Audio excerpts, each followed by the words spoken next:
All right, says we are live, but I will be the judge of that. Let's see how this is doing on the actual stream itself. There we go. Alrighty then. I'm going to test something here. I'm just going to play like 5 seconds to make sure the audio is playing. Calling it right now. Katakuri is going to end up as the best. All right. Mute. Make sure we hit the share audio. Good. Excellent. All right. Audio works on the video as well. Sweet. Okay. All right. StreamYard, good to go. YouTube, doing good. Everything seems to be on set. Craig might be coming in. All right. Alrighty then. That should take care of all the setup I need in the meantime. All right. Hello there, ladies, gentlemen, and milk cartons of all ages. Welcome to another episode of me trying to figure out how to write a Katakuri video.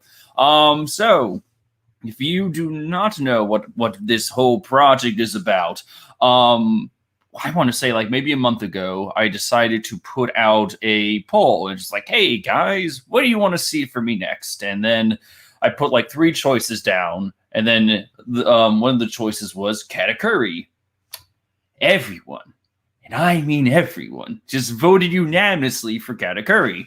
So then I thought, oh, okay, cool. So everyone wants to see me talk about this one character. All right.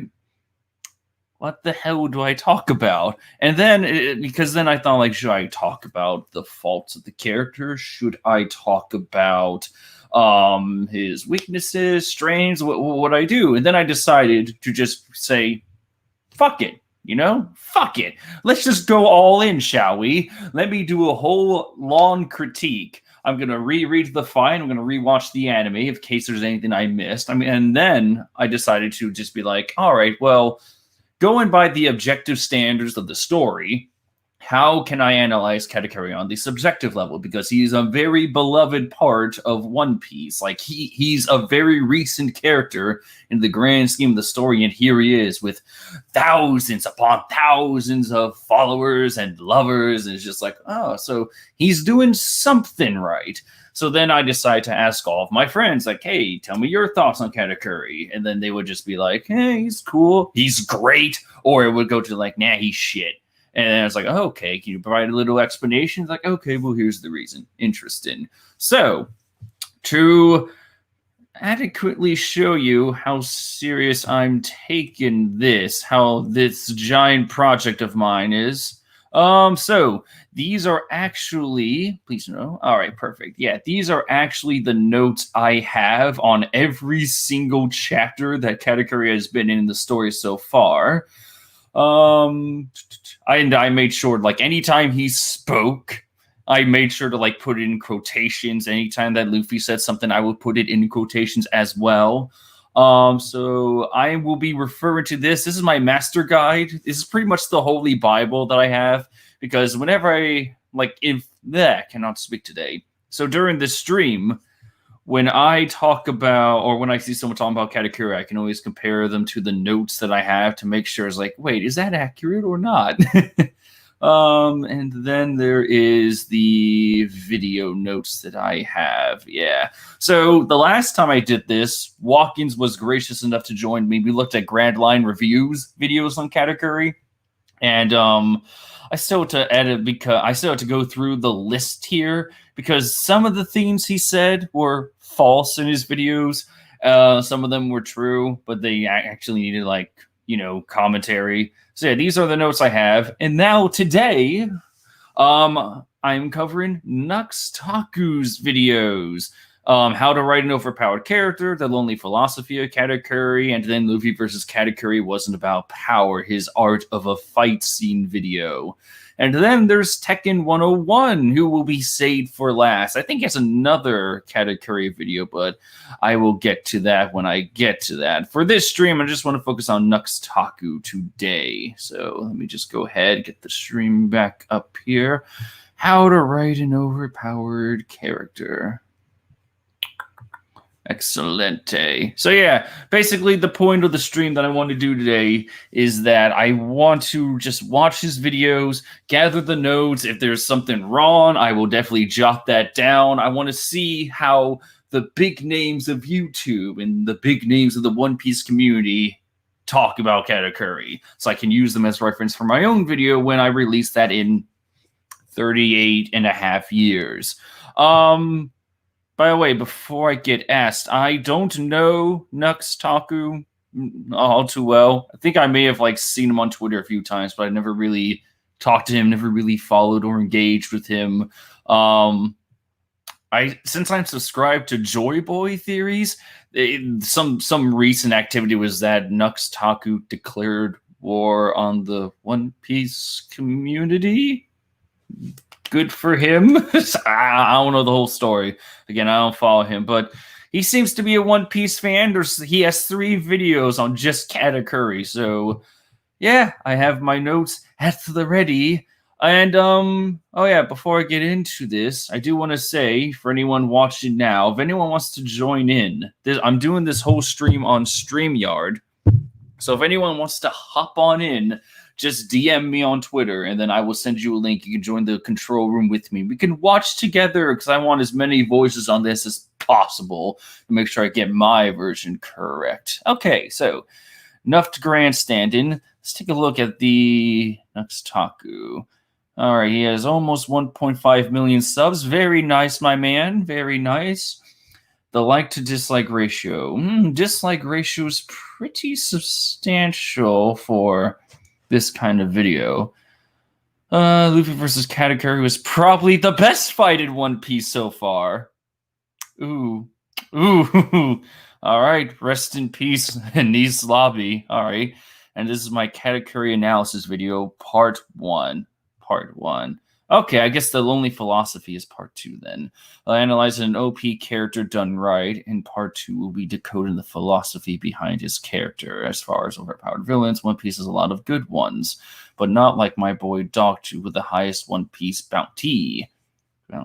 What? The end of this analysis also contains the future of Katakuri's journey too, so hype. Ooh, okay. Next one on Aizen or Madara. Oh, he's going to do Aizen or Madara. Okay. Whoa, this was made almost... Yeah, over 2 years ago he did this. Yeah. All right, but yeah. Let's see how this boy handles this. Oh, hey, Static, what's up, mate? I always view Luffy versus Katakuri fight being something like trying to outsmart your opponent, learning how your opponent fights, utilizing patience, self-control. Interesting way. Yeah, with Luffy versus Katakuri, you could easily view it as an endurance round. It's either Luffy has to out-endure Katakuri to figure out a way to get past his future vision, which he kind of stalemates through, which I was not the biggest fan of, because anytime Luffy and Katakuri got in a stalemate, some unforeseen plot detail comes in, and it wasn't always welcome, aka Lady Flampe. Oh god, that was just a nightmare. But yeah, let's see what Nux Taku has to say. Calling it right now, Katakuri's gonna end up as the best anime villain of 2018, even though by 2019, he may not technically be classified as a villain. Interesting. Okay, so Katakuri, best villain of 2018. Huh. Well, let's see. I wonder if I just type in anime villains 2018, who comes up? There's actually a top 10 list. Okay. Let's take a look at this then real quick. Top 10 best anime villains of 2018. Why the fuck is the Joker from Batman Ninja on here? That makes no sense. I mean, yeah, Batman Ninja was animated, but that movie was... Oh man, that movie was something else. It was like a drug trip, but it's like one of those drug trips where you're just not happy about the experience. Cutie Honey Universe, I have no idea who that is. Fucking Joker from Ninja Batman. Good god. Junji Collection. Man, this is really just telling me I need to expand my taste in anime. What is this Devilman Crybaby? I've heard things about that show. All for One. Oh shit. Goddamn. Yeah, All for One. I would. Yeah, I'm probably biased, but off the top of my head, like I would dare say All for One's probably a better villain than Katakuri. Just like, well, in season 3, he kind of just shows up as like the big bad, the all might nemesis. He has the presence. You could argue Katakuri, but like if you looked at him nowadays with everything that's happened to the My Hero universe, you just be like, oh man, All for One's kind of like a really good villain, a true evil scumbag. Dracula. Oh shit. All right, yeah. Castlevania season 2, dude, fucking Dracula from Dracula was amazing. He was an amazing villain because it's like almost like Katakuri, where it's like he's not really the villain. He's like a guy that had like the world, the ways of the world. This random priest killed his wife because they're like ass backwards in terms of like culture and how the world works. And so Dracula, like in his grief, he's like already dead. He decides to wage war on the entire world, or really just Wallachia, the nation of Wallachia. Man, he was amazing. Ooh, all right. Yeah, I'm gonna put in a footnote here. Katakuri best villain of 2018, and then in parentheses, Dracula exists. All right. Kaine Shinja, I don't know what that is. Frieza from Broly. Well, that doesn't count. But my God, wait, the Broly movie came out in 2018? It feels like it was 2019. Was it Dragon Ball Super Broly release date? What? Oh, USA in 2019. That's where I'm getting it from. Oh, okay, the original release date was oh wow, so it was literally at the bookend of 2018 for the Broly movie. Interesting. Oh my God, 2018 is kind of like the fucking like it was the year where like there's a bad guy, but he's not really a bad guy. You got Katakuri, then you had Dracula, and now you have Broly, because Broly wasn't really a villain. In fact, there was no way he was a villain. He was just a guy that was told by his dad, commanded by his father, to just tackle on Goku and Vegeta. And all that raw power that was in him just exploded into a fantastic fight scene. It was amazing. I love that movie. I love Broly. It's probably my favorite Dragon Ball movie, right next to Battle of Gods. Steins Gate Zero, I don't know what that is. Attack on Titan. I don't follow Attack on Titan, so fortunately that's not going to work. Who is it? All right. So yeah, so that's just the actually, is there another top 10 list I can just top 10 anime villains who just won't die? Get back to actual size. All right, so yeah, so that's just a generic representation of 2018's villains. Very, very interesting. Okay, how to write an overpowered character. Let's get you back on the screen here. I think you commented static. Let's take a look here. Plus, the fight is also about pride, too, between both characters. Katakuri trying to protect his family and Luffy trying to protect his crew. During their fight, Katakuri starts respecting Luffy as equal. That's where I kind of draw the line. It's not that, like, Katakuri just immediately gained respect. Some people are just like, oh, man, Katakuri, he respected Luffy during the whole fight. It's like, no, he did not. He wanted him dead. Even like after the whole flambe incident, he basically looked over at Luffy and is just like, well, that was fucking weird. Yeah, so I guess I'm not going to treat you like shit anymore. You're just a guy that I want to kill. So good job. You moved past the trash talk phase. I'm just going to try to murder you now. And then I was just like, oh, okay, so that's how it's being framed. When the little girl shot Luffy, he hated interference. In some fights, when people interfere in a fight, they sometimes do self-inflicted wounds on themselves. Kind of like Tien versus Kid Goku. Yeah, but there's like, that's two different contexts there. You know, Tien versus Goku and Dragon Ball. Tien was basically it was a true martial arts tournament. You know, Tien was mad that Chaozu got in the way of the fight, so Tien allowed Goku to get some quick blows in to try to equal it out. Because, you know, it's two martial artists. However, martial artists do not equal pirates. The whole flambe incident was just insane. It was maddening, only because of it was because during this fight where Luffy's just trying to improve his observation haki, and Katakuri can see the fucking future, and his observation haki is through the roof. So both these characters, using observation haki to their fullest extent, did not notice the fucking sniper needle thing that was fired near them. Neither of these people noticed the bullet.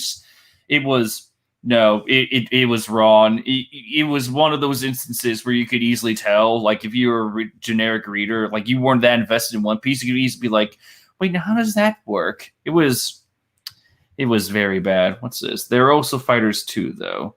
I mean, yeah, but again, their martial artists are not pirates. That's what I'm trying to say. The pirate code is often different. Remember, Luffy does say there's no such thing as acting dirty in a pirate fight. It was his fault for not noticing the needle, even though that's really not an excuse for having been sniped. Because against all odds, Luffy and Katakuri should have noticed the fucking needle, and they should have noticed Flampe and her group, who was literally like 100, like a football field away from them. That's what kind of pisses me off about it. But yeah, so Katakuri, yeah, let's go back to Nux Taku. Let's see what he has to say. Of 2018, even though by 2019 he may not technically be classified as a villain. This is a very weird way. I'm not going to put this in my notes, but this is a very weird way to edit the video. Look at it's like fade shots for the manga. It's not panning down. It's just like fade shots. Interesting choice. 2018, even though by 2019 he may not technically be classified as a villain. More on that later. I generally prefer it when a villain is done really well to even when a protagonist is done correctly, but that said, I find it far more difficult to write a brilliant villain, especially one that's as overpowered as best girl Dogtooth over here. Wait, why is Nikamushi on here? So yeah, I agree with him 100%. It is difficult to write a fantastic villain, especially if they're OP. Yeah, I completely agree with that statement. Because like look at the MCU. Because like 90% of Marvel's movies are literally just like, it's the guy, but it's the bad version of the hero. It's just like, oh, well, that's all it is. It took us literally a decade, and the only like really memorable characters, the characters actually had like, you know, well, character like Loki and Thanos, and if you really want to stretch it out there, Jeff Goldblum as the Grandmaster, you know?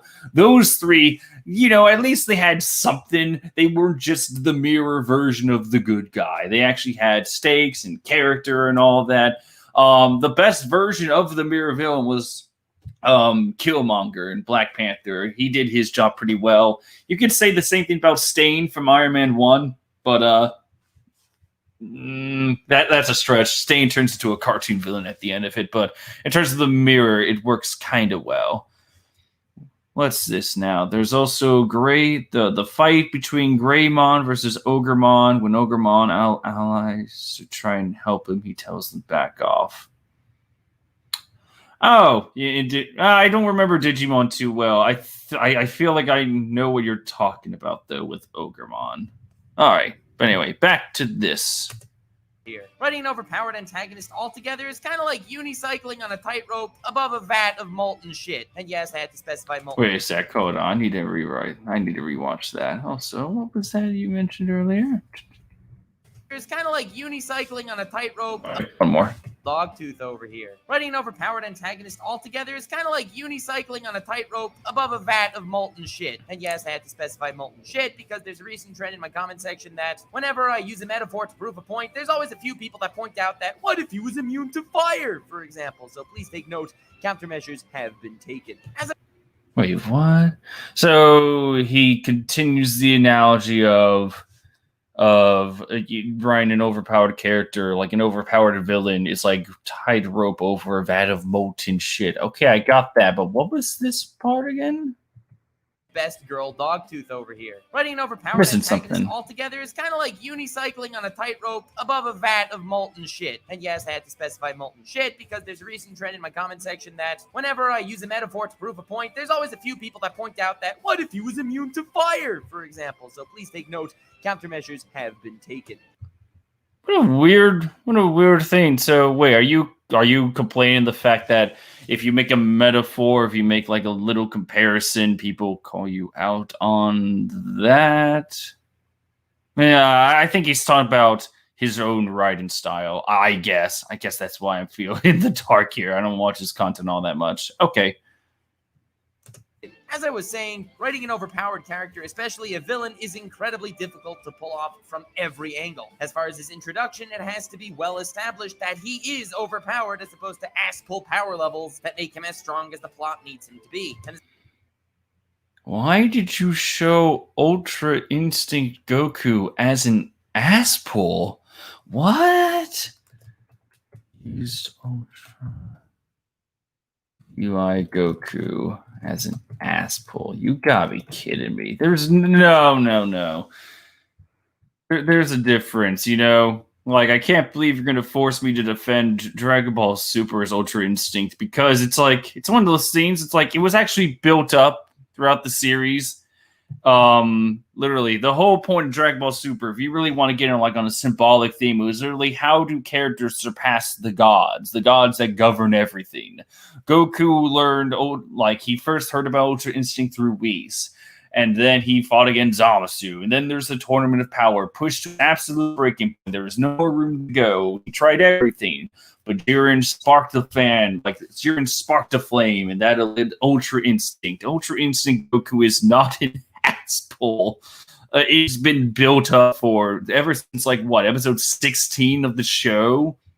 Like, you could easily counter this as like, oh man, the Super Saiyan transformation itself, I guess that just came in out of nowhere. And then I heard something. I heard a notification that someone else is joining in, Mr. Whawkins. Hi. Welcome, friend. Welcome. Welcome indeed. How are you doing today, good sir? Well, I'm going to fix my camera first, and then I will let you know that I'm having a decent day. Good. Going all right. There we go. I think I got it at a good place. There we go. There we go. Good old Nux. Yeah, so he's made, like, I haven't really learned anything about the guy himself. He seems harmless enough. I already have like 3 notes written on him so far, you know, for the first 49 seconds of his video. He said that Katakuri was the best villain of 2018, and then I looked at, who else exists in 2018? Dracula and Broly exist. I'm like, oh. And then, would you agree that in terms of anime villains for 2018, at least those 3, they're like characters, like, they're not really villains, they're just like in the antagonistic role? Yeah, like, the whole villain aspect has, I mean, there's a few exceptions, but the whole villain thing has just been has turned into, oh, I have a different viewpoint than you. Kind of thing. Like, this, I am a product of the shitty world that we live in. That's what villains have turned into, which, I mean, they've always kind of been like that too, but there's been more of a talk about that. Exactly. Yeah. He did say something I really do agree with. It's difficult to write a fantastic villain, especially if they're OP. And it's like, yes, absolutely. Yeah. Like, Aizen is one of those rare cases where he's like borderline, like, he is definitely overpowered, but you can easily make an argument where he's borderline just too OP, and he's borderline a terrible villain. It's like both cases can be written about him. It's very interesting. And that's the thing, like, with a case like Aizen, all you have to do is just make your main character OP and you win. Which, oh wait, Kubo did that. I can't feel his spirit pressure. What the hell? Is it that high?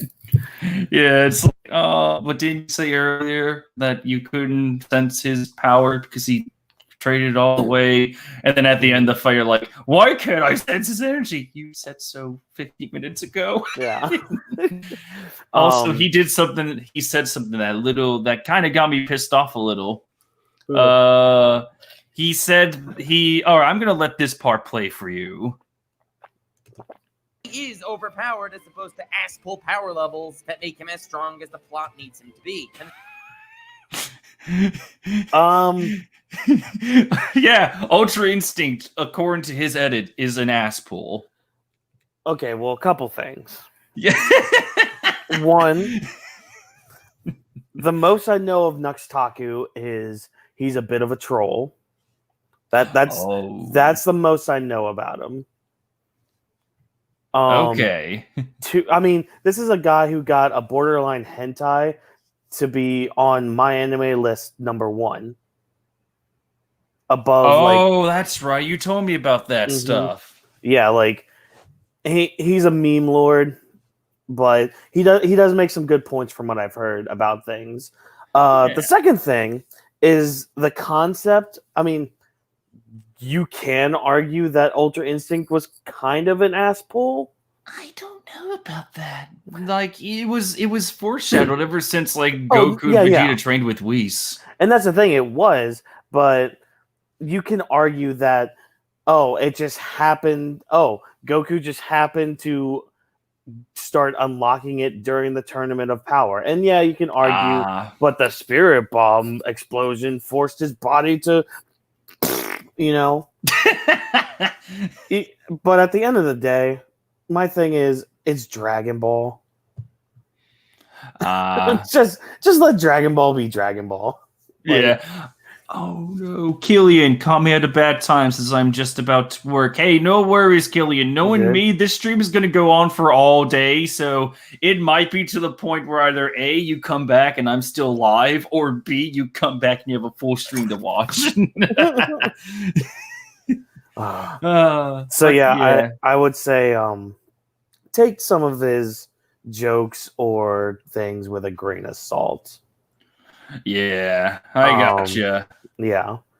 So like the Ultra Instinct thing, that was probably just a jab. Gotcha. All right. We might actually have another visitor come on the show. I advertise this shit to like a lot of friends in the group chat, the 1P group chat. We might have more friendly company as they can help me translate.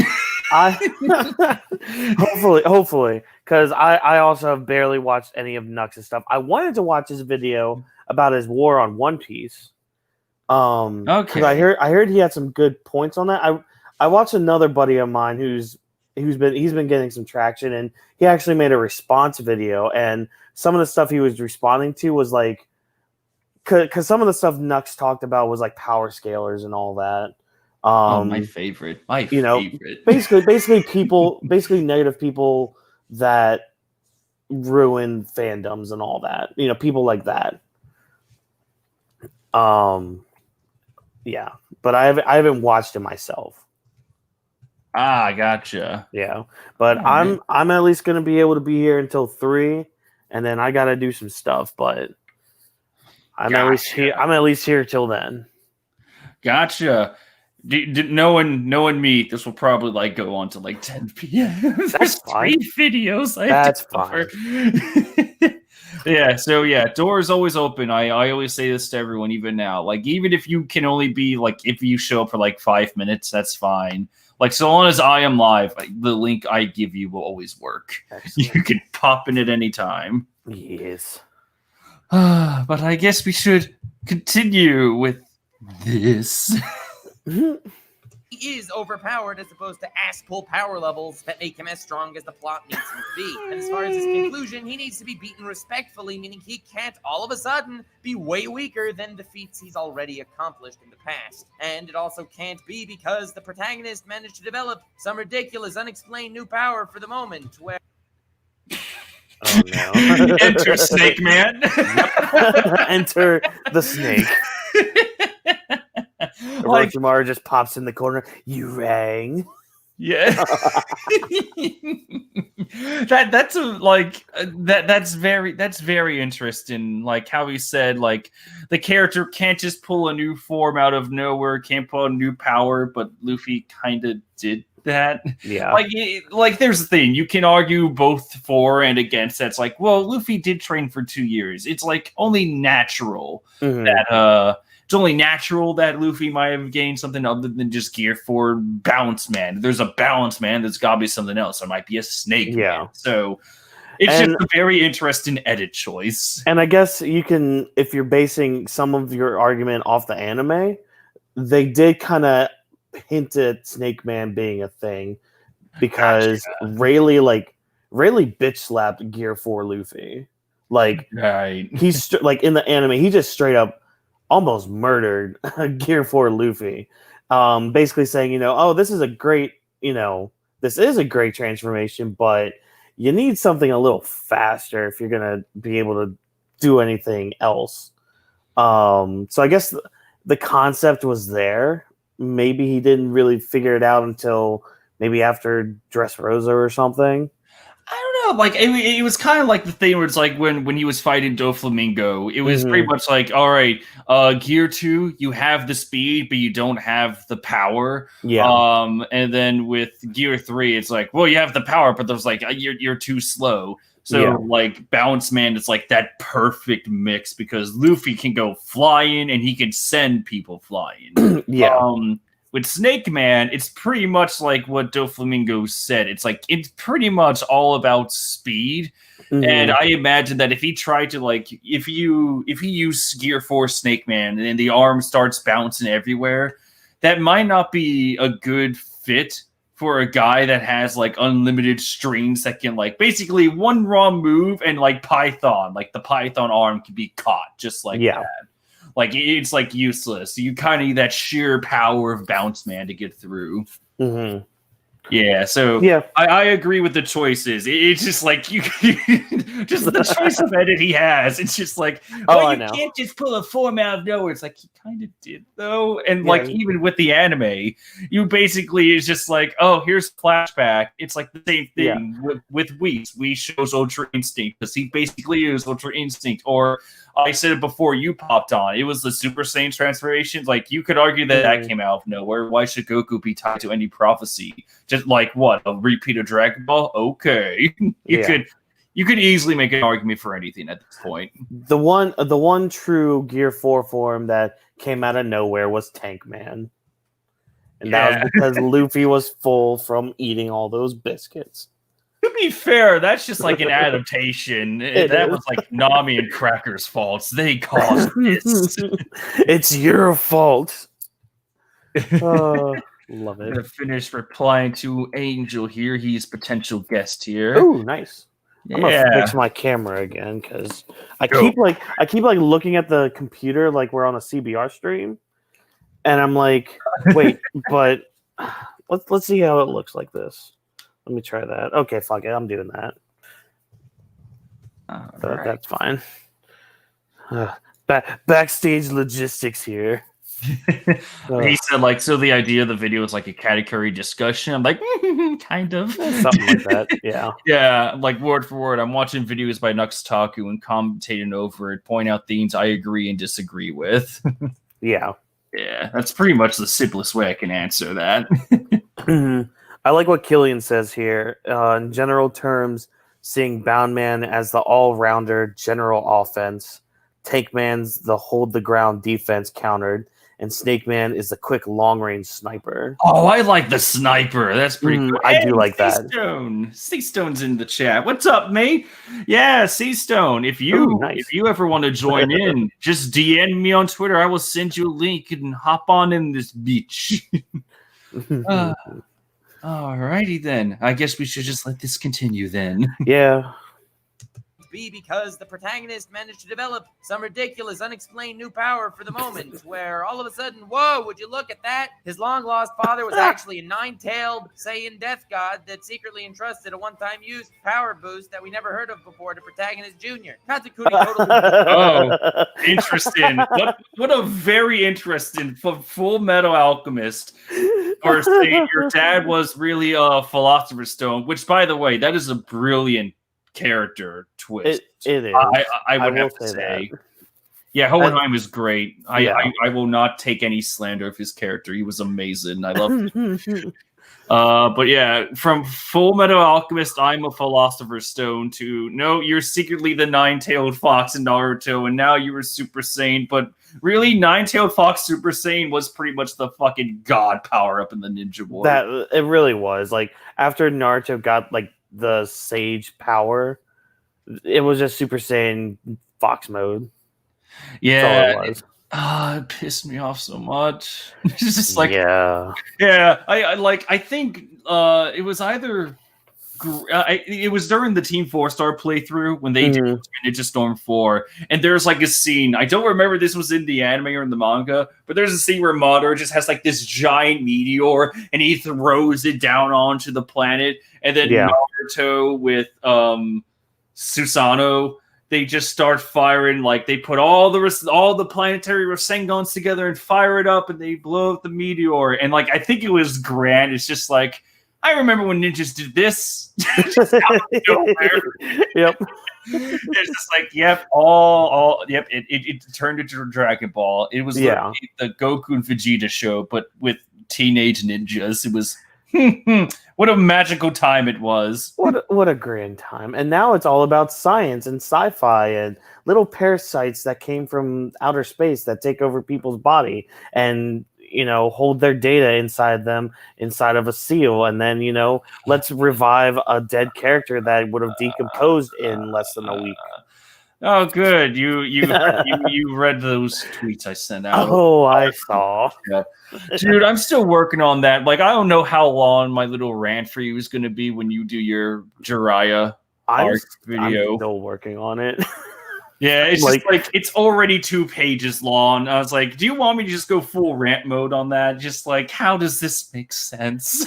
Just you do you, and then okay, and then we'll make it happen. Don't worry. I need to work on it still. Anyways, like I've only gotten to the stuff that I hated about the arc, which was really one thing.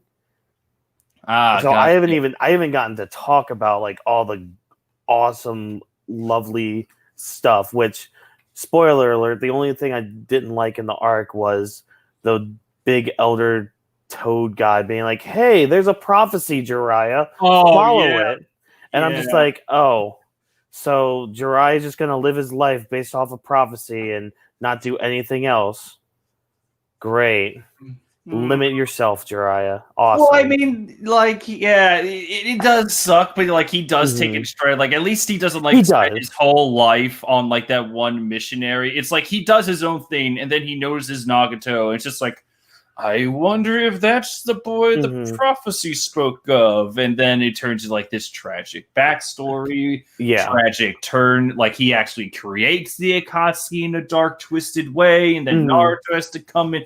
It's all handled like the prophecy is kind of bullshit. It is. Like, and that's my thing. I'm just like, I even mentioned that too. I'm just like, let's look at another, let's look at something that happened in the past. Neji versus Naruto. These two were fighting. Naruto was basically fighting Neji because, I don't believe in your destiny bullshit. Yet here we are with a prophecy about Naruto, which I also have thoughts on, but I'm going to save that for another time. Bullshit. Oh, and Seastone, if you are scared of going in full caveman, don't worry. Like, I'm pretty sure you can enter the stream and not have to use like a live camera. You can just use a microphone, so no worries there. But yeah, we won't even judge you by looks. Look at me. No. I'm a disgusting American John Oliver, Daniel Radcliffe love demon child. I'm not going to judge anyone here by looks. And I'm a Snorlax, so... At least Snorlaxes are cuddly. Oh, I do like my Snorlax. Oh, damn it. All right, back to Nux Taku's. Back to our I don't need Super to write a Saiyan note. Fox.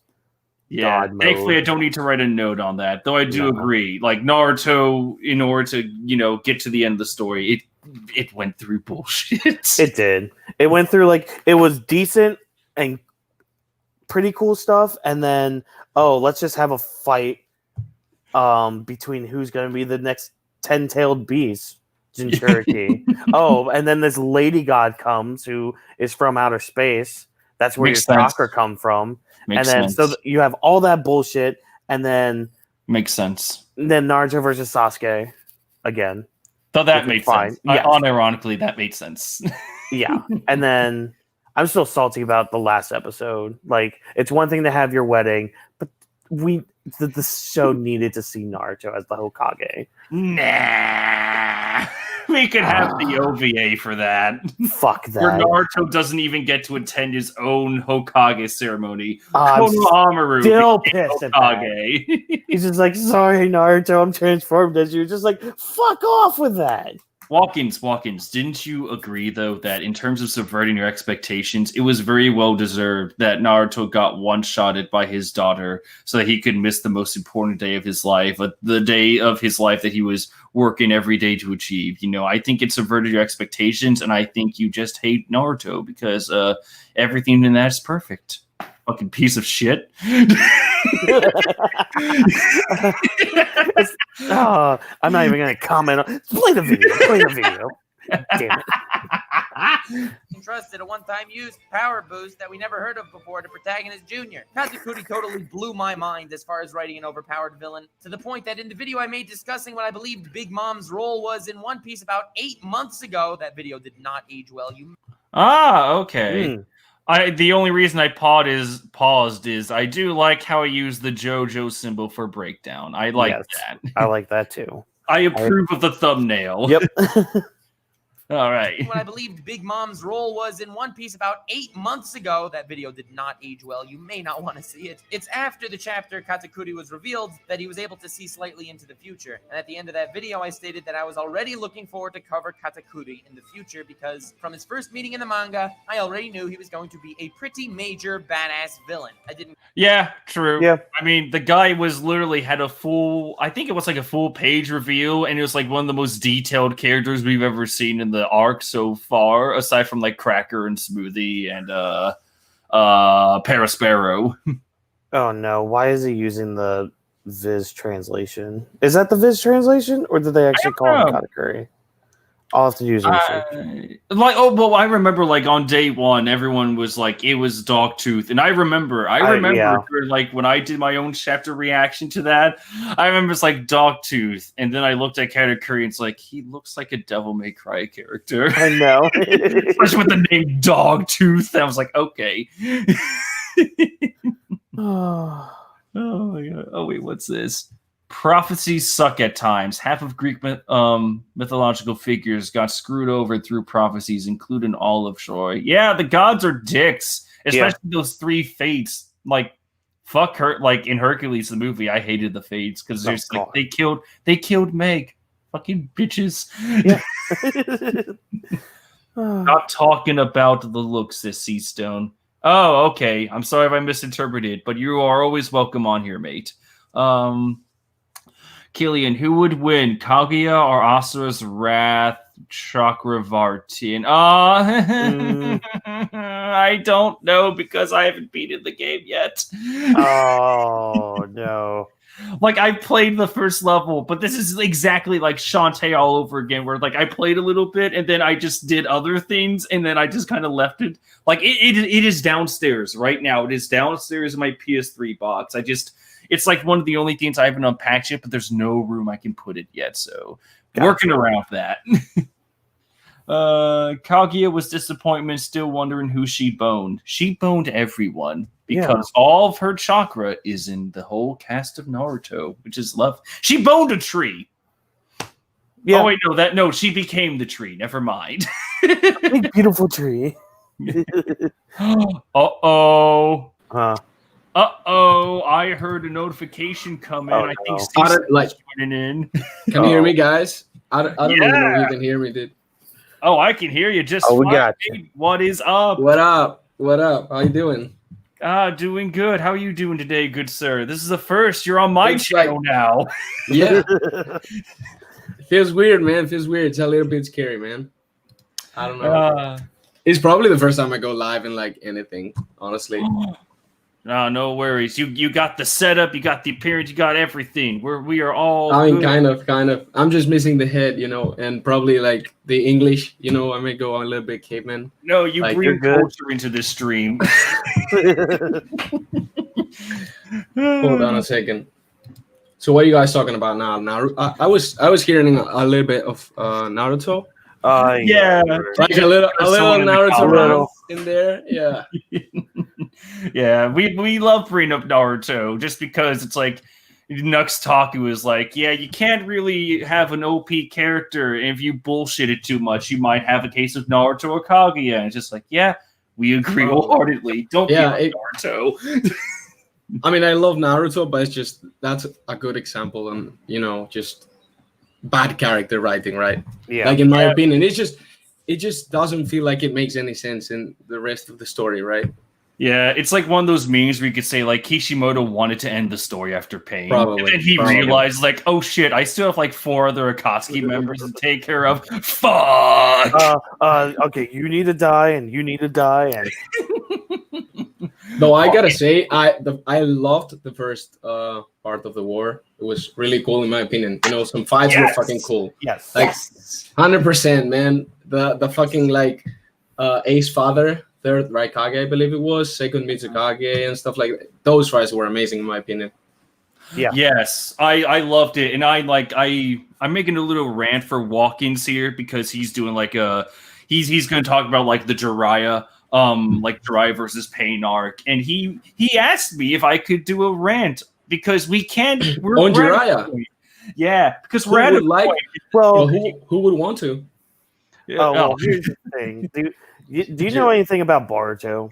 Not really. Like every time Okay. I've heard something about it, I just kind of like, They, I don't pay too much attention to it. Do you want let's to? just say they do you wanna assassinate quick- Jiraiya's character. Yeah. Let's Do just you say want a that. quick like spoiler on what they did? I don't care at all. Like for They- real. Like you can, go They full auto on that. they decided to have this character be a clone of Jiraiya.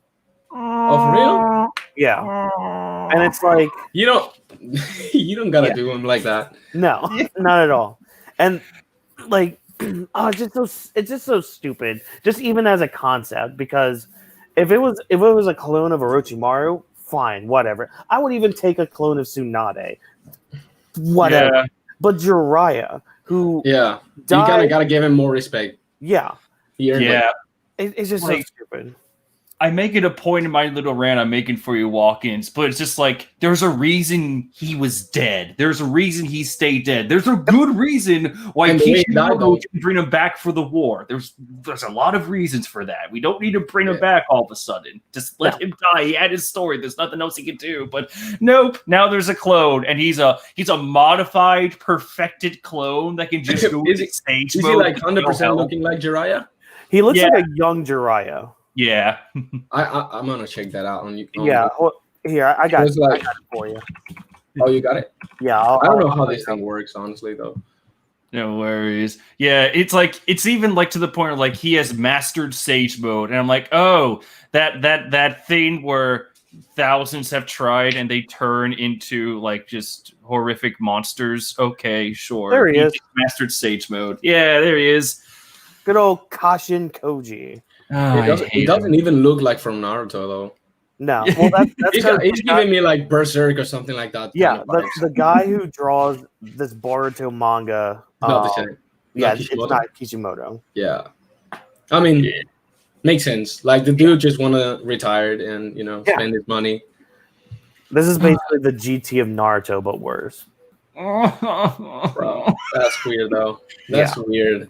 Yeah, just imagine if like at the end of GT or like near like the first half of GT's ending, there's just like Cell emerges and he's pink now. It's like, yes, I'm here. I was cloned by Dr. Wheelo. Yes. Yeah, it is Doctor I. whatever. Yes. They cloned Gero again, and then he cloned Zell twice in a row. It's like, yes, and thanks to my modifications that somehow work, I have I'm a all the beast. powers of God. I'm like, Yeah. what? And you're No. like, just makes sense, right? Yep. Yeah. Why totally. when I do it? Man, I hope One Piece doesn't go down like that. Oh, I really hope not. Honestly, yeah. Like I would legit cry. Yeah. Like I would. It would make me feel so bad, man. So angry. I don't know, and I just hope it doesn't happen. Luffy comes in, sees Im-sama. It's like, what would you do against me, child? Gear 8. What? It's like talk about an asshole right there. It's like, wait, what? Here, 25. Gear Yonko. He But, just turns to a like- giant Luffy. And we're like, what the fuck? One Piece is gonna turn weird. Oh, yeah. Like, trust me, like that's gonna happen. Maybe not like yeah. that, but it's gonna go crazy, man, for sure. Like you can tell. It's I gonna hope happen. so. You can see the anime now with the fucking like colors and lights, like red light all over everyone's body now. It's just that's the beginning. I'm telling you, that's the beginning. God, I hope so. Oh yes, and for this stream, so like basically I have full control over the video that we're all watching right now. But if any of you just need to say something, just say something. I will pause and rewind 5 seconds just so that we're all caught up on it. Word. All right. All right, so yeah. What were you saying, Nux Taku, about your first intro of Katakuri? From his first meeting in the manga, You guys could hear that, right? Just checking. Yeah. Sweet. All right. I was already looking forward to cover Katakuri in the future because from his first meeting in the manga, I already knew he was going to be a pretty major badass villain. I didn't cover him until now because no one was really interested in my villain breakdown series, but now I've picked up a new series analyzing overpowered characters done right, and you guys seem to really be enjoying it. So, would you guys agree that he's an OP character done right? I would say he's a lovable character done right. Like he's obviously OP, but he has everything you would want to see in a character. Honestly. Oh, I like that. I'm putting that in Seastone for one of my notes here. Good. I made the cut. Yeah. Technically, you already made the cut when I DM'd you all that all those years ago. I thought you had done the video already. Oh no. No. Yeah, It's same one thing of those happened to things. me. I started making videos in quarantine, and now it's been like a couple of months. I haven't even touched them. Yeah.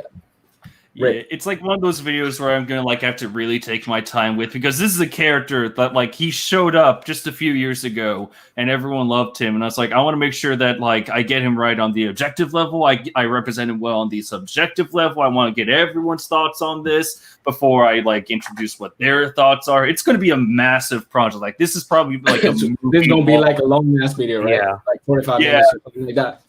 no, 2.5 hours maybe. Maybe. I wrote an intro for this entire video. For this Let me one, see if I can pull it up. Oh yeah, for the critique of Katakuri itself, and on 12-point font, the intro is 1, 2, 3, 4 pages long. This is just the intro, and just being like, we need to have a talk about objectivity and subjectivity. Yeah. I'm not fucking around on this one. good stuff. Good stuff. All right, but yeah, we agree that maybe Nux Taku will convince us if he's OP done right. I have hope. What do you think, by the way? Because I was the only one who said He's if I thought he's good writing. OP done all right. I could see where he's close to right. But Close there to be honest, that if some things were just done earlier or specified a little earlier, then he would have been right. Mainly the whole thing with his pride. If they had just hinted just a little bit more about it in early stages of him being introduced, then the whole thing with him and Luffy's fight turning into a fight against each other's pride, I feel like it would have meant more in the long run. Like there were many instances when I reread the fight, and like Grand Line Review, when we covered him, like what was it, a month or two ago, Whawkins? Yeah, it was like a month and a half, maybe. Like he made these claims about like how it's like an ideological duel, it's like a battle of like mental stability, and then it's just like I look back at the fight itself and I read the notes and like they don't really have that many interactions that really prove the whole like, yeah, we're really challenging ourselves. We're really challenging the ways we think. It's like, no, that's not happening. No. They're just like a fight to the death. We didn't get that much time with him though. It was just like an arc, and it was one fight. It was like really like rushed. Yeah. Honestly. We couldn't really have that much interactions before that. So I guess it kind of makes sense, but I expect Oda to expand on that a little bit more. So yeah, that's why I always wanted from Whole Cake Island, because there were like so many damn characters. And when I did my whole review of it, I was like, yeah, if we just had like maybe have like just the senior members, just focus on them. We don't need the whole fucking family involved, because I understand you're on Yonko's territory. You should expect a lot of people, but if you're gonna have villains, really make them the selling point. Just make the other family members fodder. Just please, just set priorities. I mean, I would say he did a good job for like an arc's worth of screen time. Like everybody loves Katakuri, you can tell. Like he made a big impact on the show. So it's like it's not that bad, but it could have been better for sure. Right. All right, then. Let's see what else he has to say. I didn't cover him until now because no one was really interested in my villain breakdown series. But now I've picked up a new series analyzing overpowered characters done right, and you guys seem to really be enjoying it. I am more than honored to have him as the 5th entry to the series, and if you stick around to the end, you'll see why I put him at almost Meruem level. But past that, he's a much better example of any I don't know Hunter x Hunter, so I don't know if that's a good claim or a bad claim. You haven't watched it? No, I just keep hearing it. I know I have to really hop on the bandwagon. You do, dude. Yeah, I did this year. Oh, you did? Yeah. Oh my gosh, yes. It's one of those. It's probably the only series I regret not getting into sooner. Okay. I wouldn't say so, because now I gotta wait for like 25 more years. Well, so, true, like, yeah, but like I watched it and I was like, man, I should have waited like a couple of years more. Yeah, I know there's like the main character's name is gone. It's all made by the same guy who made Yu Yu Hakusho, which that should automatically convince me to watch it. You did watch that one, right? What, Yu Yu Hakusho? Yeah. Yeah, it's my favorite show ever. I love it. I love it so much. I haven't though. Oh, but like, dude, do it. I don't know, man. Might do it. I will send you a link after this, and it will literally have every single episode. You will have no excuse after that. All right. But yeah, and then I just know of like I know because of Death Battle, and then like other people was like, man, this character, what was his name? Whawkins, Meruem. Yeah, Meruem. It's just like, like apparently there's all these Cell and Frieza jokes, but he's OP, but pretty cool, I guess. Oh my god! You'll find out. Yeah, you'll find out. I can't properly talk without spoiling anything. Just for my notes, then, would you guys say that Katakuri is on that level of OP, right? Or like, nah, just doesn't compare. Like if we're talking strength. Oh yeah, strength. Hell no.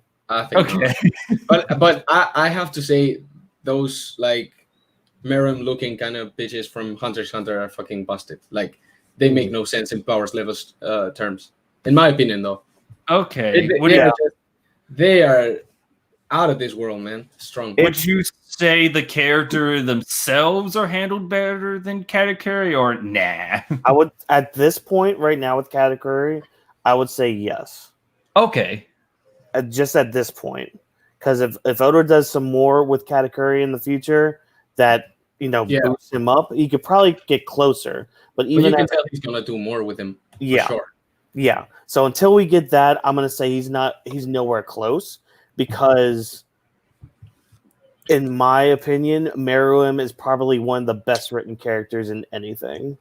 Interesting. Okay, so Meruem is better. Awesome.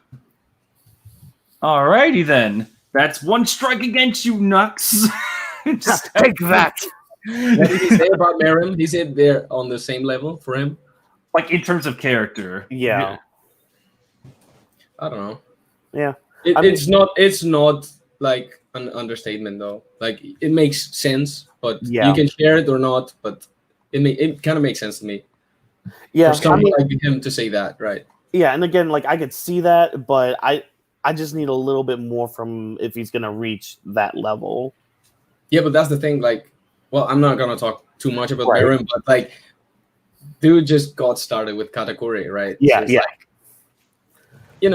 and that's my thing. Like, I can't really put him on that high of a pedestal just yet. Yeah, exactly. I agree with you, but I know I will for sure. Yeah, totally.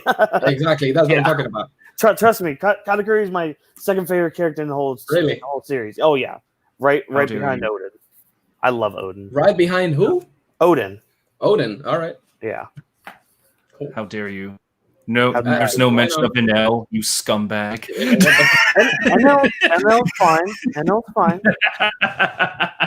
You know I'm the reason. Dude, I always loved NL for real. Like I still do.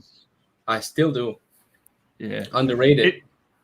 I kind of want to make like a top 10 One Piece characters because I do get those comments sometimes. It's like, man, that's Trevor, cool. Like if you have this many objections towards the story, who's your favorite character? I am so tempted at this point to just be like, all right, number 10 through 2, Usopp, number 1, Grimjow.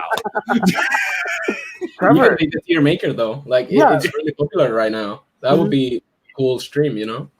I was literally just gonna say, just do the tier list. And then invite people like us to, shit on your tier maker. Yeah. Oh, okay. Yeah. Trust me. I guess I would do that. I would watch that, like for real. I would watch that any day. Oh, sweet. All right, then One Piece tier maker coming in 2 years. Why don't? Oh wait, no. Bovine doesn't watch One Piece. Never mind. I was gonna say we could do that Thursday. No, we still have our Smash video to get through. Oh, that's right. Spend 5 hours to make my one fucking video, and we have to get through 6 more slots. We're talking about Katakuri is gonna be like a couple of hours long. Imagine having to talk about 200 characters. Yeah, it's gonna make a long stream. I think mine was about 3 hours, I think. Oh, you did one? I did one, yeah. I had to do it in 2 parts because something happened with Streamlabs. I had to restart it. I did one, and I remember showing Trevor.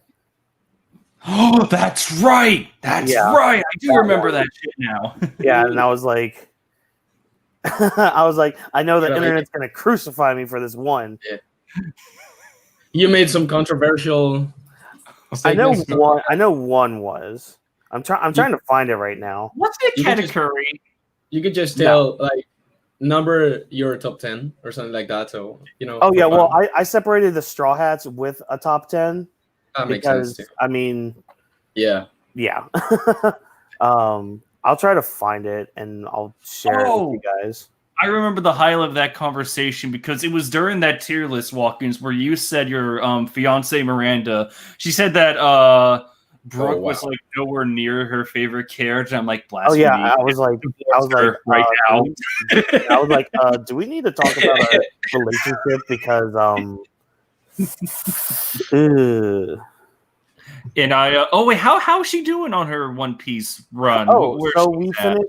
We've got up to the time skip, so she finished up to that. I don't know when we're gonna start the rest of her journey. Oh snap! But we'll come to that road when we cross it. Yeah, she'll get close. When she starts for timescape, she'll just rush it. Like everyone after post timescape, it just gets so good that it just rushed through it. Mm-hmm. And that's what I'm trying to do because like. She's one of the people that's just like, all right, we'll do just 3 episodes tonight. And then she'll be like, we'll just do 2. And I'm like, we are not doing 2. No way. You should you should do like whenever you reach the Dressrosa arc, you should just make an edit where all the Tentados are just blacked out from the screen. Oh God, I want to just so make bad. the movie out of that. I hate the Tentadas. Really? Yeah, I'm not a fan of the Tentadas. I mean, I just I don't care at all. But Yeah. I don't hate them either, right? But they're just They're just little, there. tiny little things, you know. Like, See, why that's would how I I- hate them? That's how I feel about Pound. Like everyone was so angry and furious that he came back, and I'm just sitting here like I was one of them. I was one of Yeah. them. Yeah. I was, Yeah, I was me just sitting too. there like I don't care. Like Every- I just don't care about Pound as a character, so I'm just like I gotta care. say the fact was like it was not about Pound. It was Mhm. about how many times will Oda do this exact Yeah. same thing to us. It was more of the concept that got me angry of what happened than Pound, because like again I don't Mhm. care about him still. And the handling of him was so bullshit. It was a terrible writing decision because literally Yeah. Oda brought him in, and then it's like, I'm your dad, and then they had the reunion, and then they left him behind, and then And now he's like trying to fucking swimming. Yeah. Yeah. It's like every week I've seen that cover story. I have spent like 10 minutes of my stream reactions just getting pissed off. I'm like, Yeah. why? It's lasting forever. This might be one of the longest though. Yeah. Yeah. 32 or something like that right now is nowhere near finishing. The fact that Oda even like put in the disrespect, like fucking this just puts Oven in a terrible spot because my God, how incompetent does he look now? This guy Yeah. that a flaming knife stuck in the back, dripping blood. No, I guess I guess he just sucks now. It's like, why? Exactly, but there was like blood there, so someone must have done something, right? Maybe But- Odin is not getting shit on because some random strong dude had something to do with it, right? Yeah. I don't know. I Oven, I really liked Oven, honestly. Like I liked him, but man, that's a bad look for him, for sure. yeah, like it's like the only possible explanation I can give is that Oven sliced like Pound from the spine down. He's bleeding. Oven's just like, you're pitiful. I don't even want to watch you die. He walks away, and somehow like Pound is just so fat.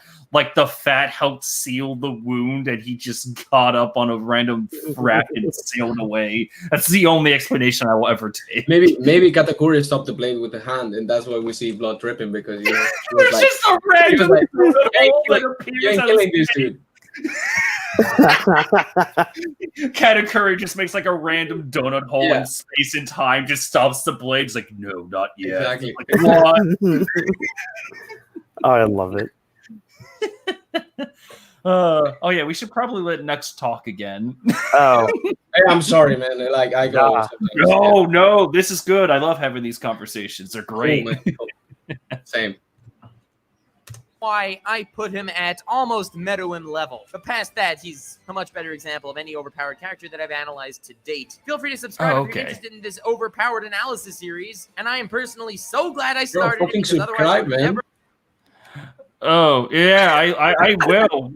Two minutes in a video and a guy tells me to subscribe. I Do did. it, man. Wow. Fucking do it. Whoa. Go ahead. Go ahead. There we go.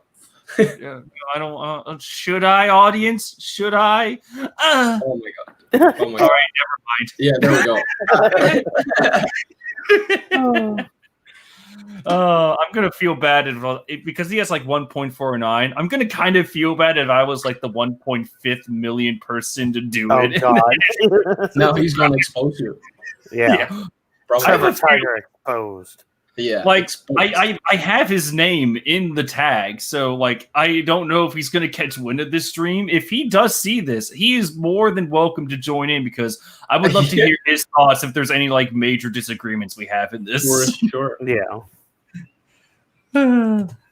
Oh wait, there we go. In this overpowered analysis series, Fuck and I am off. personally so glad I started it because otherwise I would have never had the chance to really analyze Master Katakuri, and I would have just never noticed just how brilliant of not only a villain, but how brilliant of a foe, of a rival, and of an all-round character Katakuri really is. He is a fantastic foe, a fantastic rival, and a fantastic character. I will agree with one. And he makes good donuts. Yes. Yeah, fantastic foe, fantastic rival, fantastic character. Interesting. Do we agree with that? He's a great character. Yeah. Yeah, I agree. Character rival, kind of like mirror. Like he's literally Luffy 3.0, but the rivalry is just like I wouldn't say he's Luffy 3.0. Like the personality is nowhere near close. I mean, in terms of like skill set and power. Okay. Yeah, for sure. Yeah, that's for sure. Yeah, it's like foe. Yeah, like again, mirror Luffy. There was a lot of potential. Fantastic rival. The two kind of didn't really have that much interaction. So no. Yeah, he's more of a rival than an antagonist. So I would say makes sense. I guess. Yeah, I guess it's really just up to like how you interpret a rival. Then it's like, is a rival just like a guy that's just like in your way and he puts up a good fight, or is he like a guy that like really tests your limits? Like again, Ichigo, Grimmjow, Naruto, Sasuke, that kind of stuff. Mm-hmm.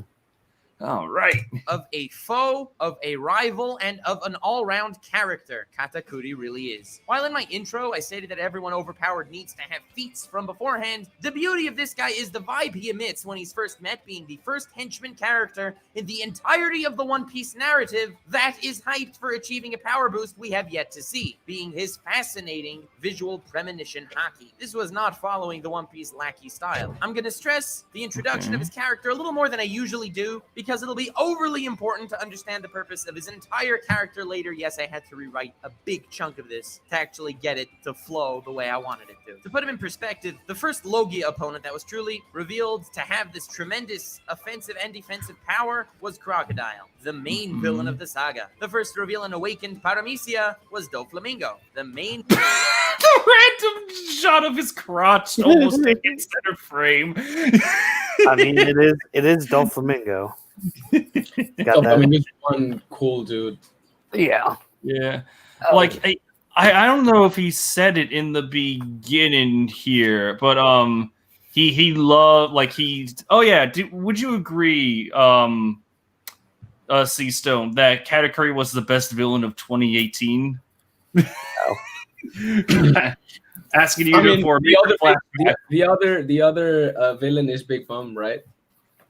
Yeah, this is actually not even in terms of One Piece. I did some digging in, like, who other 2018 villains were there? And there was like Dracula from Castlevania and Broly. I'm like, oh. I don't know, man. Like, I wouldn't say Broly was from 2018. Like, I've been seeing Broly stuff for like 15 years already. So to me, you know, Katakuri is like he legit is from 2018. Right.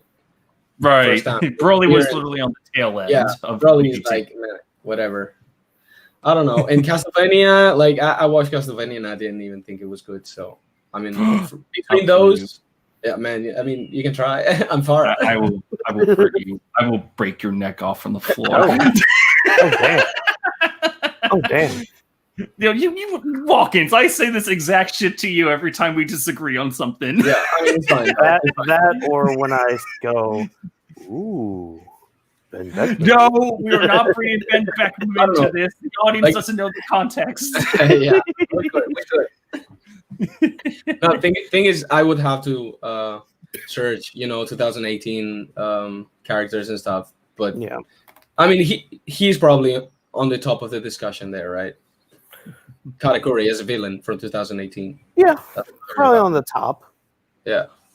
Oh shit, JB is in the chat. Yo, made it. What up, made? King of Lightning made him awesome. Wait, King of Lightning made Katakuri awesome? Is that where all the appeals started?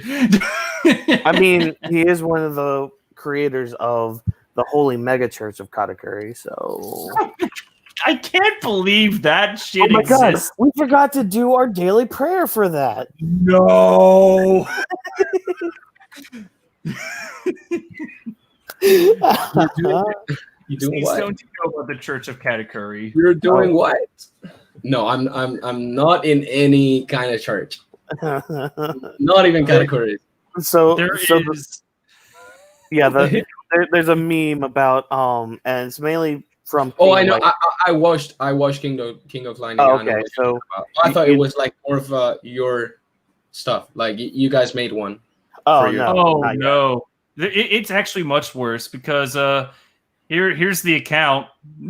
That's fucked up, man. That is fucked up.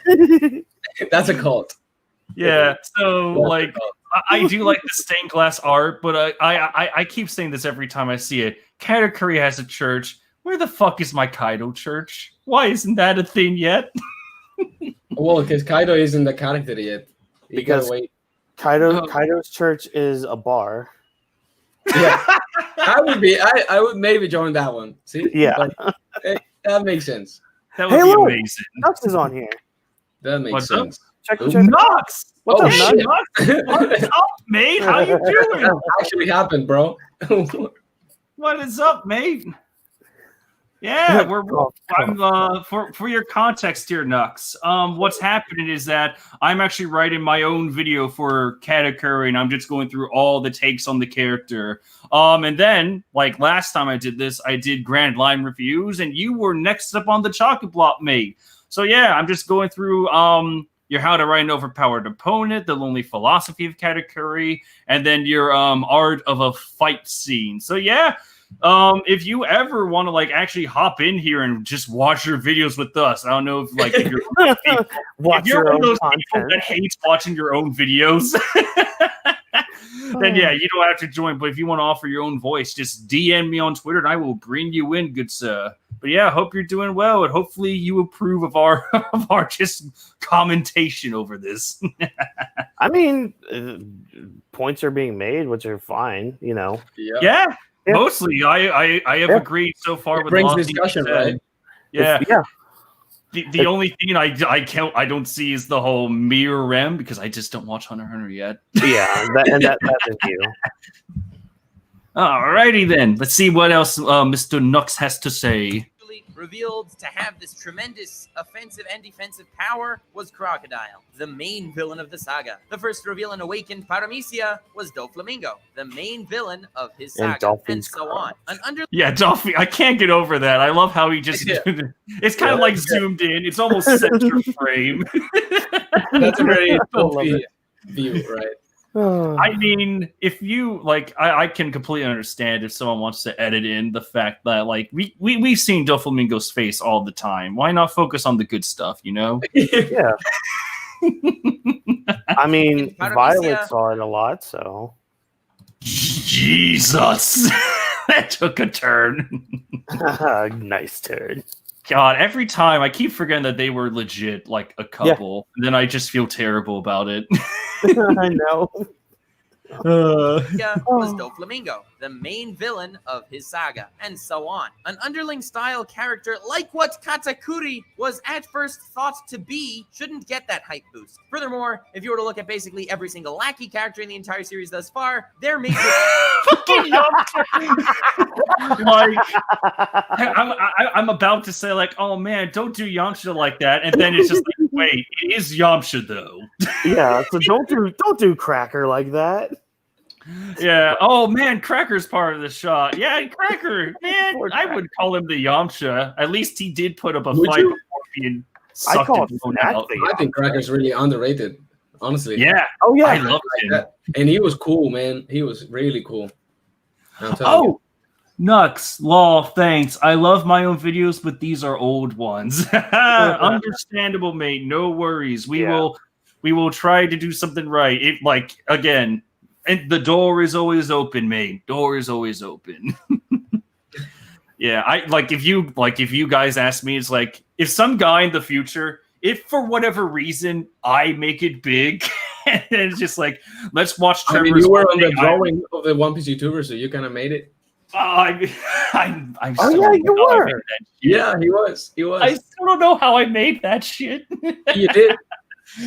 Shit Yeah, happened. but like if I do make it like to like the likes of Tekken or Joy Boy or Roger Space, and some guys like, man, let's do a riff on like Trevor's Whole Cake Island review from like 2017, and then like I come into the chat, it's like, hey, what's up? And it's like, oh man, Hey. you want to watch this video with us? I too would probably be like, I hate my voice. No, I'll I stick think- to the sidelines. Thank you. Meme the fuck out of that. Like you would get in the call and you would meme the whole stream. Yes. Meme the stream. That's what you Meme do. the stream. Oh, I love it. Dude, the images were the editor's choice. Oh, okay. So you had your own editor for that. Gotcha. Yeah, remember, he's in a different realm of YouTubers, you know. Gotcha. All right. No, they are a little humorous, though. I do like it. Oh, though. yeah. Poor Cracker. Yeah. He had his revenge in Pirate Wars 4. Come on. He did. So did Smoothie. Yeah, Smoothie. Fantastic character in Pirate Wars 4. Seastone, did you play that game at all? No, I didn't. Oh, let me Definitely just say that I wanted to, but it was for PlayStation, right? PlayStation, yeah, Xbox. What's it on Xbox? Yeah, I think, and the Switch. I think it's on all consoles. Yeah. Yeah, but the thing is, I don't have one. Like, I just have a PC, and I was waiting to see if they were gonna release a PC version, and I think they didn't. They probably will eventually. So, yeah, but like, I was not gonna pay, like, it was $70 or something like that when it came out. So if I were to play it, I would wait for it to go down to like 40, 30 or something like that, and then buy it for the PC. But I unfortunately didn't play it. Gotcha. Understandable about the whole price thing. The game actually kind of makes Smoothie into a great character, unironically. That's a hard one. That's a hard one. Then the game has to be really good. Then it pretty much is, because like Smoothie's like the only time we see the devil fruit in the story was when she like squeezed her minions or like squeezed the juice out of a giraffe's neck. I'm like, oh, lovely. But like her entire power, like her entire moveset is basically based on like not water, but it's like juices. It just giant too. When they were chasing the Straw Hat, she went giant. She went giant. She creates fucking tidal waves. She's absolutely broken in the game, and I'm like, for a sweet general, I will take it. She's a lot of fun. Yeah. Wow, Trevor. Wow. Yeah. What? Wow. Oh. Trevor, DM me on Twitter. Also, Trevor isn't following. Told you. Oh, do I have to follow people for DMs to work? Or is it the opposite? What? Such a shame, man. Wow, way to go. Dude. What, isn't like, wait, do I really have it so like unless you follow me, you can't DM me at all? Probably. Really? What the fuck?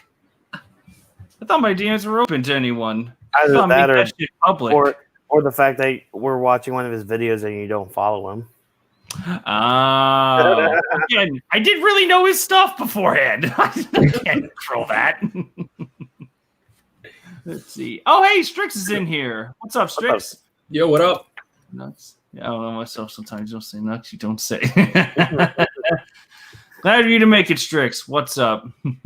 All right. Let's see what else he's got here. But yeah. Maybe I will just follow him on Twitter. I don't see any harm in that. Oh, yeah, he does have the Twitter right there. Sweet. All right. There you go, buddy. So far, like your stuff, good sir. Here's another follow for you. Yeah, it's whatever. It's all good. Yeah. Furthermore, if you were to look at basically every single Lackey cat in the entire series thus far, major purpose. Oh, Nux actually just DM'd me. Oh, it's lagging. Oh, that's funny. This escalated so quickly, bro. What? Escalated. This escalated. Say escalated. Honestly, yeah. Is that word? Like, never mind. You know how I speak English. Like, I'm trying my best, but maybe I make up some words. Maybe I make up some words. Cool. Mind, here's the link, brother. Here you go. Merry Christmas. In case he ever wants to come in and correct us on something if he doesn't feel like typing it out. Yeah. Or call us all stupid. Either one. Alrighty then.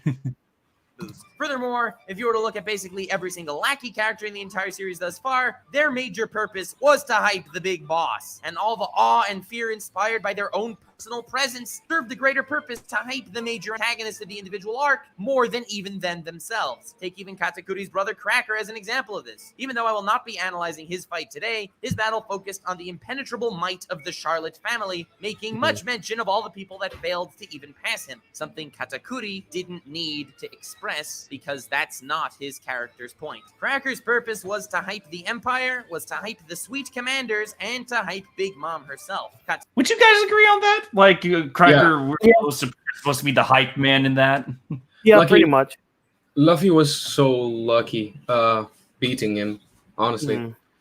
Like, the dude was really strong. He was not even second commander, so it makes sense. It kind of hypes the rest of them. Yeah. Plus, That's true. we also had hype for him too, because we had heard that Snack got beaten by a Rouge. And he beat Rouge then. Yeah, so we also had hype for Cracker, which in turn hyped everyone else up, That's all aboard true. the hype train. Oh my lord. Guys, we have a special guest. It's happening. Oh, shit. What is up, Nux? Hey! I'm ready for this, bro. Hey, How's what's it up, going? man? Hey, I'm unfortunately too busy to watch all my old videos again. But I figured I'd stop by and say hello. Hey, no worries, man. Welcome. Oh, I think this is you are by far the largest person that's ever come on the stream. So, hey, what an honor, man. Thanks for coming on, Yeah, dude. I'm 6 feet in height and width, apparently. That's how large I am. Oh my god. Yeah, so we're just going through like how to write an overpowered opponent. Did you see, like, is there anything you saw so far? They're just like, hold up, guys, I need to correct something. I mean, you didn't really... You watched 3 minutes over the last, 20. So. That's how these things go. You never know. It's like we could have gone over a sentence. You're like, whoa, go back, go rewind rewind the video to this part. You missed something good. I don't hold each and every word I utter to that high regard. No worries. But yeah. I think Cracker was a garbage character, though. That's one thing. Oh, fire! more Cracker. Like I can agree, like because I thought, like, wait a sec, Cracker was a pretty tough opponent, and then I thought I was like, Cracker's the character. Shit. Yeah, barely a character. Yeah, like really was the more because prominent. the way character. Oda used him in the arc, right? He just did his purpose and then he left. Well, he left. He's apparently dying still, right? To our knowledge, he's still I mean, trapped on the side of the case. I've heard that argument before. It's like, well, you see, it's not the character's bad. It's just the writer didn't make him do anything. Yeah. It's like, That makes him a bad character. Yeah, sort of. Yeah, Like, exactly. But what I'm saying is just the basis of him are interesting. Right? I to agree. me, The design is cool. The power is okay. What personality again did he have? Remind me. You'll never get past me. You'll never. You're right. you know Bluno, the door guy from Ennis Lobby. He was way better. Yeah. Oh, by the way, Nux, do you ever follow CBR, like comic book resources at all? Have you heard the name? Well, I mean, CBR, the people that make bad, like 6 characters that could beat Naruto and 6 that can't. Yep. Yes. Thank you. It is like there was an article. Like I have a podcast every week where Whawkins, myself, and another guy named Otamarx, we cover their videos and articles just to point out their horrific content. And there was one article, Whawkins, what was it again? It's like the characters that were incompetent, or it was like You're back.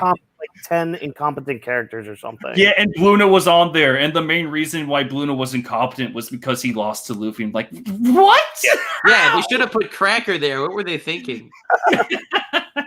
Like by that same logic, like, yeah, Katakuri was incompetent because he lost to Luffy. I'm like, no, stop, cease.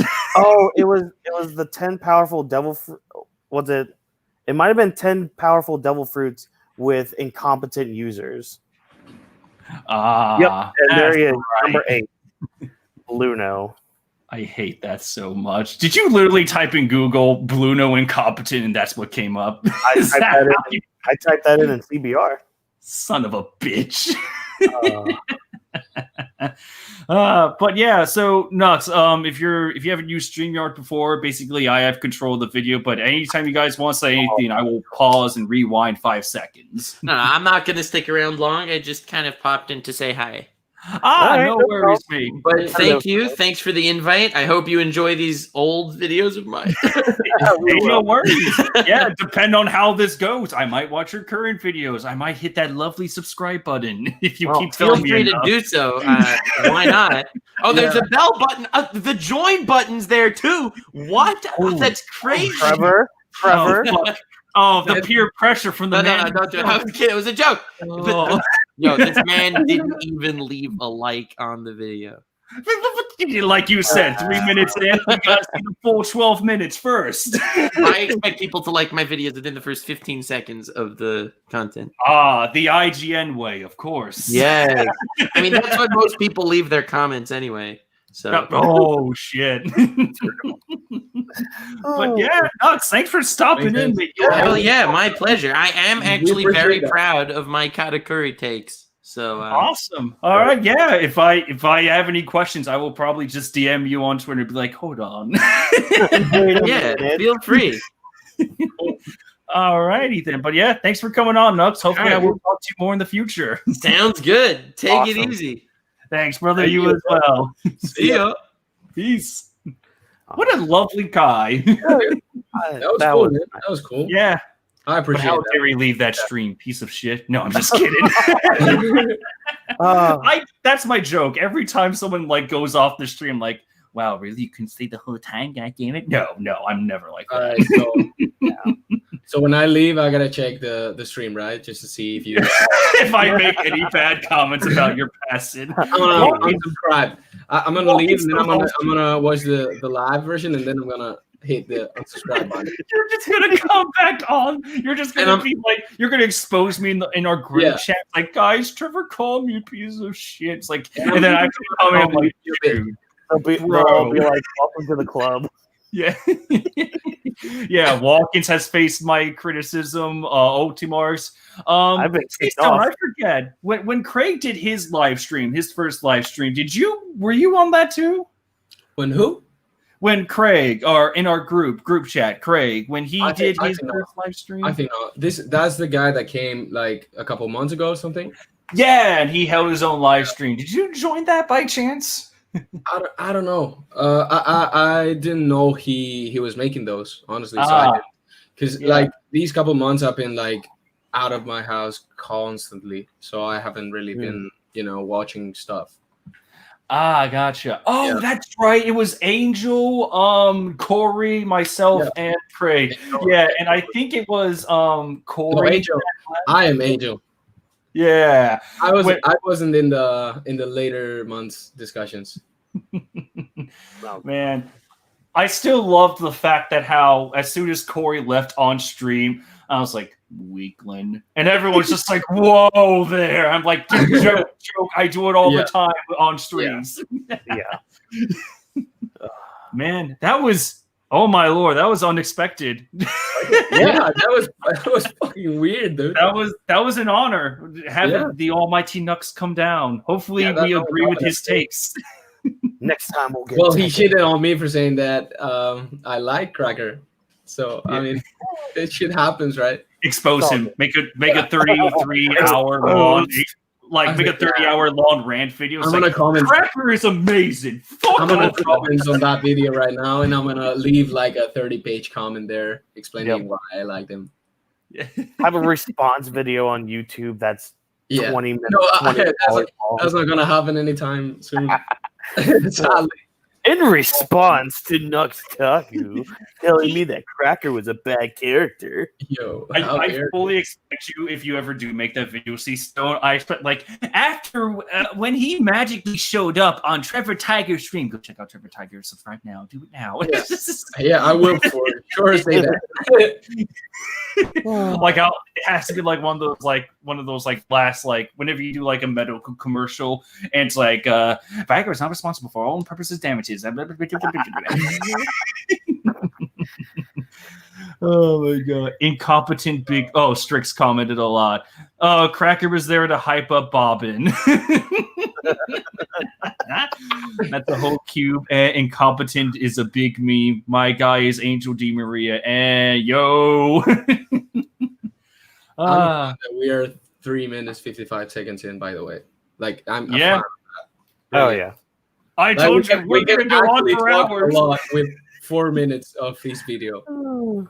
Yeah, dude, I'm telling you, these are how my streams work, especially with researching Katakuri. It's gonna take. I'm cool with that. What was it, Trevor? When we did Grand Line reviews, it was only 2 videos. Oh my god, dude! We were there for like what, 3 hours? Yeah, I agree with Nux Taku just in the 4 minutes that we've covered his one video so far. Mm-hmm. I've agreed with his take more than Grand Line's whole takes on the Luffy versus Katakuri fight. Yeah, he said some very interesting things, and both of us were just like, especially in his second video. His first video took maybe 40 minutes to get through.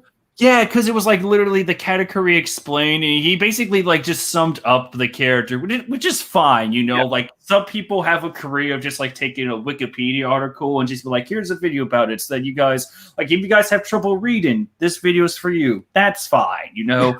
And then when he had like his own voice on like, now let me explain Luffy versus Katakuri. In fact, I'll just go ahead and show the notes that we took down for that video. Go ahead. Here we go. So these are just like the random notes. I plan on like going back to the video to just expand on them more, but these were just like the in-stream notes that I took. So he said he's going by manga. Fucking great, because he can tank hits. What? Wait, what's up? He can tank hits. Oh yeah. Oh yeah, that was Luffy. Like Luffy can tank hits. I plan on having a small little edit where I just like Luffy can tank hits, Kaido. The one that he couldn't tank that. Yeah, it's like he's on a mission to dispel plot armor, and it's like, there were a couple instances there, Chief. Yeah.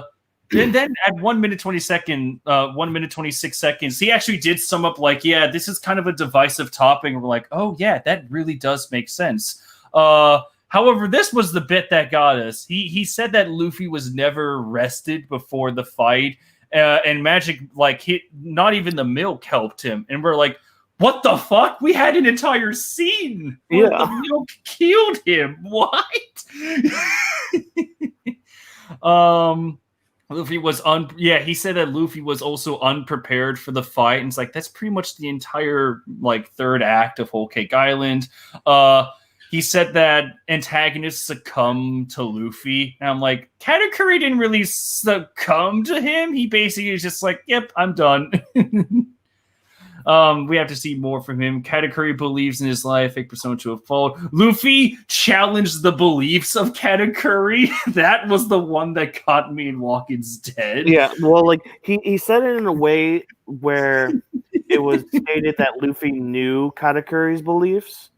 Yeah, it's like Katakuri not once said like, I'm doing this for me and I'm doing this for them. Here's my entire backstory. Like he never really shared information with Luffy. The only dialogue he shared was like, you're useless. You're not strong enough to beat me. I will kill you. That kind of dialogue. And it's just like, oh, you don't really have that many things that challenge the beliefs of one another. It was a very weird video that we watched, and most of the dialogue he had regarding like Luffy as a person and character, you know, like when he had that flip of what he was fighting for or about, that only happened after Flampe. Yeah, and my favorite bit was literally at the end. Where he said, like, I won't dive into two plausible arguments because they're too far into interpretation. Dude, your fucking video is called Luffy versus Katakuri Explained. This is the perfect time. That's what you gotta do. Yeah. Like that was your moment. That was your chance. And then Luffy won psychologically. Luffy won, and I'm like, no, I'm pretty sure he won physically, or Katakuri just gave up. Oh yeah, because then he mentioned that like, oh, this was like a game of chess, and we're like, yes, Yeah, that's the second line. I was reading that and I was like, bro, what? yeah, like he was just like, this was like a game of them playing chess. I'm like, no, if this was a battle of anything, it was a battle of stamina. Like, do you really think Luffy is like endurance? That was an endurance fight. Yeah. Yeah. Like, if you really expect me to believe that Luffy, of all characters, takes every fight as a chess game, I'm like, no, you don't. Make it a checkers game, and we got an argument, but not fucking chess. And even checkers is a bit of a stretch for Luffy. I know. He just be looking at his pieces. He'd be like, all right, so I move the red piece straight. No, you have to move it diagonally. Diagonally, is that left or right? Yes. Can I move it back? Not if you're a king. What? He just punches the board. Yeah, he would break it. Yep. He wouldn't go one game without breaking it. I can tell. Yep. He gets it from Garp. No Garp. Garp punched Luffy so hard in the head that he can't play chess right now.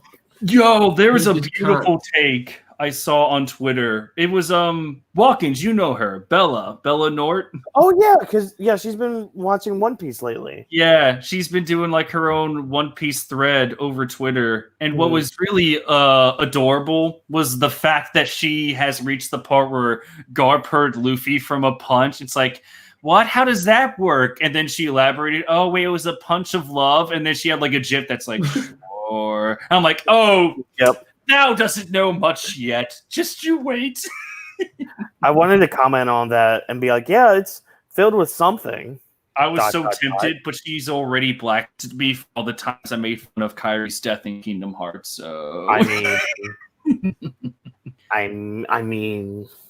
maybe. What, you calling it deserved? What? Oh, I mean, maybe. No, not your part. Kyrie. Yeah, Kyrie was I useless. I fucked up my cam. Excuse me. Oh, you're good. I kind of like the night tone you had there for a second. Yeah, because like here is so hot that I can't even open my window. Like for real, I can't. Right. Oh, I would die. Oh Jesus. yeah, that's how Spain works. Telling you. Love it. All right. Speaking of hot takes, that's my fun for the day. Back to how Cracker is a terrible character. Need to express because that's not his character's point. Cracker's purpose was to hype the Empire, was to hype the Sweet Commanders, and to hype Big Mom herself. Katakuri got hype more than any other underling character, as I've been pointing out, but all this hype was his own. It was not serving the purpose to exemplify the grandeur and traumatizing fear of the Big Mom Empire. Katakuri fought by his own name alone. In our first meeting of the guy, before he even raised a finger, he stood apart from every other minor antagonist in the series. So despite not directly showing his legendary accomplishments, a seed was planted in the mind of every viewer from his first appearance in the series that this guy is going to be a badass foe. That, and he possibly has the most epic character design Oda's produced in years. Okay, I was about to say, if you were about to say all the time, like, wait. So most epic character design. I have to take a note of that. The intro in the manga was really, really, really cool. Oh, like, the anime was not that good, but in the manga it was really like you could love him just from the intro. Like you would know that was gonna be like a huge character there. Yeah, I also like the fucking beans when he went like boom and he killed that dude. That was really cool. The fucking jelly bean. I loved it too, man. It was so cool. Man, just was fucking with my cam, bro. Holy shit. Yeah. Most epic character design Oda's done in years. I can definitely agree with that. Like that's whenever I ask people over Twitter, like when I DM'd all of you, like you two and all like the other One Piece friends I have on my followers list and follow win list, I asked them like, "Hey, what's your take on Katakuri?" And like a good amount of them, I don't know if you guys said it too, but it's like Katakuri's design was amazing. It was like it had like this unique sense that just really added to the character during everything he was in. It's like, okay, yeah, I agree. He was just such a stark Badass. contrast. Yeah, From everything else around, like all these other characters, like Oven, Daifuku, Parasparrow, they're all so colorful, like they have, silly. Yeah, they're like colorful. Yeah, and the hair, they're weird. They are so weird too. Mm-hmm. And then Katakuri just comes out, and it's like if you took, oh yeah, it's like the stark contrast between Part 3 JoJo anime and Part 4. I like that. That's really good. Yeah, because Part 4 is just so bright, colorful. Like even the sky's freaking yellow. Yeah. And then Part 3 is so dark. It's very what's a good word for it? It's normalized. It's like, you know, the sky is still blue. It's like it's a realistic take is what you're going for. Yeah. Like it follows the real world rules, and it's like, oh, okay, cool. Like the real world art style. And then, you know, Part 4 has an alien and potentially in JoJo's. Potentially. It's a mystery. This guy shows up. It's not really a spoiler, but this guy shows up and he's like, I am an alien. And then this one woman comes in and she's like, no, he's not an alien. My son's just playing imagination. And then the guy turns around and is like, that's what I brainwashed her to say. So it's like kind of left up to you if he's telling the truth or not. I like that. I like that. Mm-hmm. So he's a little messed up, right? Yeah, he's either potentially super crazy or he actually is an alien. And fucking Araki is a master of mystery in terms of that because he never gives like a solid clue as to what direction you could lean in. It's all up into interpretation, which is great. I love it. Like the sexuality of most of the JoJo characters. All of them are gay. Really? No, I'm kidding. I don't know. After Hisoka, I can expect anything, right? Oh, Hisoka. Oh my god. That's Hunter x Hunter. I know that. Yeah. Right. Good. One day you'll understand. That's an interesting dude. Yes. Yeah. For sure. I remember because one day Marco OPT Marco One Piece Theories, he put out a question. It's like, take a look at this guy. What do you think? And it was Hisoka. And I actually do remember, on that very day, there was a top 10 video of amazing anime fights, and Hisoka just happened to be part of it. Don't ask me for the name of his opponent. I don't remember, but I do know that it took place in the forest. Like, all right, this is pretty cool. I might check it out one day. Yeah. That dude he's just like Katakuri. You know, the first time you see him, he just sticks with you. You know, he's he sticks with you. At least that happened to me. It's like, this dude is gonna make stuff happen. Yep. And he does. And he did. Yep. And thank God he did not make as much stuff as he would have wanted to. But yeah, we'll leave that for another day. Interesting. Oh, it is, Trevor. It is. It's interesting is a word to put. Okay. All right, back to good old Nuxie Oh, that, and he possibly has the most epic character design Oda's produced in years, making him stand out compared to everyone without even saying a word. As a stoic-looking, cautious badass juxtaposed to the rest of the leering and jeering, overconfident Big Mom fleet, he's immediately defined as a character not part of their grand collective. And I hear the Perfect Cell playing, the Perfect Cell Bruce Faulconer theme playing in the background. I like that choice. Oh, you do? Yeah. I like that. Good. Fleet. He's immediately defined as a character not part of their grand collective. And that's the main point his introduction really needed to get across. Oda was telling us that there's something different about this guy. Keep an eye on him. I was planning on making a video on his introduction alone, so I was notably paying attention to his actions back from the way he was set up. And whether you noticed it or not, subconsciously, he was the central focal point of attention for everyone. All this interesting take there. And Yeah, he kind of like Oda even did make a point to like Katakuri is separated from everyone because he's like the protector. Yeah. Yeah, separated from everyone. I wonder then if Nux also acknowledges the fact that Katakuri's like personality and like actions during the tea party, like actually, this is a perfect time to test it. Hey, Seastone, do you remember? Like, would you agree It that Katakuri? scares me when you say that. Yeah. would you how do you remember Katakuri during the tea party? Like, how do you remember his actions? Do you remember as like a perfectly calm, perfect being like during the tea party? He was like kind of paying attention to everything that was going on, right? Like he's the kind of dude that's trying to make sure that everything happens the way it happens, because everyone in the crew knows his powers, so he has to use them in those situations constantly. Okay. Would you also say that he's remained calm during the entire tea party?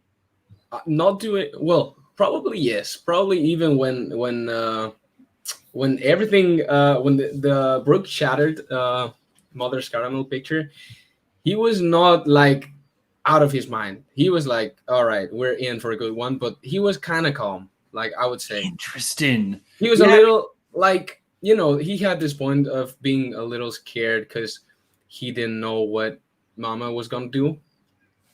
But I would have been like that too. But I would say he was calmer than any other person on the crew. That's interesting. On Big Mom's crew.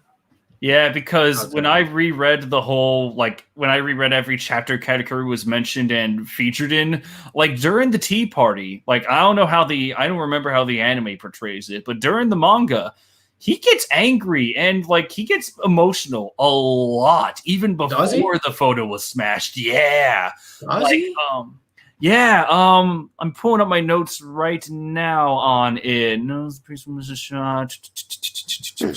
Yeah, it's like right when Luffy emerges from the cake, like there was that little sense of worry. It's like, oh shit, I can't stop this. But like during between then and the photo smash, he's basically like, oh god, Luffy is going to do something horrific that's going to cause Big Mom to scream, and he's like running around, and he's actually screaming angrily.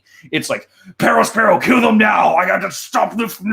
It's like, oh, interesting. It has to be frustrating to be in that situation too. Mm-hmm. True. Because like he knows what's about to happen, but he can't explain it fast enough to other people, and other people have to do the stuff that he's telling them, and maybe you're like in the middle of the chaos and you have to listen to this guy who can watch or see or whatever the future for like 4 seconds. Yeah, and he's trying to explain it, and he has to do all this stuff, and then he has to tell everyone what he's seen and stuff like that. So it kind of makes for a frustrating couple minutes there for him. And I do I love that take. I need to put that in there. But Katakuri is frustrated. I'll add more to that. But it's like basically there was a belief, and Grand Line tried to like emphasize that belief too, where it's like Katakuri was always like this calm, perfect being only until the fight with Luffy. And then Whawkins were like, no, you don't. You're not getting away with that one, mate. And I mean, and again, sorry. no, you're fine. No, but again, like kind of like what you said, he was a lot more calm than the other people. Yeah. But again, like he did start showing more. He was starting to lose it just a tiny bit. But again, since he can keep it together relatively better than the rest of his siblings and even his own mother, that's where people get him being like this stoic character from. Yeah, he was not always stoic. Even since the beginning, he was always a little emotional. At most parts during the wedding. Yeah, Seastone, you put it best. It's like he's trying to handle everything. So yeah, mm-hmm. it is frustrating. Honestly, it's all on him. Because if you think about it, it's all on him. Big Mom don't give a fuck. She's just like focusing on the cake, and then everyone's like wedding cakey, getting drunk and whatever. And the only person who's only like full focus on security and stuff like that is Katakuri. which is very interesting because I'm actually making a Parasparrow video right now, and it's basically to the it's the same thing with Big Mom. Like, yeah, Parasparrow, like, what would his future in Onigashima be? And there's so many goddamn variables. I'm like, all right, I'm gonna make my own fanfic timeline and try to explain that shit.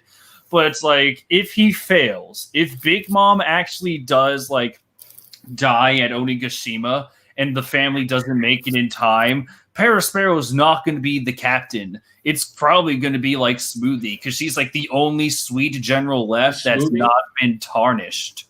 Yeah. Like, what a I don't know about that. An excellent way for like it would like I know that in the context of the story, she really hasn't done much.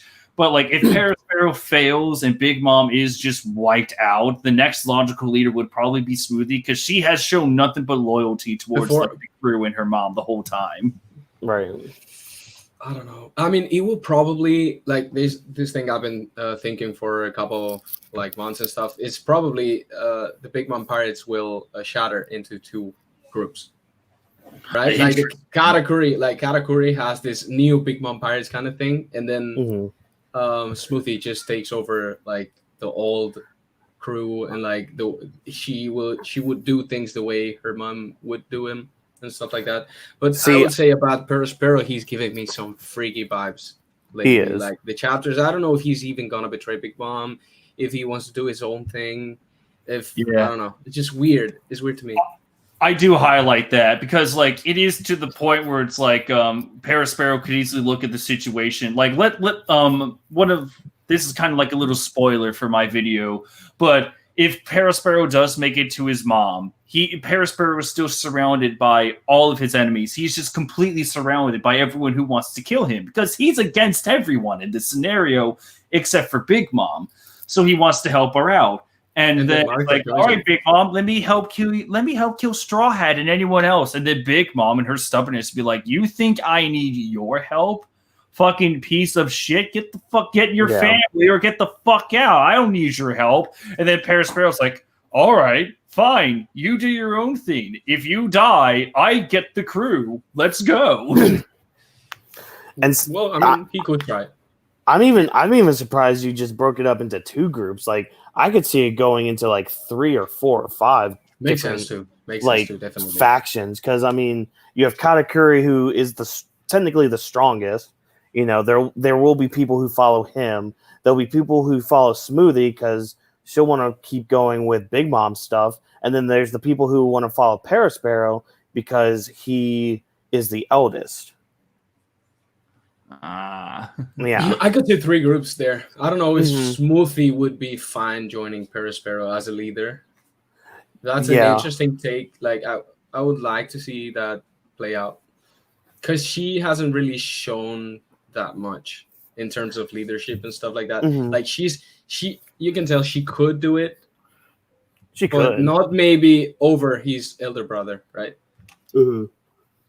That's why like the main 2 factions are Katakuri and Parasparrow.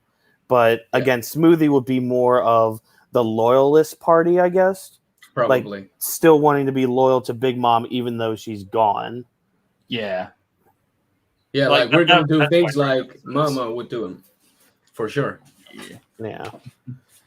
Oh, hey, Mercenary Wolf. Hello, good sir. And hey, Chief D haters in the chat as well. No Lindland slander allowed. Hey, we're not. Is it really slander if it's like, hey, she might things die? Have to be told. Things have to be told. Yeah. I mean, I guess I'm thinking Chief is still salty the fact that Big Mom got knocked over by a motorcycle wheel. I was not expecting that, honestly. Like I was reading it and I was like, bro, I think I took a wrong version of the chapter or something like that. I was like, this ain't happening.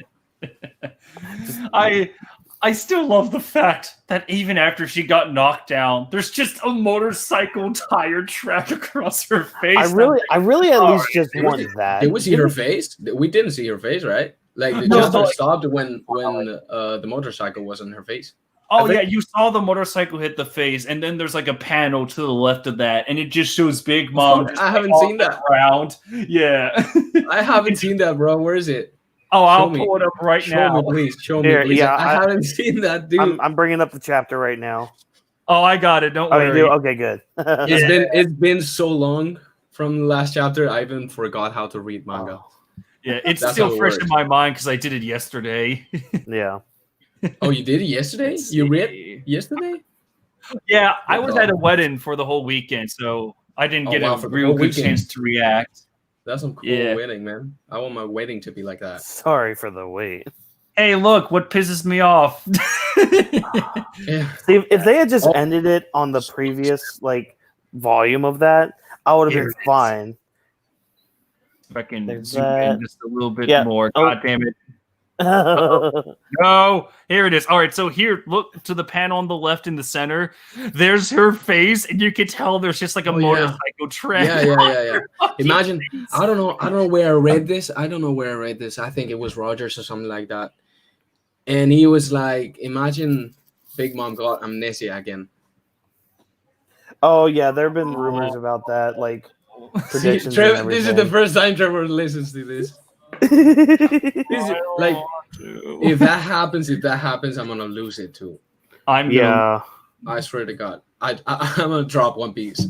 I also saw a Rogers-based tweet, and I like for the first time in a long time, I will completely agree with him. Where it's like, man. Big Mom is starting to get less threatening as the story goes by, but I y'all did are see not ready that to have tweet. that Yeah. conversation. And it's like, you know what? Yeah, I agree. Yeah. I really hope that changes because, like, let's face it, if she does get amnesia from a fucking motorcycle, like, if she It could happen. Like you Yeah. can tell Oda would do that.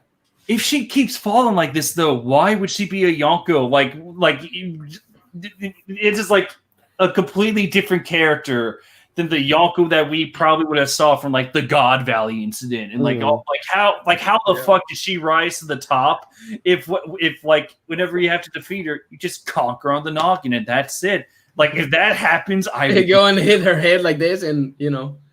I mean, I guess you could always have the argument with that, and this is just me being the optimist that I am. You could have the argument of, oh well, she may be classified as a Yonko, but maybe she's actually a lot weaker than we thought she is. I kind of disagree with that. I know. Like, why was Roger like Roger was legit scared of her? He was scared. Like he didn't want no beef with her. That was like 20 years ago. Yeah, but I mean, she's It should be transferable. That's why people You remember- fucking hate people for no fucking reason. Do you guys remember the first time we saw? I think it was the first time in Fishman Island when Luffy was talking to Big Mom on the phone, and she looks scary as hell, man. Oh, she was looks terrifying as so hell. scary, man. Her drool was like acid and shit. Yeah. It was like, what the fuck is this? And now she is this 80-year-old kid that I wonder if she has diabetes or something like that, because like she'd be even weaker, bro. Yeah. I wonder if like I think Joy Boy, because I remember it was it was Alpha Triple 817 I think that did this. Oh, that's an OG. Yeah, like when That's an Alpha OG. made a theory video on like how powerful Big Mom is, like because he's usually right on the money. And I remember like when he created his How Strong Would Big Mom Be, and this is like when the anime just showed the I gotta get silhouette a from the tissue first from my time. kitty. No worries. But it's like the version that he painted Big Mom seems infinitely stronger than the version we have right now. Yeah. Like I said, I I love remember thinking this is the scariest thing I've seen in One Piece. When the Big Mom dropping acid from the from the mouth and stuff like that. I was like, And wow. she ate her kid too, or she ate one of the messengers. Yeah, she was like, bro, Yeah, untouchable. That's the smoking gun. Oda did the smoking gun of, did she really Yeah. eat all the orphans and Mother Carmel? It's like, yeah, the smoking gun was in her first intro. It's right there. I also love Chief's headbutt. Oh my god. Chief. Sorry, I didn't mean to Now interrupt she's you. like, we've seen more flaws than any other thing with her, right? Like right now, Yeah. like that's the point of her character. Like if she didn't have those flaws, Luffy would have been done, right? Right. I love But- Chief's comment here. She headbutted the wheel. Stop lying. Yeah. maybe, he's got a point. I like it. Yeah. I'm gonna see if I can work some of the lights off better, because like this is fucking dark as fuck. Oh, no worries. Dude, you should see my room. Like, whenever I do the versus CBR streams now, I have to get a new light bulb. So it's like, here's Whawkins and here's Ultimar. It's just like in their perfectly lit rooms, happy times. And then here's me, the Dark Overlord, pressing the pause button. It's like, hold on. Problem with me is that now it's about to get nighttime here. So, the lights have been changing a lot, and it's been like a fucking nightmare right now. Oh, God. I can't really find the sweet spot. Stay safe, my friend. Yeah. So, yeah, I'm safe as fuck. I'm in my house, bro. Yeah, you're a good boy. Unless you're just house, like unless Oven is just outside your house, he puts his hand on your building, and you're just like, fuck. I mean, if it is Oven, he ain't gonna kill me, right? That's not gonna happen. Only if you have the will of P. Well, I don't, but it's Oven still. He's gonna start like Seastone's gonna start like a new order. It's like the family of S. The S is just don't die ever. Like a snake. That's why Snake Man won. No wonder Snake Man defeated Katakuri. Just does not lose. Yeah. See, That's why. This is the beginning. This is the beginning of the S-Clan. That's why Kaido took out Luffy so quickly. He was about to give Snake Man a try, and Kaido's like, no! Shit! Take him out! Yeah. Kaido had to go full on that. Oh, God. Oh, yeah, we were watching the video, too. Oh, yeah. We've watched a minute since Nux left. Woo! Like only one. We got this. We're doing it record time, then. This is cool, man. I mean, compared to other streams, Trevor, yeah. Isn't it great how we don't have to pause every 5 seconds now, Whawkins, because there's a horrific take? We've been going longer now. Thank you, guys. Thank you. We played. Dude, for CBR's videos that we've watched, holy fuck, we've had to pause. CBR is the thing I was. I went on a stream that you were reading some articles from somewhere. Was that CBR? Oh yeah, CBR. Yep. Yeah.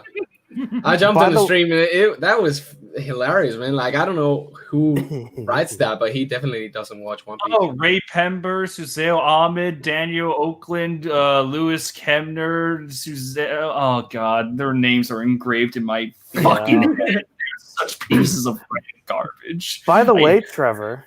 Oh, we might have to call an audible Thursday, because guess what? Death Battle just uploaded. What? Oh, fuck! Zuko versus Todoroki. Oh. This is just so one-sided. Todoroki's gonna murder him. I just know it. I can't wait. God damn it. Yeah, like on every CBR, like we've been doing the videos now, Seastone, where like their takes are even worse than the articles, because every 5 seconds we have to pause the video and we're like, how did it even come to dare this? you? How dare you? Like how? Like you remember lovable Dragon Ball Super character Jiren? Jiren? Not Yeah. really. Like I kind of want to. Oh, that's the bald guy from Super. Yeah, the bald gray alien. No, I haven't seen it. Like, I've seen like just a couple of chapters in the end and fighting and stuff. All right. But, like, I don't really know much about that dude. Well, to provide you context for this video, let's just say that Jiren, his parents were killed by some random villain. Cool. And it's just like he was Batman. Some random villain. All right. Yeah, he like the Super never clarifies who it is, and it's like, oh my God, Jiren was just Batman. He was Bruce Wayne, and then it's like how? All right, and then this video is just like, here we're gonna explain Jiren's tragic past, and like, oh, this will be good. And then one of the explanations, I'm not even kidding you, Jiren time traveled back to the past to kill his parents. And it's like, what? How? I'm calling the cops on that. You broke every law of Dragon Ball to have your fucking stupid time travel plot. Fuck you. That's weird. You, I forget, Seastone. Do you watch Avatar too? Like you watched Avatar: The Last Airbender? No, I didn't. Like I was talking about that like a couple of days ago on the group chat, because like I watched it when it was on the TV when I was a kid, and I didn't stick to it back as an adult. So like I liked it, but I never really gone into it. Okay. It was Quick, cool. Name an anime series then. What's one of your favorites? Who, me? Yeah, one of your favorites. Actually, you know what? Let's stick with One Piece to provide accurate context. So let's just imagine that there's a 12-minute video about how Chopper is going to be the father of Robin's children. That was the level of stupidity, of absolute bullshit. I mean, if you think about it, have you seen Rule 34? Is that the internet porn thing? Yes, that's the basically. It's basically if it exists, there's porn about it. No, I know it. Oh yeah, I have that friend that tells me that.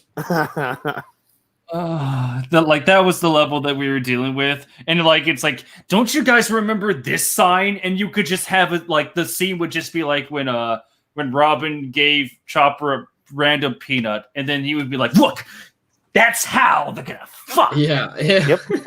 That's how they're gonna have kids. Dig point. What the fuck is this shit? It was so bad. Chief, I would have liked to join you. Unfortunately, I cannot right now. I'm always ready to preach the Big Mom gospel. Dude, I might be going on until like 10 p.m. tonight, so the fucking doors. What time is it? What time is it there? It's 2:10 p.m. Oh my god. Remember, we have this video and then 2 other Nux videos that I have to get through.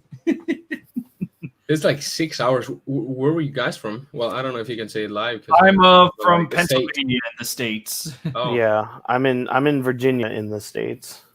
No, I know you're both from the States. Oh yeah. Well, I mean, I guess you were from the States too, but I don't know. We're on the Assuming. the East Coast of the States. I'm looking where the fuck are those, because I don't know any of them. Well, I know some of them. We're pretty much I know where Virginia was. America. Mhm. No, I know. I've been some of them though. Like I've been there a couple of times. Yeah, I even got family in Massachusetts, in Boston. Oh, nice. Oh, yeah. Nice. Yeah, that's cool. I loved it, but I haven't been to Pennsylvania and Virginia. You're not missing much. Yeah. I mean, that's what I hear. That's especially in Pennsylvania. Yeah, especially with everything going on right now. It's just like you're taking a bullet. The only credible thing I have to mention is oh hey, the Angry Video Game Nerd and Tekken, they live in Pennsylvania too. So huzzah for that. That's what you got. Ray Pember is my hero. God fucking damn it. I love it. Oh yeah. Anyway, back to Nux, I guess. Oh yeah, I guess. To who? Who's that guy? You noticed it or not, subconsciously, he was the central focal point of attention for everyone. All this is fine and a great and wonderful way to introduce any character that will have any role to play in the future, but it's an especially powerful narrative method to subconsciously expect an overpowered character already curious of what this bastard is going to bring to the table. Okay. This takes advantage of one of the 3 fashions in how to hype an overpowered character properly. Firstly is the Madara method, where a character is essentially Madre. Oh no, he said Madara. Holy shit. The way he said it. Huh. The you just like it? Oh, Trevor. Trevor and Madara don't mix. Really? They don't. I am going to. I do mix with him. I did until it was realized that he was just a pawn in somebody else's game, even though he had pawns in his own game. God, I I mean, that retwist was just like, I'm going to take an angry piece. I'm going to mute myself in the meantime. Go ahead and talk amongst yourselves about how much you love that fucking piece of character. Really? How can I hate him that much, bro? He does not. He was so cool, man. He was such a fucking OP character. Like, he Yeah. was well up until the end, but Naruto fucked up the end in everything. It did. I mean, if just he had to kill him some way, and he just couldn't do it better. Like, I guess that was his bad, right? For Kishimoto. and that's the thing. Like, I would have been fine with Madara being like the final villain. I would have been fine with all of that, but then he puts in the Kaguya stuff, and then all the stuff with her. I was just like, no. Like, the whole Kaguya fight for me was bad. That's fuck. Yeah, it was really bad. The fact that Naruto uses a reverse harem jutsu in that fight against a god, it's just oh man. Like, and they try to make the fight in the whole show was won because of that fucking jutsu. It just makes no sense. It was a gag. Yeah. That won the most important fight in Naruto. Yeah, and then we have Naruto versus Sasuke round 2, which I still think is good. Yeah, it is good. Like, if you say it's bad, I'm gonna crash my PC. You know what I'm saying? It is so good. It is so good, man. Just the part where they both finally just run out of chakra and they're just pounding each other. Like, god damn. The reason why I like it so much is because if you analyze the fight, you can see how they are trying to make the hand jutsus and stuff, and they are blocking. They are blocking each other. Oh, and yeah. First time you see it, you don't realize. But like, I've watched it 3 times, the whole show. So in the end, you realize that they are fucking doing close combat in hand to hand, and it makes sense from a martial arts point of view. It doesn't happen in a lot of shows. I'm telling you that. Especially with the anime, I mean, like, the whole beginning of the fight, it has no music at all. No, like, hard rock, like, oh yeah, we're fighting. Like, that's how powerful it is. Yeah, it just, there's no music. You just hear their fists hitting each other, and you hear like the jutsu start to be activated when Naruto's trying to use his clone stuff, and Sasuke's just stopping it all. He's just like, no, I'm not letting you make clones. If you're gonna make a jutsu, you're gonna take a punch in the face. Like, you have to pay the price for it. That's fucking good. Mm-hmm. And Mother is cool too, but Trevor, I have a Madara pop that I always like to bring out during our CBR streams. I will kill you. he's on my desk right now, so I can't really get to him easily. You want to see what's on my desk? Uh-oh. No. Let it be Madara. No. That's my man, bro. You know who he is? The light does not help much. I'm sorry. Yeah. Is that Shanks? Yeah, it's so good, man. Look at it. Nice. Chief is speaking the truth. Madara is mid to me. That's what you can't have on your desk. Otherwise, you better have nothing. My desk is my bed, so literally I just have my One Piece poster, my Castle Crashers poster, my Skies of Arcadia poster. That's who I got on my desk. I mean, or above it. You don't need much. I think it's pretty simple, but it's great. Really. Like, if you start putting a lot of stuff in there, it's just kind of like too much, right? Yeah. The Madara method. What is the Madara method? I'm terrified now. Tell us, Nux. I don't want to. He was essentially a legend, commanding fear. So the time he actually shows up to drop a meteor, Swakage is going to orgasm all over the place. When the properly placed hype. That was huge. Yeah. What? What a fucking callback. Who remembers the days of Swakage? Oh, God. That takes me back.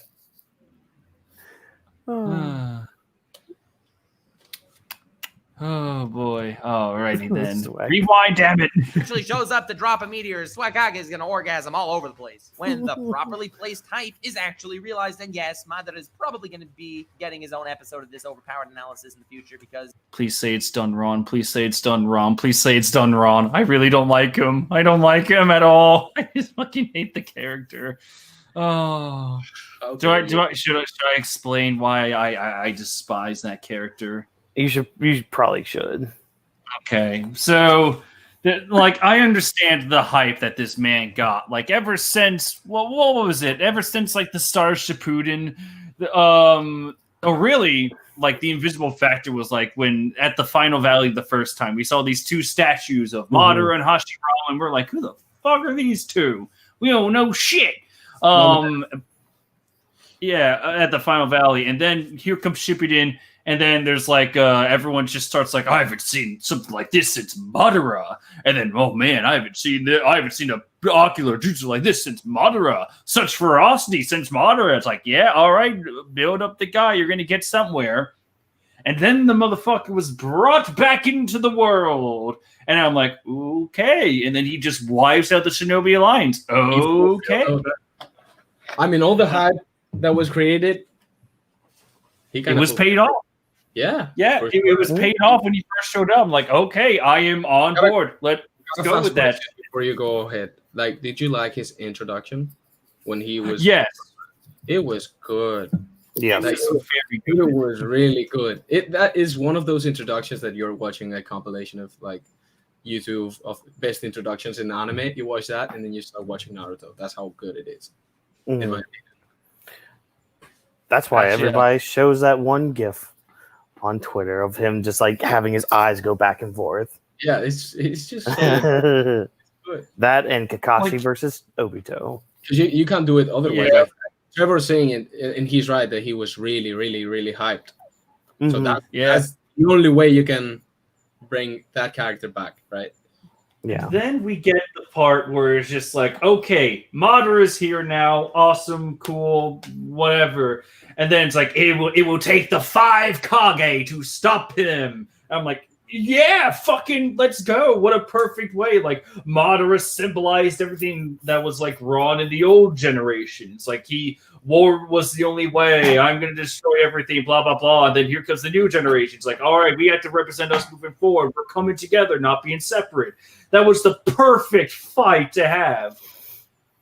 And then fucking wasted them. He just annihilated them. I'm like, I didn't mind. The 5 Kage were just kind of just like scrubbed out. I'm like, okay. Well, what happens next? And then Madara just fucking shows up next to Obito, and it's like, hey, Obito, I know you had your own thing, but guess what? I'm the main villain now. Fuck you. And I'm like, what? And then it just turns out Madara was like this secret mastermind. It's like, all right, Obito, everything you did, it's actually my goal now. Yep, everything that you did was really my plan. And my infinite Tsukuyomi, it's my world war. Everything is mine. Now I'm going to become the god. And he's just not stopped or halted in any way, except for Night Guy, which was amazing. Yeah. However, after that, you had, like, he got to a point where, like, it took fucking God-given powers to just slow him down, but then that wasn't enough, and Madara was so strong, he had to bring in Kaguya, and then after Kaguya, Madara's just like, well, I guess I'm out, peace. I'm like,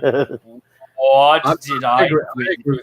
I agree with you that the fact that the writer dealt with Madara being that overpowered and, you know, having to have to die. He had to die at some point, right? For sure.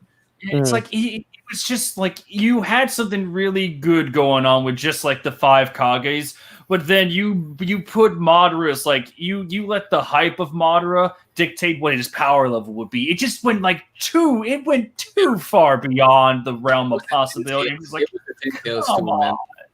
It's like, yeah, be overpowered if he has the fucking 9 beats on him.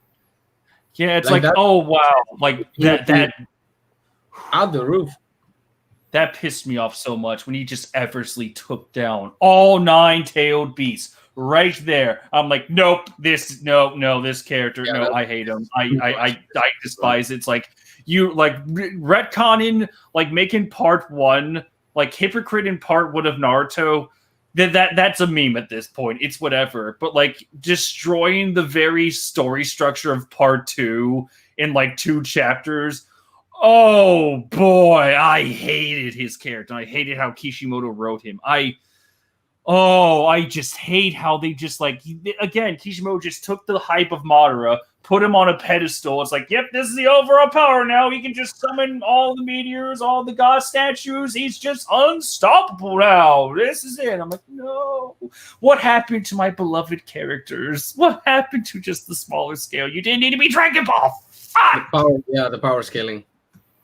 But again, it was just Naruto falling in the end. It was everything was falling down, and Madara was that he was there. You know, he was the main antagonist, so everything was just bad writing, and Madara had to fail down that road too. See, for me, I could have probably excused most of that Madara stuff, but then Kaguya happened, and see, that was my turning point. I was just like, okay, this stuff is a little weird, I will admit, but I'm not completely off yet. And then Kaguya appears. I'm like, but does Kaguya make motherfucker? Because I don't take Madara, honestly. Like the Kaguya thing, I don't. It has nothing to do with Madara. I see it as a cause and effect. Like if Madara didn't get so strong as the cause, there would Madara's strength was the cause for Kage to be brought in. Because let's just all just say it right now. Kage was brought in because there really was no fucking point to just Madara was supposed to be the end villain, but Kaguya, she had to be brought in because there was no other way to move the story past. I have attained immortality now, and just no. Yeah. I mean, after Might Guy, you could have worked something and try to have fucking Rock Lee take up the reins, have him go Knightly. That would have been amazing. It was 1 versus couple thousands, right? When Madara was at the point. I don't know. I think he could have done it better. Right. He could have done it better. But yeah. It happened. Yeah. Shit happens. We all ate that shit. We did. We did. Well, you guys did. I always looked and it's like, no, I don't like this. I really don't like where this is going. I mean, I like the hype that was happening, and then I don't know. It was just something about Kaguya I did not like.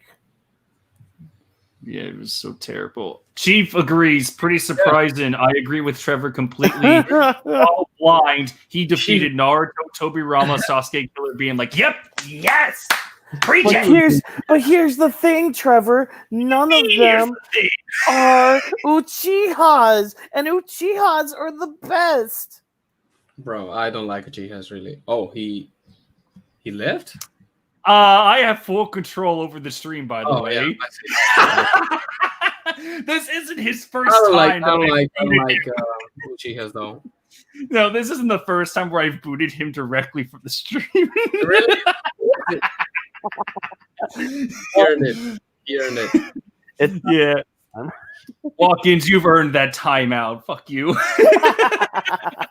I love all this. It was fucking sad talking about the way they did Madara, man. I can't get over it. Really. But hey, maybe, I like Nux as a person so far. Maybe he'll convince me. Or maybe this will be a point where, hey, I agree to disagree. Let's see which one he chooses. Oh, no. We realized, and yes, Madara is probably going to be getting his own episode of this overpowered analysis in the future because the ploys taken to hype that guy is pretty much unmatched. Feel free to subscribe. The second there it is again. Is the Blackbeard approach, where we know of him and we know he's powerful, but then he takes one little action that rocks the fabric of his defined universe, where in one moment he can transition from an asshole to a world-class terror. Yeah, he'll also be getting his episode in the future. Can't wait to see more of the Blackbeard Pirates, by the way. Yeah, that actually kind of makes me worried. Yeah, because Whawkins also said this last time. Wano has been going at breakneck pace here, where it's to the point where it might take. Does that mean fast or slow? A little fast.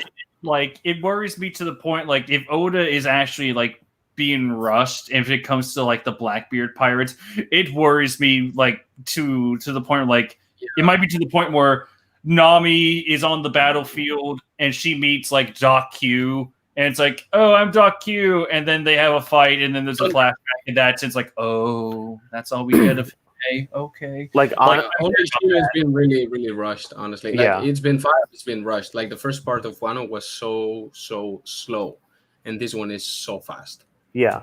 Like, honestly, I would not be surprised if Oda off-screens most of the stuff on the roof right now with the battle against Kaido. Yeah. It would piss It me would off. not. Yeah, it would, but it would not surprise me. No, You yeah, know at what this point. Yeah. Oda wants to finish. You can tell. He Yeah. wants to finish.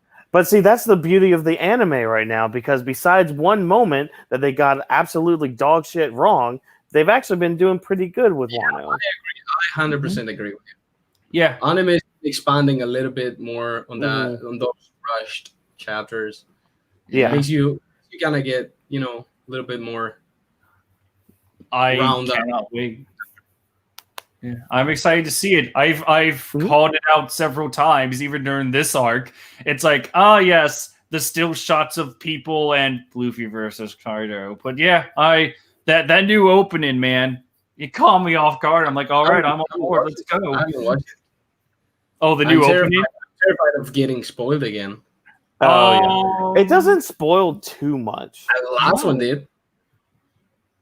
Yeah, the last one did. Yeah. Yeah, but until you guys tell me it doesn't spoil, I'm not getting nowhere near that. I'm pretty sure it doesn't spoil because it I shows.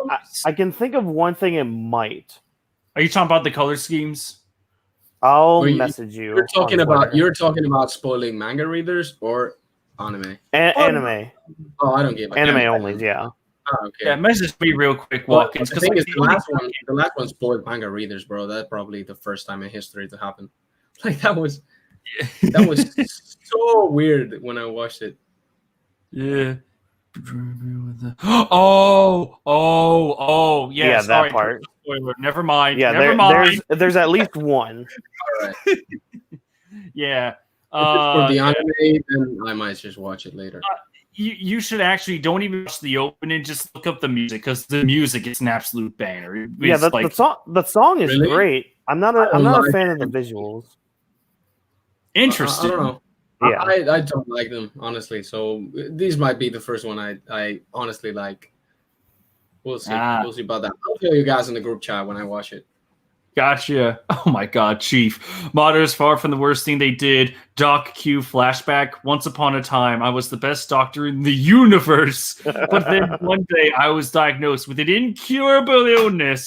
The end. He just dies right there. Oh my god, what if that's the thing? Like Doc Q rolls up to one of the Straw Hats. He's just like, I've been diagnosed with an incurable illness. You'll never defeat it. Just dies. Yep. It's like he's like this unstoppable force to the Straw Hats. Like he one-shots every single character. It's like, yes, Blackbeard feared me most of all. And then he just dies. I would laugh. I would laugh too. He would just he literally dies on his horse. The horse dies. The horse is the real Doc Q though. Yeah, the horse of Doc Q. Yeah, for his horse Q. The horse. The horse goes and grabs Blackbeard's cloak, shrouds him and Doc Q over the cloak, and takes his to overpower. That'd be crazy. That'd be amazing. That'd be really good. Just like sketching it, drawing it, or something like that, and make it like a bit of that. Yeah. Yes. I would get videos like that. Nobody's making those videos, right? Like funny, short animations of One Piece, like the one we just said. Like nobody's making those things, right?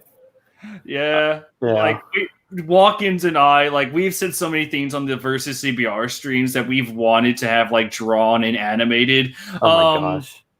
Like for instance, if you go on my profile page on Twitter, there was one of our lovely friends, Bovine, who does animate to an extent, like he does a lot of doodles.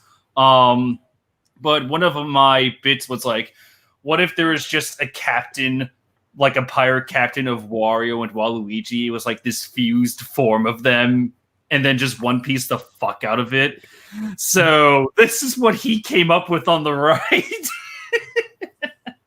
Wow. And then I was like, all right, you know what? I'm hyping the shit out of this. He is the first Im-sama. He's the fleet captain of versus CBR Waluigi D. Waluigi with a 6.66 billion berry bounty. I was wondering how would you call him, but I could. That's fine. His One Piece laugh is Waru Lee Lee Lee Lee Lee. Love it. 6.66 billion. I mean, Yeah. he got strong. He kind of strong. Yeah, the first Im-sama should be that strong. Yeah, I mean, Fuck you, Roger. No, he's never gonna come to the stream. Easy, right? Wait, what's up?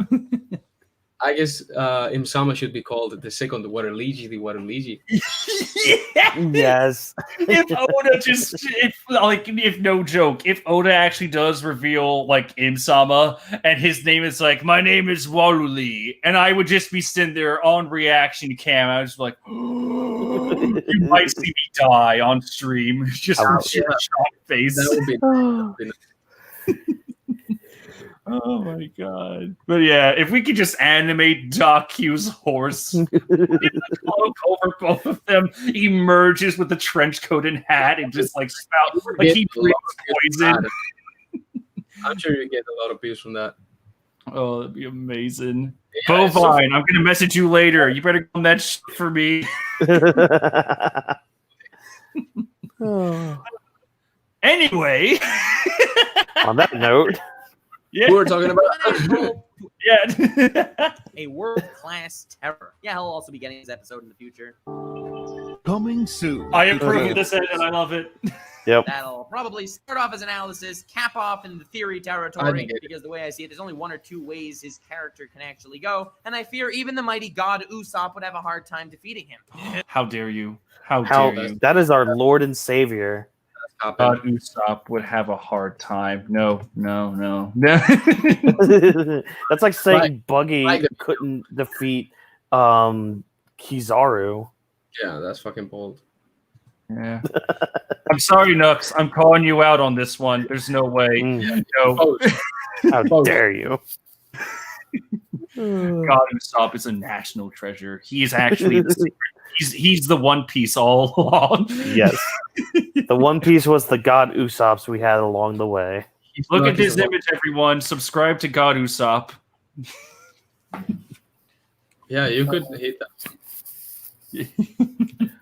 His character can actually go, and I fear even the mighty god Usopp would have a hard time defeating him.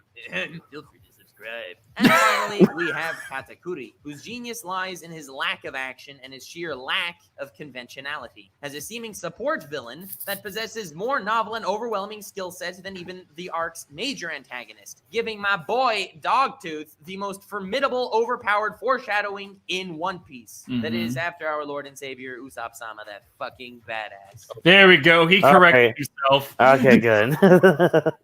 Yeah, I do agree. His like overpoweredness was like kind of foreshadowed throughout the whole Tea Party. Yeah. Overpowered Yep. skills. Yeah. Like it was really foreshadowed since like the first strike he did on Luffy, where he just extends his leg and it traps him in that mochi hockey. It's Well, like, oh. It was foreshadowed when he was just introduced. He killed a person with a jelly bean. That's the first thing we knew of him. A jelly bean? Yeah. He stuck it at his head. In fact, I thought his power was, jelly bean. Like, he was shooting stuff or something. The ancient days of theories. Oh man, the jelly fruit was Katakuri's like big deal. That was great. Remember back when he was Logia? Yeah. Oh. And then even Oda was like, no, that's too strong. Yeah. Weird. Paramecias are weird as fuck. Yeah. Everything that doesn't fit in the other two types of fruits, it just goes on Paramecia. So I mean, but he was confirmed to be a special type of Paramecia. I don't know what that means. Which honestly like kind of begs the question. Like you could tell like that was like Oda being like, shit, I made him too strong. He's a special paramecia. You guys have never seen him before. Well, didn't somebody mention that Luffy's kind of a special paramecia? No, I don't see it. I can't. He seems pretty basic. Plus, if he was made a special paramecia, that would kind of go against Oda's whole thing of like, I made Luffy kind of basic. Yeah, it would go against that. The way I could see it being explained though is the paramecia type like altering the body, which it alters Luffy's body since he's a rubber man. Katakuri is a mochi man. But Luffy can't like open holes in his body. Yeah, He can't really. But see, that's just the nature of rubber, though. Wait, rubber makes holes? Explain. Oh no, I'm saying not making holes. Okay. Yeah. No, mochi, you can like probably stretch that enough to where a hole can be made. Rubber, you have to like cut it. But it was definitely a flaw from Oda. Yeah, that would be like. We'll see about that later. Yeah. That would just go against his whole like Luffy is supposed to be basic. That's what makes his victory so earned. It's like, yeah, I completely agree with him. That's why Luffy is, pretty basic. If he was just made a special paramecia, then heads would start to turn like, what? Wait a second. I mean, he's not being made more special though. If that makes sense. Well, like if it was established early on, like that's one thing. But like if I see. Just suddenly like gain special paramecia powers, just no. Then the line would start to be crossed. Yeah. No. I'm not talking about like bullshit, power ups and shit like that. more like, this is what a special paramecia type means. Okay. Yeah. That's what I'm trying to say. It's like. Gotcha. Yeah, it's like if Hancock actually turned. Well, it's also like, yeah. I was gonna use Hancock. I was either gonna use her or Foxy, but then I was just like, wait, Foxy's kind of fat, so he's already kind of slow. But Hancock, when she faces off against Kobe, he's like, let me reveal to you my own special paramecia powers. And she just does like her entire body just goes slow motion and doesn't do anything. And Kobe is just like, well, you're under arrest. She's just like, Her powers confusing people by going slow motion. It's like, what? Oh man. I can't wait to see that because we all know here that after Onigashima, we all know that we're going to see the aftermath of like who escaped the Navy and who didn't. Well, we have to after Act 3. I really want to see that too, man. Yeah, as soon as we see Kobe, it's just going to be like, oh fuck. Wait, hold on. Onigashima. Remember, we're still in Act 3. Yeah, we're still in Act 3. Yeah. Act 3 was supposed to be the longest. Yeah. And how it's many acts are there? 5? 5. It's supposed to be in like a tragedy. Yeah. I think Act 3 is going to end with Luffy going to the roof and the Scabbards being defeated. Yeah. Someone has to die. Like, for sure. Probably the Minks, like the entire Minks getting wiped out. Some samurai. It has to be like that. It's not gonna go well from the beginning, right? No, because Act 4 is gonna be like the actual war. Like that's where we're gonna get like the 1v1s or the 2v1s and all that. Yeah. Right. Because in Act 5, because that's basically the conclusion part. And it's gonna be. I believe that's gonna be the shortest. Probably.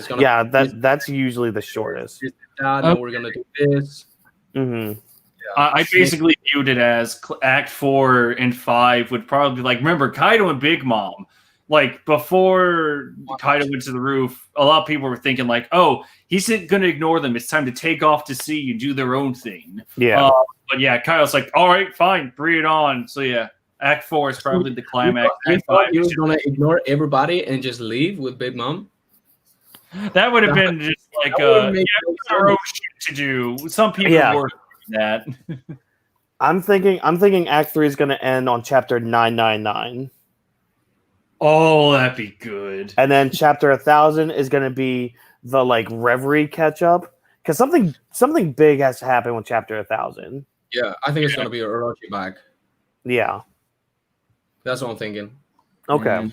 I kind of want like a giant watch together party where all of us like I want to assemble a huge like StreamYard cast of us in chapter 1000. So Seastone, invite goes to you, of course. If you ever want to join in. I'll take it. That's for me. Whawkins, you're obligated under your contract. Right. Well, we'll have to do it on a weekend though. I'm kidnapped. Yeah, I mean, we obviously like I will need to know it beforehand, like with time, because like we have 6 hours difference, and you know, spoilers and all that. Yeah, we'll figure it out. Yeah. Oh, dude, I'm gonna block the shit out. I might just delete my Twitter that week. What if the hour before the stream I just post like this like a screenshot and it's Luffy ramming his fist through Big Mom? It's like, look, it's Big Mom's God. death. And then it's just like a meme that I just sent you and you just be pissed at me for the next 2 hours. I'll be pissed. But at the same time, like if you would do that, man, I would block you from every single just like 30 I would buy like a rabbit and kill it and send it to you, like like God. a warning or something like that. Yeah, 10 minutes before, like, where everyone is assembled in StreamYard. And, like, because we can hold up to 10 people in StreamYard, myself included, like, all, like, 9 of you are assembled. And then I just, like, I join the stream, like, and then I screenshot, like, I screen share with all of you just, like, this random picture of, like, Brooke assuming Kaido's crown and just sitting on the throne of Onigashima, and I just sit there in silence for like a half hour. I mean, not gonna lie, I wouldn't hate that. It'd be fun. Give me more Brook love. But Brook already has a crown because he's the Soul King. Exactly. But now it's replaced by Kaido body scales. He's gonna or he could use Kaido as a scarf, right? Oh, yes. What if literally like Brooke descend? All right, do you guys have you guys seen the first Pirates of the Caribbean movie? Yes. I mean, everyone has. All right, good. Do you guys remember them? But like, yeah, my memory, it goes away after 4 because the 5th one is just an abomination of a movie. But at the end of the first movie, do you guys remember when, like, after the whole battle, Jack Sparrow is just coming down with like treasure, crowns, and jewels all around him, and he looks over at Will. It's like, that was your moment, man. I can imagine where like Brooke just descends. He's wearing Kaido's tail as like a cape. He's just wearing the skull of Kaido on top of his already existent skull. It's like, I did it. I killed Yonko. You never hear from him again. Oh, Peak Brook. Peak Brook.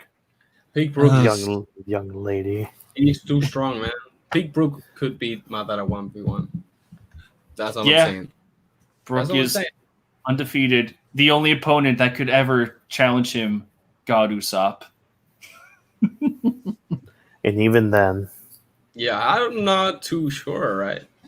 Well, if Big Brook fought against God Usopp, it'd be one of those scenarios where the two of them would clash, and it would cause like a singularity, like a black hole, to like it absorbs the entirety of the universe. A new universe is formed, and all you just see them is clashing in like the star celestial, like the star shapes, like Leo and that kind of shit. Yeah, it'd be amazing. Also, speaking of amazing, this video, I guess. Oh yeah. In One Piece, that is after our Lord and Savior Usopp Sama, that fucking badass. His unique visual hockey gives him another leg up as far as being an attention whore. Obviously, he's the first to take action, being that he had that premonition. But even more importantly, since he made the first move, our attention by default was on him as the threat of the scenario above even Big Mom. I like that. I didn't even notice that the first time. Katakuri makes the first move, not anyone else. It's the first move. Of course, because he sees it first. Yeah. Who else is gonna make it? Yeah. Who else is gonna do it? Daifuku. Piece of Exactly. shit. Exactly. Oh, Yeah. look at me. I have a genie in my belly. Ugh. If it wouldn't have been Katakuri, it would speak bad about him, bad stuff about him, because he can see 4 seconds in advance. He would look bad if someone else would have made the first move, right? Yeah. Right, like, Future Sight didn't really work out for you too well, huh? You piece of shit character. Oh my god, the dog Inuarashi with Chubrook. The mortal enemy.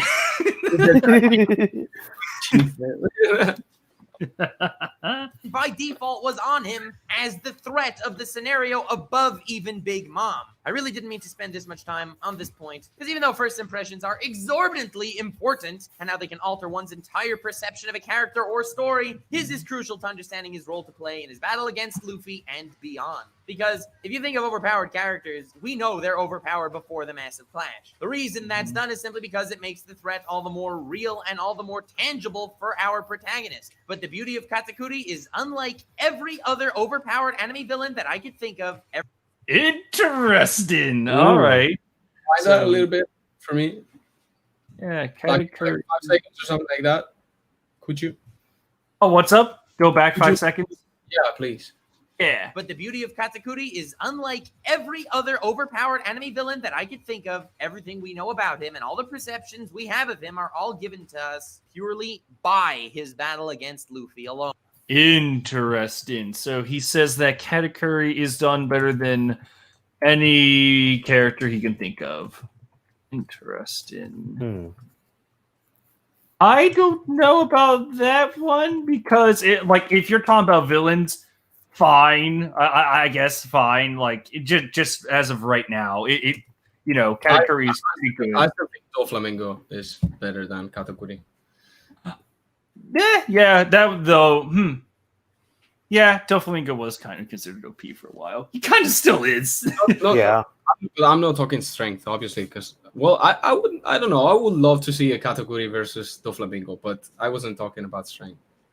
Oh, just characters in general. Yeah. Yeah, I can agree. Like, if you were to this is probably just me because I know Nux had like a small picture of him earlier on in OP Done Right, but like Saitama, I think he's like the quintessential OP character. Like that's how he is nowadays. He's pretty good.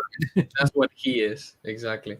Yeah. Like he's done superbly well. Like you took a character that really should not work in any way, shape, or form, and they made him like one of the best characters in recent memories. Like, fuck yeah, OP done right, like perfect. Exactly, I agree. Yeah, so I'm pretty sure Nux was trying to imply, like, in terms of OP villains. I think he actually did say that in terms of OP villains. Yeah, I think that's what he said.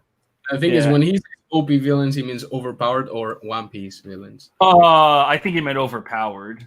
Yeah. Recent memory. But yeah, villains, I'll have to double check on that. Just like, because when I go over these claims, when I make my script in, 58 years, I plan on just like going through the points, like going through the highlights. Like I probably won't like go through every single point or note I make. It all just depends on how well my script coincides with the notes that I have here. Right. But at that point, like it would be fun to compare. Like, in this section, in terms of like impact, YouTuber Nux Taku says that in this one video, Katakuri is one of the best overpowered villains that he can think of. And then I was just like, well, after doing some thinking myself, I found maybe Archie's Sonic the Hedgehog is one other example. It's fun to compare that kind of shit. Yeah. Alrighty then.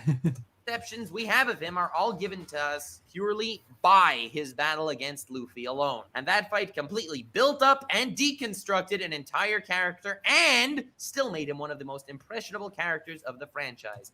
I agree that Luffy versus Katakuri gave a really good impression of him.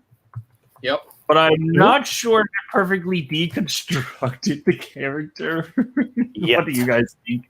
I mean, he challenged him probably in more of a philosophical way. Well, not really, but he was. It was. I don't know. It's just sometimes I don't know how to explain some of these things because I'm not talking like I'm not an English speaker, but No worries. I'll probably explain it another time. Yeah, But I think he challenges. He challenges Katakuri's state as a big mom pirate. Yeah, like endurance round. It's all about like, oh my god, this bug is weaker than me, but why can't I just finish him off? Like that kind of shit. Well, it's that, and I mean, I've always had the the thought, especially during that fight, I was like, yeah, this is a battle of endurance, but it's also showing like these really strong characters like Katakuri that can one-shot a lot of people. That there are people that you're going to need to try harder with. And Luffy was trying to show that, he's not going to go down that easy. I mean, you can go back to like all the way back to Sanji's arc with the Baratier, where Zeph was arc, by the way. Yes, really good arc. Where Zeph was saying that Luffy's main weapon was his determination and just how he is as a person and as a fighter, where somebody like Luffy is the worst person to fight because he doesn't know how to give up or how to stay down. I think in a way Katakuri envies Luffy's freedom, right? He would probably like to be as free as Luffy is. Oh yeah, I'm sure. Because he's always under her mom. I mean his mom. Sorry. And that could be said about like 90% of the Big Mom children. I mean, but 90% of Big Mom children are not as strong as Katakuri. Like Katakuri could legit be whoever the fuck he wants to be. And that's he is one of my not gripes. because of his family, which is crazy to think about. It's one of the gripes I have against Luffy versus Katakuri, and really just like big when people try to dig for the themes. I can agree. Maybe Katakuri could be jealous of Luffy because he has all the freedom in the world. He can do whatever the fuck he wants. It's like, all right, I just wish there was like a panel or a scene that showed him confirming that rather than just leaving it up to like the reader to just think about. You know what I mean? Don't just leave it, fully up in the air. Maybe have a confirmation because otherwise it's like Grand Line all over again. It's like, yeah, it was really just all about a psychological battle. It's a game of chess, and we're like, that is not. Exactly. It's not that deep. It's not that deep. It doesn't get to that point, but you can see how the way Katakuri respects Luffy, I think, is because they're a little similar. You can tell. He kind of sees in Luffy what he would like to see in himself in a way. And I believe that's where that respect comes from. Well, I think it was in one of the videos we watched, Trevor, but Luffy reminded Katakuri of a young version of himself. And I can see that because their powers and skill sets are very similar. I just wish we saw more scenes of Katakuri just actually acknowledging that. Because, again, when I read through the whole fight again, a lot of the scene, every scene Katakuri was in, sometimes he would question, oh my god, why does Luffy keep getting why does this brat keep getting up? Why does he not stay down? You don't really get a scene where he's just oh my god, he's like me.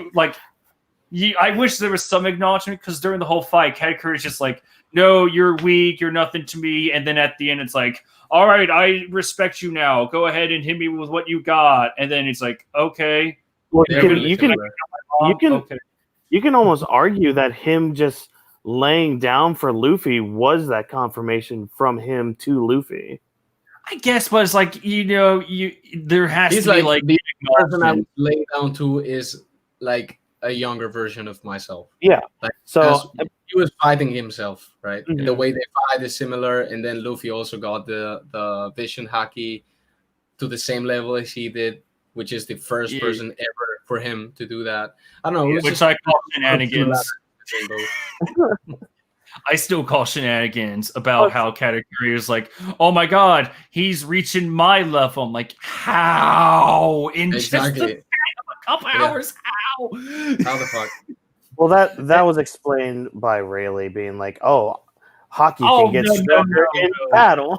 That's an explanation, but that is not an excuse. I know, but It's like, I wanted that acknowledgement. Like, it's fine. We can gather that information, but all I'm trying to say is, like, there should have been some form of dialogue that would help support that. Because I agree. I agree with both of you on that. I just wish there was, like, dialogue. Because Katakuri kind of spends the whole fight just trash-talking Luffy, and then at the end, he falls over. This is like the equivalent of... going back to Naruto, if Naruto fought Madara one-on-one and during the whole time Madara's like, you're weak, I'm gonna kill you, and all this shit for the whole fight, and then at the end he just dies, like, you know what? You're a good guy, and I like you. Just dies. I'm like, oh. Okay. another thing I just kind of thought of right now, and I guess I just kind of remembered it too. Luffy's pretty good at reading people's emotions. Yes. Yeah, So I make a point of that too. Yeah. I agree. So that's another thing to kind of note about, especially mainly the end of this fight. Because I know a lot of people had an issue with like Luffy just putting the hat on Katakuri's face, because they were just like, well, I mean, because we can say all this stuff about how, oh, Katakuri thought Luffy of himself while he fought. That's all from Katakuri's point of view. Nobody really talks about Luffy's point of view during the fight.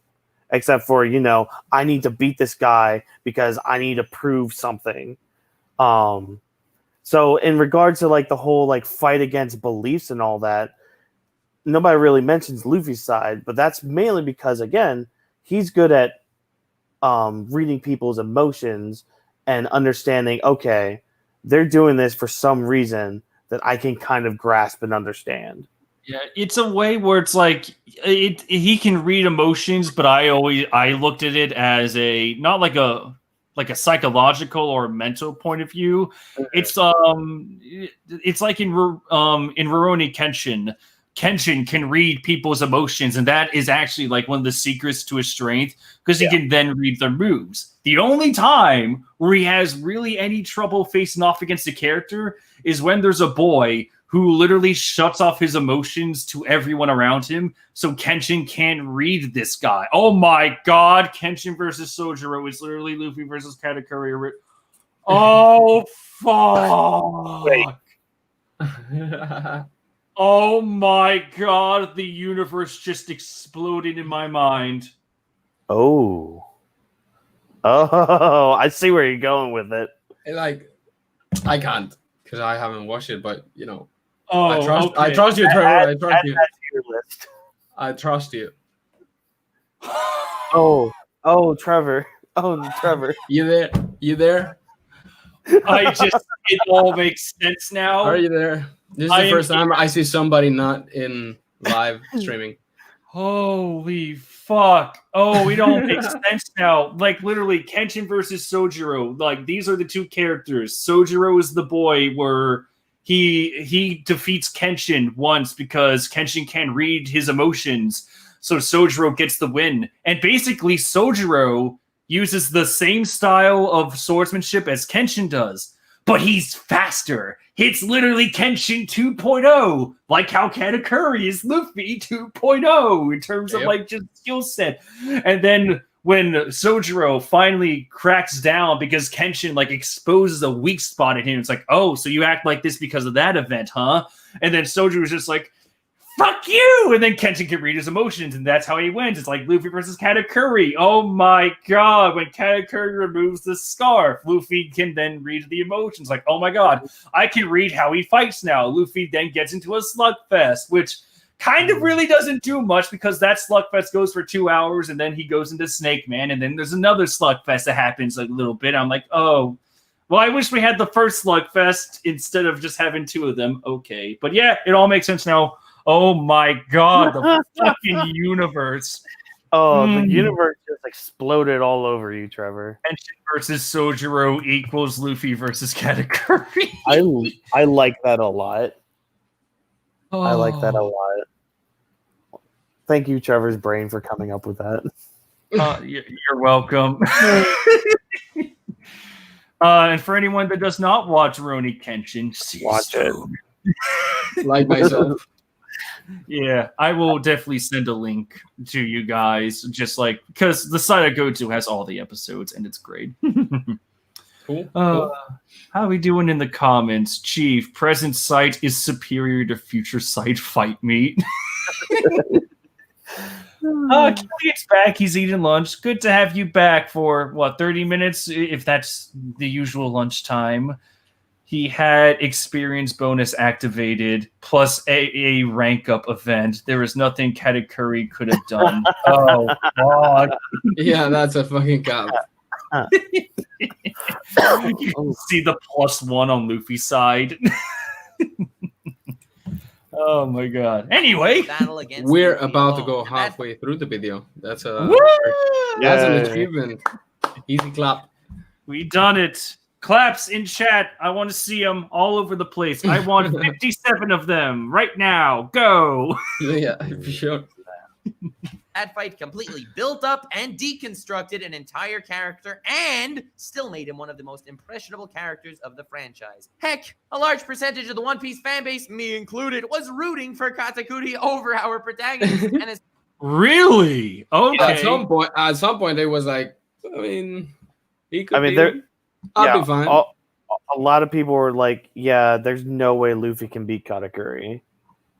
Oh, I think he meant like because of the character is so good, we just started. Yeah, rooting exactly. Well, yeah, Exactly. that was the We thing, like him yeah. that much, right? Like Yeah. people were like, "Well, I guess this is the end of Luffy's journey. Time to follow Katakuri to become the Pirate King." Exactly. I mean, I'd be fine if he had to lose to somebody like that. Makes sense. I never heard of that take before. I never even saw. I never once saw. Maybe because I'm just a little more like close-minded. Like I still watch anime reviews and manga chapter reviews, but I didn't really do that with that many people during the whole Kick Island days. So I don't know if fucking Roger's base was like, "Oh my god, go Katakuri, yeah!" No, but probably King of Lightning was.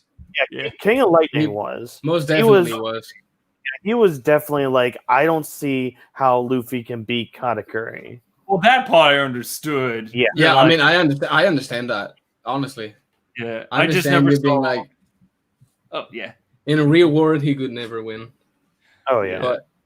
But I just never saw the take of someone actually be like, "Yeah, you know what? Fuck Luffy. Let's have Katakuri win." I never saw that take before. by the way, in the video, which is paused, Luffy's face was destroyed, man. What the fuck was that? Yeah, He Yeah, no, was this- wrecked.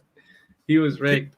I fully agree. Like, I think not many people talked about this. When I looked on like forums and whatever to see like what people thought of Luffy during the final clash.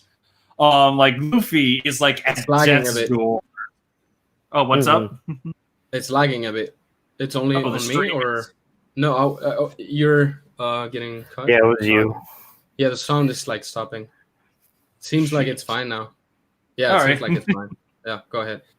All right, but yeah, there's like with Luffy when they have their slugfest, when Katakuri removes his scarf and it's just like, all right, fuck the perfect persona, let's go, let's have a round, shall we? Luffy is pretty much at death's door at that point. So at that point, he's just working off of nothing but adrenaline, and he's screaming his thoughts like, I'm just gonna go in Sweden, like that kind of stuff. It's like, I like that. I like how Luffy's literally on his last leg. Mm-hmm. He's an animal. Yeah, And he only fights. He don't care about anything. yeah, he's just like screaming his thoughts. I love that. I really loved that about the fight. It made me appreciate the fight a little bit more because if any of you watched my whole Kick Island review, I have some corrections I need to make about this fight. But it was, been a while since I watched it. yeah, it's basically like I was not a fan of the fight because at that point I was I like, need did to it get the sword like that. Yeah. It's like, did I really need the fight? Because some things about this did make sense. Some of my criticisms still stand. Some of them, like, I can now look back on, like, oh, okay, I was wrong about this. I can actually go ahead and amend that when this video gets made. But yeah, I really like how the fact, like, we have a main character who is literally about to die, and the adrenaline is in full swing. Like, Katakuri goes in for a fatal blow, but that adrenaline, that last-minute future sight, which really should have been the only way for it to work, it just kind of activates, like, Ultra Instinct a little bit. But it's just like, yeah, he should just dodge them, and, like, he's at death's door. I like that. I just like that in the character. Yeah. Not like, I have complete control of the fight now. Woohoo! Clap times 57. Thank you, Yes. Chief. Thank you. Yeah. Our boy. Imagine if a story baton passing the main character role throughout said story from one character to another. Actually, Killian, that story does exist. It's called JoJo's Bizarre Adventures. Nice spoiler. But remember, you have to watch part 5 before you watch part 1. That makes no sense. Fuck you, Mother's Basement. Fuck you. Do you know about that, Seastone, of Mother's Basement? No. He made it. Never heard of it. He made a video about Is like it a YouTuber? different. Yeah. He made a video about a different way to like watch the JoJo parts, Mm-hmm. and then a picture came out of basically what he suggested. It pissed me off so much. It was dumb as fuck, right? Yeah, it Oh, was like, what was it? Part 5 is what you should do first, and Yeah, then it was- what was it? Part 2? Let me see if I can find it real quick. It was just Give me some time. I'll find it. It was it hurt. See, that's another one I might have to watch. I There's highly a recommend it. lot of shows I gotta watch. I highly recommend JoJo because I was in the same boat as you. Like, at the end of 2017, I was like, man, JoJo, I keep hearing about this shit. You know what? Fine, I'll give it a watch. And I fell in love. Like, after, like, as soon as season 1 hit, I was like, oh, That's all the right, fan- yeah, I'm on board. It is the fan base that, scares me a little bit. The Like, fan base is They're actually kind of annoying. in a way, I can see where you're coming from, but the fan base Yeah. that I've primarily dealt with, it's been nothing but like calm, rationale people. You don't see like Really? yeah, no, like I never Really? like, Actually, I've never seen a person go like, "Yo, watch JoJo Bizarre Adventure 11 out of 10," like you would see on a One Piece fan post Yeah. every 2 hours. It's like, man, take a look at JoJo. It's really just references to like the story that I see. It's just like, haha, that's funny. the only thing That's I all. know about JoJo, there was a soundtrack that I loved. It was Yes. old or something like that. That's the only thing that I know That's about it. And I literally loved why it. I started. Like the watching music. Yeah, it's Golden Wind OST. Like Jordan Mm. knows them or something like that. That's Yeah, good. El Vento Torero is really I loved good. it. I love that in the fact, like the art and stuff like that. But it's just, I don't know. There's I something want to be a about it. JoJo tuber. Like after watching JoJo, I want to add JoJo tuber to the One Piece JoJo tuber I tuber. have. All right. Yeah, I really love JoJo that much. It's like, wow, how did I miss out on this Wow. kind of stuff? I didn't know that. Yeah. Cool. So I found the picture. All right, put it up Oh. and I'll put it on Yeah. stream. Share screen. There it is. Yep, 10 That seconds. one. That one. There you go. All right, there we go. Let's So, take a look at this. It wants you to start with part 4, Oh God, no! and then go all the way back to part 1. How many parts are there? No. Sorry, that's part 2. My bad. Okay, there's 8 parts in total right now. Seastone Part 8 is still being written to this day, but the other 7 parts are done. Yeah. I thought it was So- like 5 or something like that. Cool. Oh There's- no! No. Yeah. So we got part 4. Then you have to go to part 2. Then Why? and then part 5. What the fuck? Then back down to part 1. Fuck you! Oh no, sorry. Part 3. Excuse me. But they have nothing to do with each other, right?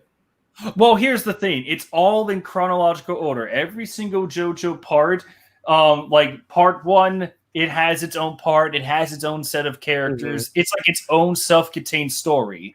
Part 2 But it's in will the have same a time world. skip. Yeah, it's the same universe. There's just a time skip. However, even though all the characters essentially change, the main character is always like a descendant of the family. It's all like part of a one family, at least up to like. It's one big So family they're tree. like a mafia kind of family thing. No, they're just like a family, but it's like this family tree that with each generation has their own bizarre adventure. That's what it's all about. That's to my knowledge, that's what parts 1 through 6, and then 7 and 8 were like a reboot. Yes, part 6 was Araki's he wanted to end it on part 6, but then he kind of actually felt bad about how he ended the whole story, and it's like, you know what? Fuck it, let's go. Then he made part 7. It wasn't even the fact. No, he resents his ending. Like, he's not even in it for the money. He's like, man, I have to do the story again. So then he just started writing like, all right, in this new universe I've made, it's like a reboot. And then he made part 7, and that's my favorite part. And it has one of my favorite characters in fiction because of it. It's so good. I love it. Part 7, love it. How long is it? Like, how long is each part? It depends. Part 1 is like super short. Yeah. It's like Araki's like footsteps into the manga world. It's like would you define short for me, please? Sure. Like, if you put it in anime terms, it's only 9 episodes. Oh, that's short. Yeah, it is short for sure. Yeah. Okay, then I might watch this one. I might do it. Yes, I will send you a fucking link later so you can watch all the episodes. All right. But that's the thing. Like, you have to watch this in chronological order so things make sense chronologically. Because you keep going through like decades and all that. Okay. So, like, it just makes sense to watch part 2 before part 3. Yeah. Because if you watch part 3 before part 2, you see these characters. You're just like, who the fuck are you? Yeah. Thing is, part 1 is earlier than part 2, right? Yeah. Yes. All right. Yeah. It basically so it goes that way again. Yeah. Parts it 1 goes from the past to the future. From the past to the future. It's all in chronological order. Yes. Okay, cool. Also, Chief, I know the reboot is kind of a bit of a spoiler, but at the same time, it's really not unless I actually dish out what the ending is. Like, that's the only way I could possibly spoil it is if I actually go into detail about how the story ended. Because really, then don't do it. I'm not going to do it. Don't you worry. I don't even know how part 6 ends. It's cool. It's like Yu-Gi-Oh. You know, the story ends and then like a whole new world is made. I forgot about it. Has it. Yeah. I even forgot about Yu-Gi-Oh. I was so young. Yeah. It's like, again, context matters. You know, I'm not really spoiling anything if like parts like 7 and 8 take place somewhere else. It's fine. Yeah. Unless I explicitly said what happened in part 6, then it's ruined. Okay. It's fucking destroyed.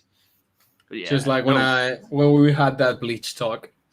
Were you on that one, right? Yes. Yeah. Oops. Wait. Oh, do you not know about Bleach, Seastone? I haven't watched it, but I know stuff. I know too My much stuff. bad. Where did you go, Trevor? Jesus. I know too much stuff. So at this point, I'm probably not gonna watch it. But you know, I did not know about that, and my sincerest apologies for earlier. Alrighty then. Oh, wait, was there another comment? Look at my watching order. I'm pretty proud. Watching order. Did he put something? Oh yeah, fuck you. I'd say read part 6 first, then 2, 7, 1, 3, 4. Don't watch 5 until the next part is released first. No. No. I'm gonna be that meme of the Simpsons old guy where I just yell at a cloud, like, no, fuck you. Many parts of JoJo confused me on where to start, and I am someone who prefers to watch things in their intended order. Things like this is why I can't finish Inuyasha and Full Metal Alchemist. Interesting. Since I watched those Full Metal Alchemist is pretty cool, though. Yeah. Yeah, at that point, Killian just watched Brotherhood. Just focus on Brotherhood. You don't Yeah. have to pay attention to 2003. That's like a side project. Yeah, Exactly. well, like, exactly. it like started off with the manga, and then it was just like, let's do our own thing. Because they caught up to the manga. They're like, shit. Well, we gotta keep making the anime. It's like what happened with Soul Eater. Sure, I don't know what that is. Soul Eater was fun. Soul Eater was fun. Justin, like my roommate Justin, he knows all about it. He says it like a few times. So yeah, Killian, like I said, just start from part 1. You know, it like and like I understand it, like there's all the memes and you're like, what the fuck am I looking at? How do I even begin? It's like just start from the beginning. It's actually much more simple to understand. Yeah, than, it like, kind of makes people- sense to start from the beginning. Yeah. Yeah, all right. Anyway, back to an inferior story. One Piece, the inferior story. Wow. Did you actually say that? Oh my god. No, I'm kidding. Thank God I can't kick you from the stream. You lucky. Oh damn! You guys know I'm kidding. I just like to tease. I know. Oh, I'm yeah. kidding too, man. We good. Yeah, we all know Bleach is better. Anyway, Percentage of the One Piece fan base, me included, was rooting for Katakuri over our protagonist. And as far as shonen protagonists go, Luffy's amongst my favorite. Yes, that required specification because I find myself rooting for villains far more often than I probably should. Like Ukiura from Bleach, Kira from JoJo's. Yes. Oh my god. Yes. just a fucking Bleach reference again. And then he mentions Kira. Yeah, it mentioned JoJo's and Bleach, which were the two last animes we were talking about. Oh, man, Ukiura. that was not even intended. Fucking Nux is a prop. Yeah, See, we didn't go on a random tangent. We were on task. exactly. It was What all are part our of God's tangents? plan. It was all a part of Aizen's plan. Yeah, just fucking spoilers. Roots for villains. I had to write that note down just in case. Roots for villains more than heroes at times. Okay. That's And how, interesting of a character he was. Yeah. Yeah. He stole the show. He basically, like, Katakuri is the kind of dude to steal the show from the main character. Yeah. Which is crazy. Honestly. It's crazy. It doesn't happen. Well, it happened in Naruto with Itachi, for instance, too. Drew. Man, what a Yeah. fucking callback. Dude, like, I always say Naruto is the story of a ninja called Itachi. That's what I say. It happened a little bit with Katakuri then when he was fighting Whole Cake Island. He kind of stole the show. That's the truth. I mean, Katakuri kind of saved Whole Cake Island. Yeah. Yeah. If we can call it safe. Mm-hmm. Oh god, just imagine the story without Katakuri. Yeah, well, Big Mom would still be drowning somewhere else, like looking for a cake. Wedding cake. Yeah. Actually, I don't know. Like the whole thing with Big Mom being like she was separated. I think she would have gotten that cake regardless, but like it would have been so much easier without Katakuri. Like Whole Cake Island's escape would have been so much easier. Yeah. Of course. Have you watched that was basically the escape was Big Mom because the rest of them went down to Karasulong. So Mhm. I mean, have you watched the Harry Stickmin JoJo reference? It's top tier JoJo It reference. is. Oh my gosh, it's so good. I feel like I do. I root for side characters a lot. Oh hell no! In front of me too. Wait, what? All right, so Chief automatically roots for characters like shit. Oh fuck! God damn it! Who did you hate, Chief? Oh yeah, that's right. Chief roots for side characters like Hinata. From Naruto. He just roots for girls like her so that she can have her own story. Chief is now going to kick me from the chat. Oh, I think he's gonna kick all of us. Whole Cake Island slander. I'm going to get my lightsaber. You know what? Fine. Get your lightsaber. You. I've got a sword that cut a dragon. I got mine right here, motherfucker. Let's go. Let's go around. oh my god. Where did you get that one? Is that Emma, right? Yeah, I got it on Amazon. Is it there? Must be very expensive then. It was like $50. Yeah, $50. Oh, I want what one, a really. steal. I've got Man. Enma. I've got the Watto of Zoras, Yeah, I know. and I've got a couple other ones. Maybe I'm that's jealous. only in the US because I can't find it here. Oh yeah. I can Oh, find stores here. no. Yeah, fuck. Well, Honestly. it's kind of a blessing, though. Whawkins, you spent $50. I spent $200 to get this lightsaber. Oh fuck that. I'll go it to was Walmart Magfest. and get one. I It was bought that Magfest. for a friend like a couple years ago. Trevor, you were my brother. I loved you. You were supposed to praise Big Mom, not destroy her. Well, I was the chosen one. let's unless she gets amnesia again. Which Oh yeah. Don't worry, hater. I still am a fan of Big Mom. Don't you worry. I will stand like her. we're making fun of that, but if next chapter hits us and she has amnesia or something like that, wow. I might have some Wow. shit to say then. Yeah, we're gonna have to talk a little bit more about that. Yeah, make Kaido look better by just shitting on Big Mom. I'm sorry, Oda. Do you hate women? Like, that take would come out for some fans. It would. Oh. Anyway, hopefully you're not sexist person. Nice. Yeah. What were you saying? Let's go. I would Luffy's hide amongst too, my too. favorite. Yes, that. Oh wait, what's up? Yeah, Chief said he would go into hiding too. Like if that happened. Oh god. If anything happened, yeah. Required Oh, love it. specification because I find myself rooting for villains far more often than I probably should. Like Ukiura from Bleach, Kira from JoJo's, Hisoka from Hunter x Hunter. Anyway, back on Hisoka. topic. If you already That's subscribed to your me, you probably know I'm a bit of a Yeah, Hisoka. All right then. I'm telling He was you, a Trevor. he's the kind of dude to steal the show too. You know what? For being the prophet. There you go. Wait, you Dark- unsubscribed to him after he was on? Wow, Yeah. Trevor. Wait, what? What? No, No, he I did never it before. He did it before.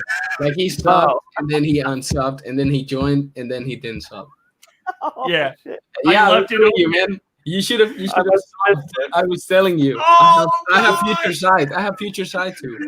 If fucking Nux Taku When- was here and just like, hey Nux, and then I just like, hey buddy. That was, Hey. that was like, bro, did he really unsubscribe and then he joined the chat? I was like, no way that happened, and he did. Oh my god. So I guess it worked because I put since the videos I'm focusing on are just Nux Taku, I put Nux Taku in the tag.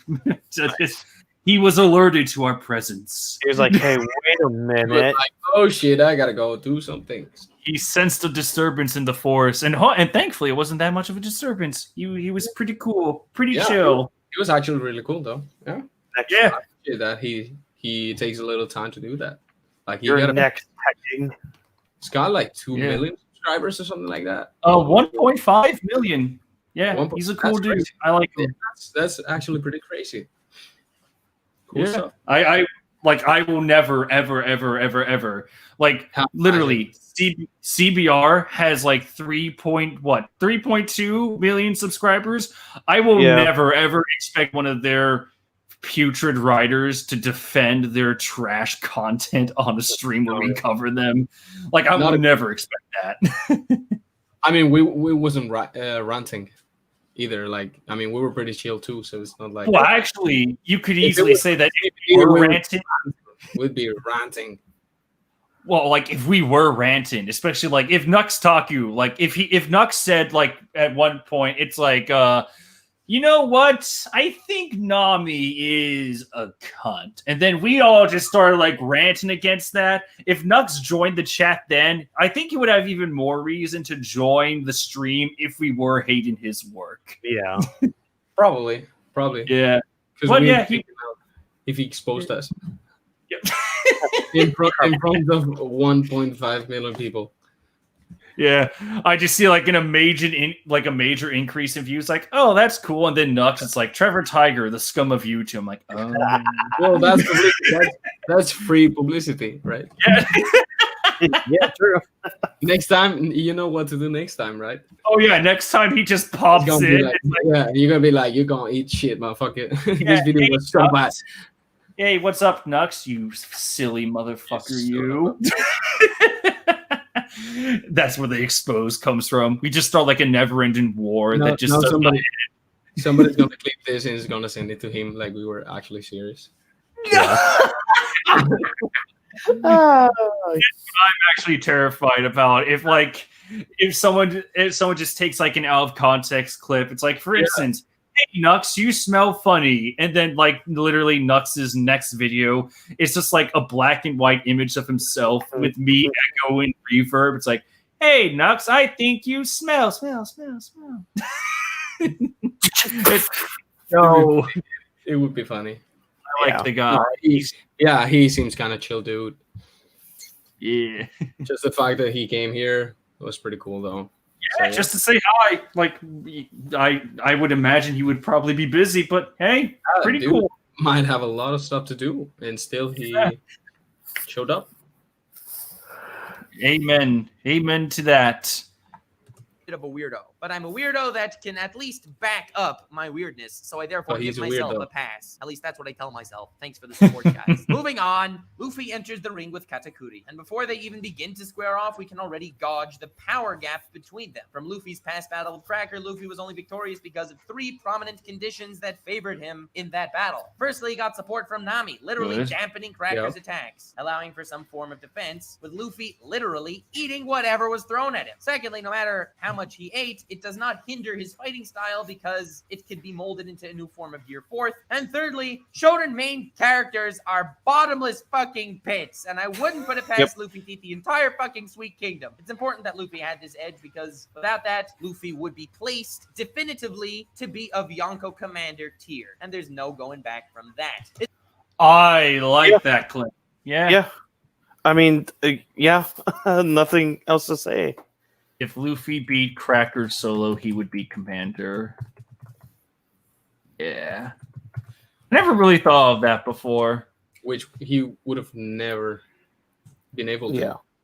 Yeah. And then it would just be like, Luffy's like, imagine if Luffy beat Cracker solo, and it's just like... Sorry. Oh, well, Go ahead. yeah, if Luffy soloed Cracker, and then it came time to Katakuri, and he just got wasted, like, but I'm a commander level. Katakuri's like, shut up, bitch, kills him. What were you gonna say, Seastone? I was gonna say that I think the difference in the fight of Luffy versus Katakuri, it was like less of a difference if we compare it to Cracker versus Luffy. Like Luffy without help would have never beaten Cracker. However, versus Katakuri, he got help, but he got less help. Arguably less help than versus Cracker. He didn't have any help. Like, well, but, I like, mean, okay. He had a brulee. It was not help, but you know, Yeah. he had this way of getting out of there. But Cracker, I feel like the difference was higher in the fight versus Cracker. I don't know if I explained myself well, but No, you did. I got your point. get the idea.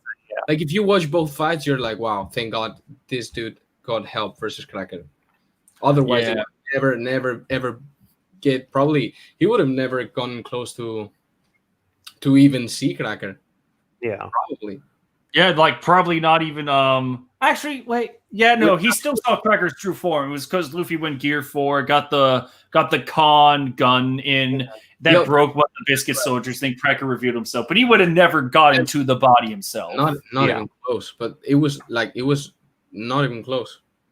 However, Katakuri he got less help, and I don't know. It was weird. It was weird. It's like he was obviously used to that fighting style because he has probably like the most similar fighting style to Katakuri.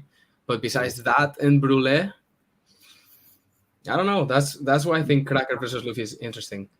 Yeah. Yeah. If only, and this is again in Nux's words, if only he was a better character. It's like, you'll never stop me, Luffy. he got Luffy in Gear 4 at like it's nothing. Like Yeah. he actually got him in his arm. Poor Doflamingo. I mean, Well, hey, I have to head out. So same. Yeah. I gotta go Very for well. dinner. All Sorry, right, I shall handle the burden here. I shall take on the ranks. You can do it easy. yeah, you got it. I believe All in you. Yeah, thank you guys so much for coming in. I'm probably just going to keep doing this until all 3 videos are done. So if you guys ever have time, you're always welcome back in. Same. You'll see the notification if I have time. Yeah, Oh, You're still going. yeah. By the way, if everyone watching this, go check out Whawkins' YouTube channel. I will put it in the description when this stream is over because I can't edit it midstream for stupid reasons. Bleh, I hate you, YouTube Live. Seastone, do you have a channel or anything you want to promote? well, not really, because I haven't been uploading stuff for like months. So I'm good. I'll put a Twitter then. I'll put a Twitter link for you. If you guys like Seastone's thoughts, follow him on Twitter. I'll put him in the description when this is all over. Okay.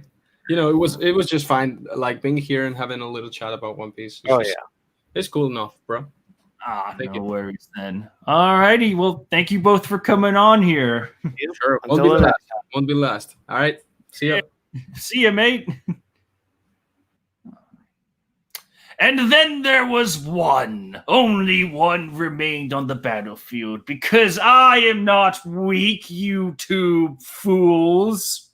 No, I'm just kidding. You guys were great. Thank you so much for coming on the stream in the first place. How are we doing in the comments here? Chief, Seastone spitting right now. Yes, he was spitting. He was spitting some cracker crumbs all over. All right, so anyway, I'm going to rewind 5 more seconds, and let's just dive into it, shall we? Definitively to be of Yonko Commander tier, and there's no going back that. Then made clear that Katakuri is the most powerful this week. Commander's putting his level several notches higher on the scale than Crackers, and especially Luffy's before even a punch is thrown. All the Interesting. Was there a moment when was Katakuri established as the strong? Well, yeah. I guess that was fine. I was about to say, like, wait a second, was Katakuri ever really established as the strongest sweet general before the punch was thrown? But you can kind of infer from the wedding with that fucking future side observation hockey. That's fine. Yeah, it was kind of implied. Never mind then. Point to you, Nux. Point to you. punch is higher on the scale than Crackers, and especially Luffy's before even a punch is thrown. All this beautifully checks off the first criteria required in an overpowered character, being rightfully scaled, but the beauty in how we understand his vast strength is purely from context alone. Now we can move on to phase 2. Now that we've covered how he's... Okay, so phase 1. I'll have to rewind 10 seconds there, so I'm sure.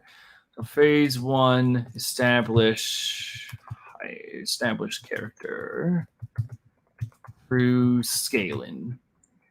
And I'll just put in subtext here: invisible scaling before punch was even thrown.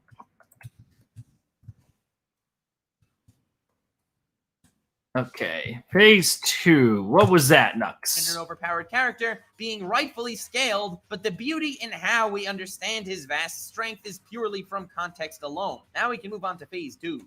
Wait a sec. I just see Dean. Hit the fucking like button. It's free, y'all, unless he talks shit about us now that we left. I already talk shit about both of you. But yeah, no, I will see if he does well. If he does well in the last 7 minutes, I might consider the like button. You don't force me on that. Don't you dare, fucking Seastone. You piece of work, you. We understand his vast strength is purely from context alone. Now we can move on to phase 2. Now that we've covered how he's both rightfully overpowered and fascinatingly different in his attention grabbing than pretty much everyone else, it's also nice to notice that both of these feats he's accomplished were both done without him not saying a word and without taking any action. He retained his stoicism. And there was no bronchitosis either, which is a plus. Bronchitosis, for those of you who don't know, is an anime illness that usually plagues support characters where they explain to the viewers obvious shit that we really should have been able to to pick up by ourselves. The name is inspired by Brock himself, as seen here. Oh, okay. Wait, am I gonna get copyrighted for this? Am I gonna get fucking copyrighted for Pokemon? Just for safety, I'm gonna fast forward 5 seconds. No Okay. shit, Sherlock. I know. Okay. So, Katakuri does not have Brocktism. Brocktism / Brock logic from... Sorry. No, really, yeah, thank God that Katakuri doesn't have that shit. However, I think we can all agree that the numerous minions, the goons of One Piece, they have Brocktisms, and I truly despise that. I know I was a bit lengthy expressing that point, but you'll see exactly why I needed to do so in just a moment. The Katakuri fight had one moment that cemented his character in my mind and established who he is, putting all the pieces together as far as his future and in retrospect. And that scene I'm referring to is a scene that triggered a large percentage of the fan base, me included at first. When Luffy got injured during their battle due to an outside force and Katakuri impaled himself to keep the fight even. Okay, then. All right. So, we're going to have the... I'm going to put this away. So, we're going to have the acknowledgement of the fight. But it makes it sound like Nux grew to love it. I'm not sure if you can convince me about that, good old chummy friend of mine. But he is going to defend it. Let's see. Katakuri injury... Self-injury. Katakuri self-injury defense. All right, let's see what you have to say about this. Which eventually to an outside force, and Katakuri impaled himself to keep the fight even, which eventually resulted in his ultimate downfall. This moment created exasperation in the fandom because there's generally two reasons behind this specific character action, and we see them both fairly often. Firstly, he's either a battlemonger and he wanted a fun, fair fight, or secondly, his intentions are to crush the dreams of his adversary, that even with a massive self-inflicted wound, his overwhelming victory is still assured. I never saw that. I think it was just a matter of just in terms of honor, you know, it's just like, oh my god, how did I not notice this duel? I'm gonna stab myself. But again, him stabbing himself was like written in a very weird way, only because it was literally after he, when he stabbed Luffy, he looks over at Flampe in the crowd. He goes over to Flampe in the crowd, like, you should laugh at me! And then he stabs himself. It's like, oh, well, what was the point of that? It wasn't like, sure, you lowered your health bar, but Luffy was already damaged far more than you were. Even if you stabbed himself, it's like, sure, you think you even out the playing field, but it really wasn't. I think it was just Oda's way of trying to damage Katakuri in his own forced way so he could try to wrap up the fight. Because really, before Flampe came into the story, Luffy and Katakuri were basically in this constant stalemate. They kept hitting each other over and over again. Or really, no, not hitting each other. Katakuri kept his assault up, but he couldn't finish Luffy off. Luffy kept trying to use Future Sight. So he avoided all the death blows, but because that Luffy didn't let the fight end, or he just kept dodging and couldn't get any blows in, the fight was in this stalemate. So it had to bring in Flampe. And through Flampe, she caused Katakuri to injure himself. Katakuri injured himself. He's on a level where Luffy can now hit him back. And then Katakuri reveals, like, all right, fuck it, Persona is gone now. I guess I'm just the pirate. Luffy reads his motions, gets the win. Huzzah for all. But yeah, just the handling of that moment was very off for me. And there's one major... Oh, wait, I didn't rewind enough. ...unfair fight. Or secondly, his intentions are to crush the dreams of his adversary, that even with a massive self-inflicted wound, his overwhelming victory is still assured. And there's one major defining similarity between both of these character mindsets. If they lose, they lost purely due to their overinflated sin of pride, and it results in a victory that does not feel earned. Katakuri is the first character in any form of media, to my recollection, that takes this action and does not fall into any of these two defining categories. Oh. Wait, wait a sec. Hold on. Doesn't Katakuri literally stab himself because of the honor of the one-on-one duel? Okay. Oh, I gotta write that down. Unless I misheard that. Katakuri doesn't want to... Doesn't match that. There we go. Doesn't match either criteria. Okay.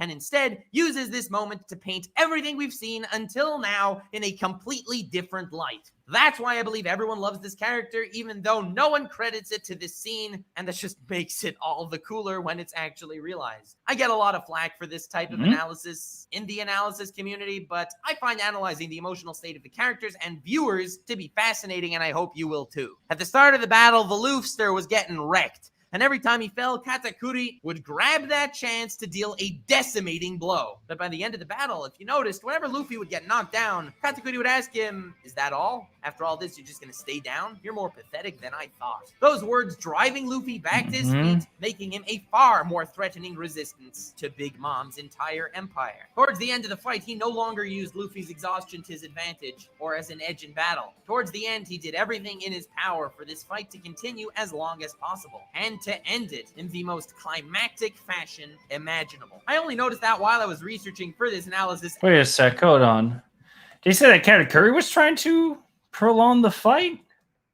Oh, I need to hear that one more time. Let's rewind about 20 seconds just to make sure I got it right. Gonna stay down? You're more pathetic than I thought. Those words driving Luffy back to his feet, making him a far more threatening resistance to Big Mom's entire empire. Towards the end of the fight, he no longer used Luffy's exhaustion to his advantage, or as an edge in battle. Towards the end, he did everything in his power for this fight to continue as long as possible. And oh, okay. So Katakuri was prolonging the fight? I do not see the... Wait, no. Hold on. Let me pull up the notes for this guy. Your foot slapped amateur.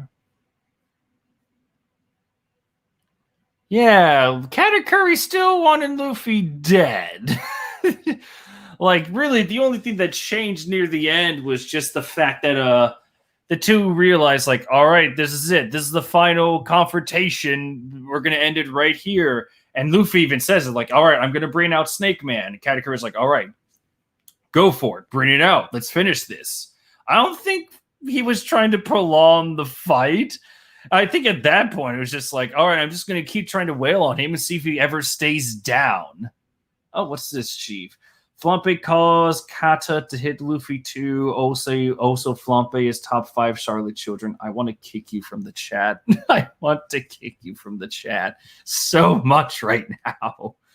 Battle. Towards the end, he did everything in his power for this fight to continue as long as possible, and to end it in the most climactic fashion imaginable. I disagree on that.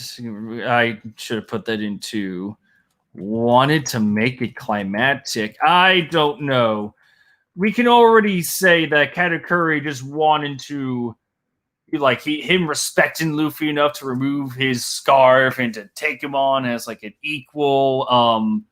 You know, we could say that's a stretch, but then to have like Katakuri just be like, all right, I'm going to stretch out this fight because I want to see what he can do. That is, I don't think that happened at all, buddy.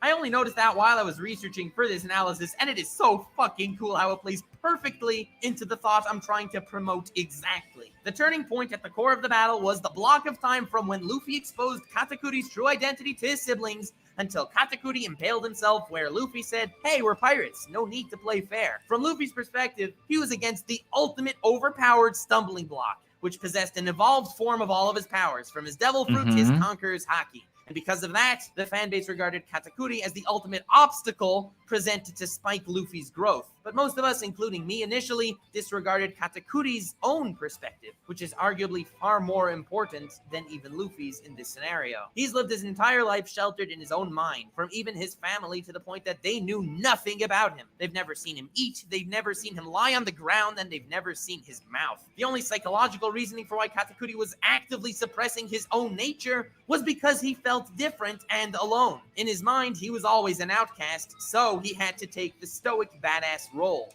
I do like that. He felt he was an outsider. The outsider. Lone but perfect. Okay. Do agree with that, Nux. Do agree. Oh. In his mind, he was always an outcast, so he had to take the stoic badass role if he expected any form of camaraderie and respect. And it was working. It's not like it made him any more comfortable around his supposed friends, because to them, it was all just an illusion, and he knew that. And just like Luffy, who saw him to be a super developed version of himself, even though it isn't stated yet, I'm pretty fairly certain that Katakuri regarded Luffy a very similar way, but from the opposite direction. So here's why that long dissection of both his introduction and Hold on. I feel like I missed something. Play that again for me. Who saw him to be a super developed version of himself. Even though it isn't stated yet, I'm pretty fairly certain that Katakuri regarded Luffy a very similar way, but from the opposite direction. So here's... Oh my god. Seastone and Whawkins were literally talking about that. Seastone, Whawkins, and now Nux. Whawkins and Nux said that Katakuri silently and without notice, or really without acknowledgement. God, I can't spell this word. Come on. There we go. Without acknowledgement. Saw Luffy as himself. Okay. Again, like, I can see where everyone gets that from. Like, Seastone, Whawkins, Nux. I can see where they get the idea where Katakuri is just like, he would look at Luffy and be like, huh, he's very similar to me, and I'm envious because he's free and all that. Again, I just wish we saw more dialogue from Katakuri that would support that claim, rather than just seeing him trash talk Luffy throughout the entirety of the fight, especially after, even after he said, like, all right, I'm going to respect you as equals, and then he just knocks Luffy down some more as Snake Man. Katakuri is like, oh, come on, is that all you got? Come on, take me on, do it, bitch. That kind of stuff. I wish there was more actual dialogue between the two rather than just the trash talk. All right. That Katakuri regarded Luffy a very similar way, but from the opposite direction. So here's why that long dissection of both his introduction and turning point of the battle was so important. Cracker describes him as another far more powerful member of the Sweet Commanders. Right now, our perspective of the guy is as a lackey of Big Mom, in the same fashion Cracker was, just far more powerful. But then that perception is shattered, as I've expressed in length, when he becomes a standalone force to be reckoned with by his own right, standing out from the rest of the Big Mom Empire. Something I've noticed Oda loves doing with his characters to really bring their personalities to life is to create little parallels, because initially in his fight against Luffy, he's battling on the behalf of Big Mom and takes every opportunity to defeat him, beating him when he's down. He's regarded as a lackey. But then Luffy looks at him as a person when even his own siblings would not, and Katakuri impales himself, clearly acting as his own person and defying once again his position of Big Mom's. Yes, hold on there. Katakuri acted like a lackey, but then Luffy looked at him as a person? Looked at him as a person. I have to disagree on that. Like, again, Luffy, he saw Katakuri as, like, at first, he saw him as an enemy. But then after he escaped with Broly, he came back and he's like, he then viewed Katakuri as like, all right, if I want to move on, I have to beat this guy. I have to surpass the billion bounty pirate. That's kind of how we saw him. And then even when Luffy got hit by Flampe's stupid needle, he was just like, well, there's nothing, no such thing as fair in a pirate fight. Come on, let's just keep going. Now I'm going to show you Snake Man. It's like, I never got the hint that Luffy was looking at Katakuri as a person. With Katakuri, we've already dealt with this so many times before already, where we can just be like, yeah, he wants to, fight on his own terms. He's doing his own thing. In fact, he kind of did his own thing the whole time. Like he controlled the pace of the battle ever since they first started. Yeah, I agree on that part. Katakuri did his own fighting style. He's still acting on his mom's best wishes. In fact, halfway through the battle, even when Luffy is starting, when Luffy is like starting to get a hang of Future Vision, I know, makes no sense. But when Luffy's getting the hang of it, Katakuri's like, oh my god, I have to take him out now before he becomes a bigger threat. Like, he's still acting on his mom's behalf. Like, on his mom's behalf. He still wants to kill Luffy no matter what. So yeah, I'm going to put that down too. Katakuri wanted to acted on his own. And not be a big mom lackey. I agree that he is his own character. I 100% agree. But he's still acting on his on the wishes of his mother, or really what would be best for her. That's all I'm saying. Far more powerful is arguable. Are we talking about just the power gap between Katakuri and Cracker, or Katakuri and Luffy? I'm just wondering at that point. All right, anyway. Luffy looks at him as a person when even his own siblings would not, and Katakuri impales himself, clearly acting as his own person and defying once again his position of Big Mom's underling. This opposing his position as underling? Underling. I'm pretty sure he was proud of that. Like, that kind of position, he wouldn't really oppose it. He, through sweet general position, he kind of cements himself as the protector of the family. Let me hear that one more time. Him as a person when even his own siblings would not, and Katakuri impales himself, clearly acting as his own person and defying once again his position of Big Mom's underling. Define his position as an underling? Not really defying. Like, maybe he defied to us, the readers, but if you're saying that he was defined at his core of a character, like Katakuri wanted to defy it because he didn't like being an underling. No, I don't think that's the case. This completes a second parallel of the same character plot.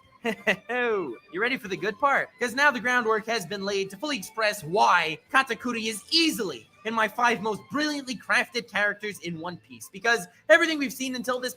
Oh, I gotta put that down. 5 most brilliantly created characters.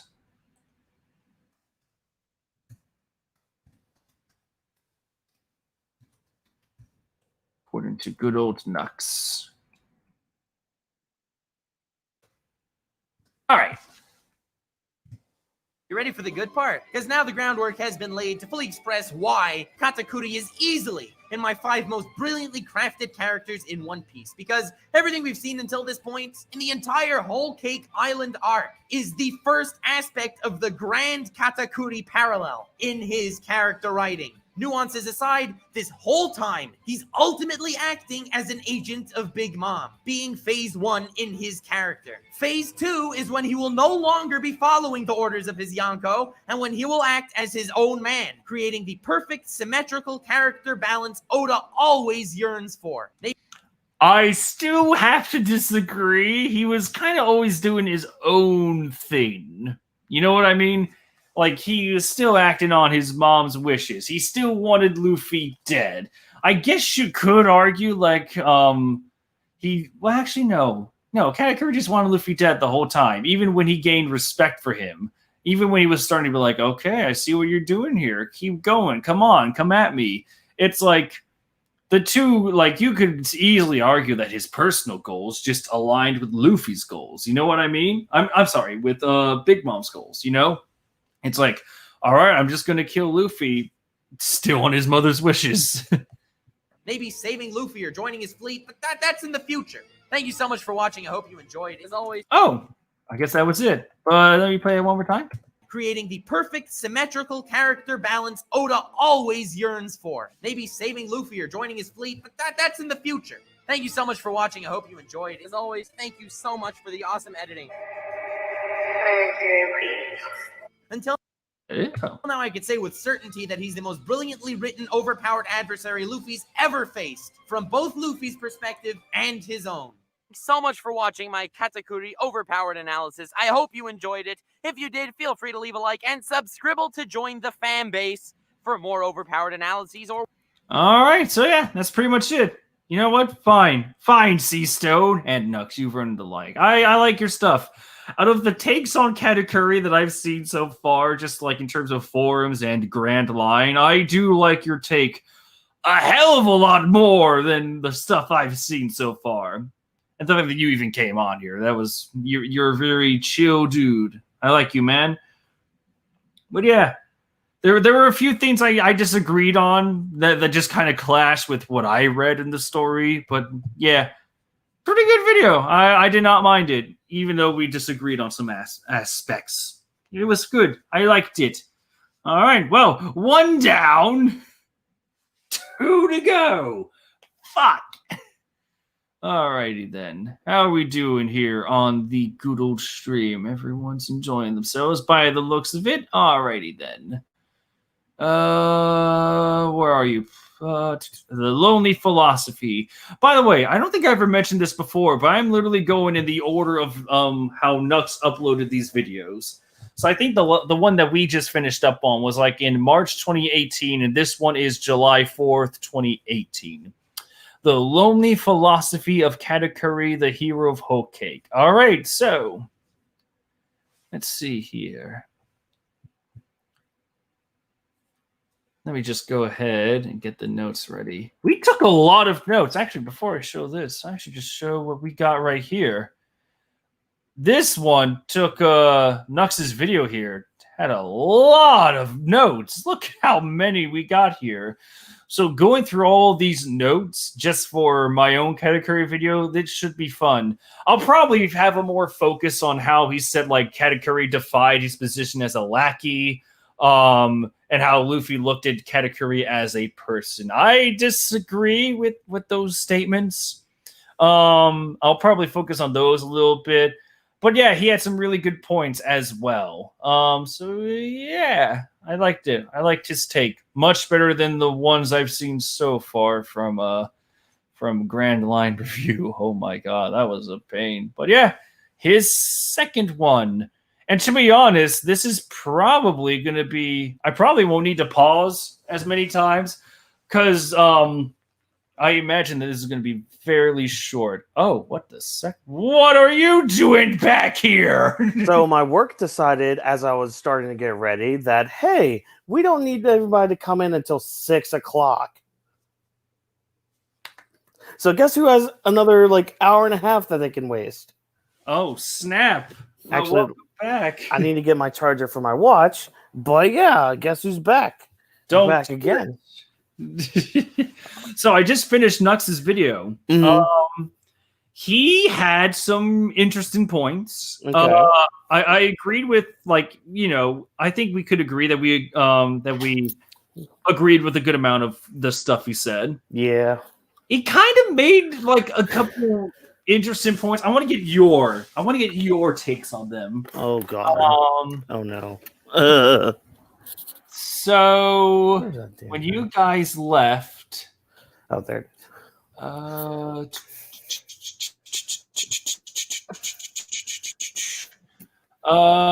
Katakuri self-injury defense. All right. So he said that when it came to like villains inflicting wounds upon themselves. Mm-hmm. He's like, man, usually this happens because someone is underbound or they wanted to crush the dreams of their enemies because they're that much better. He then said that Katakuri doesn't match either criteria, which I'm like, wait a second. But wait, because he was honor-bound in that one-on-one fight. You can even extend like, when Luffy tried... Remember when all the crewmates were trying to like fire flaming arrows onto the Thousand Sunny? Mm-hmm. And Luffy tried to fight them. Katakuri just grabs Luffy, just tosses him aside, like, hey, focus on our fight. You're fighting me, remember? Yeah, don't forget, this is a one-on-one battle. Fuck them. Yeah. I think what Nux was trying to imply is like it was a pirate duel, so it really wasn't honor bound, but it kind of was, though. It really was. Yeah, I mean, Luffy kind of even says it too. He's just like, look, I got hit by those attacks. This is a fight between pirates. Yeah. You know, there's really no honor in all this. Like, Luffy strictly says that. Yeah, I guess that's what Nux meant. It's like they're Yeah.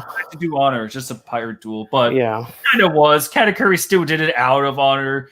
I mean, it Didn't started. correct him on that. Yeah, like, I mean, again, it started as a fight of, you know, I want to kill you because fuck you, you're hurting my family, all that stuff. But yeah, and then he said that during the ending phase, Katakuri was prolonging the fight as much as he could and wanted to make it climactic. I'm like, he wanted him dead, though. yeah, like, let's see. Oh, he also said what you guys said, that he thinks that Katakuri silently and without acknowledgement saw Luffy as himself. Well, yeah, I mean, yeah. He also said that Luffy looked at him as a person, which I'm like, wait a second, no. What did he mean by that? Like when he's like, you know how like the family is like, oh my god, he's the big brother, he's absolutely perfect in all ways, and then Luffy just looked at him as a person. It's like, I see more than you than just my enemy. And I'm like, no, that's not really what happened. He kind of viewed him as like the obstacle and as the guy he wanted to surpass. Yeah, he respected Katakuri, and at the end, it's like, man, that was a really good fight. Here's I mean, at the end he did, but during it's literally like, I need to surpass you. Yeah, it was all about survival. Yeah, so that was a weird claim, he said. Okay. And then he said at this during the first phase of the third act of Whole Cake Island, he said that Katakuri was Big Mom's lackey, but near the end of, like, during the second phase of the fight, basically Katakuri was revealed to have the mouth. When Luffy discovered him, Katakuri fought as himself. He defied his position as a lackey. And I just wrote down, like, no, he didn't.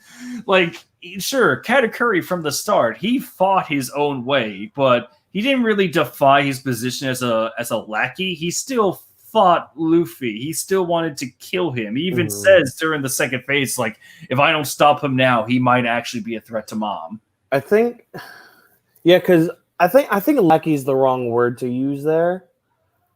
Because I think I see where he's going at with that, where the fact of him throwing away his scarf was him throwing away the version of him that was trying to be the perfect big brother. Oh yeah, I think that's what he was trying to get at with that. But yeah, I wouldn't necessarily use the word lackey though. Yeah, he used the word underling. I use lackey just to help. A little bit, but it's like, you know, he was always the underling, even like you know, just did things his own way. Yeah, and his version of being the underling was being the perfect big brother. Oh no, I mean like just the relationship between him and Big Mom. Yeah, well, yeah, that's what I'm talking about too. Like his like Katakuri's version of being an underling to his mother was him being the perfect big brother. That's why at the end of the fight, you have him saying, "Oh, okay. If you're going to come back here, are you going to defeat Big Mom?" Because that's him actively going against Big Mom. So like that's the whole thing of like how this fight changed from being about I'm going to kill you, Straw Hat, to I'm going to kill you because, you know, you wrecked Mama's tea party, to I'm going to defeat you because, like, you wrecked Mama's tea party. Well, no, like the goals are still kind of the same, though. The goal is the same, but the reason behind it kind of changed. If that makes sense, like the main goal was to beat Luffy. Yeah, but the reasoning behind it changed throughout the fight because Katakuri started becoming more. He started going back to being who he was and the person that he left behind by covering up his mouth and not showing his teeth. I see what you guys. Yeah. Okay. Yeah. All right. Just a weird way to phrase it. It was, yeah. Sunderland. All right. Yeah. If I have to address that, I will. I still have to, like, when I do my actual script, when it comes time to, like, just respond to how people, like, made videos about him, Mhm. I'll probably still be like, Luffy looked at him as a person. Like, no. Yeah. And I mean, the only evidence with him, like, I can also see where they're going with that. It's like, if I go up to, I don't want to use police officers as an example. It's like, okay, it's like if I go up to some lieutenant of the army or whatever, but he pissed me off because the other day he was at the bar hitting on my girl. So it's just like, I see him as the guy that was hitting on my girl, not some lieutenant of some army base. I see where you're going with that. Yeah, like, I don't care if he is second lieutenant of Fort I don't give a fuck. He's a guy I need to beat the ass of, I gotcha. Yeah. Yeah, he also said Katakuri is one of the 5 most brilliantly created characters. I know that gets your dick rocked hard too. And he said that Katakuri has like this symmetrical character balance that Oda always goes for. I'm like, that's an interesting way of putting it. But yeah, that's what I got so far. Word. So that's one video down. Since he's right here, guess I got Lee. Wait, what? Oh, hold Rock on. Lee. In the middle of sharing it. There we go. You're going to get back to the stream. Rock Oh, Lee. very nice. Yes, I love it. Very nice. Good job, Lee. He's with my Naruto manga. Aww. Him and Kurama. The Susanoo version of Kurama. Oh, that lovely pile of garbage. I know.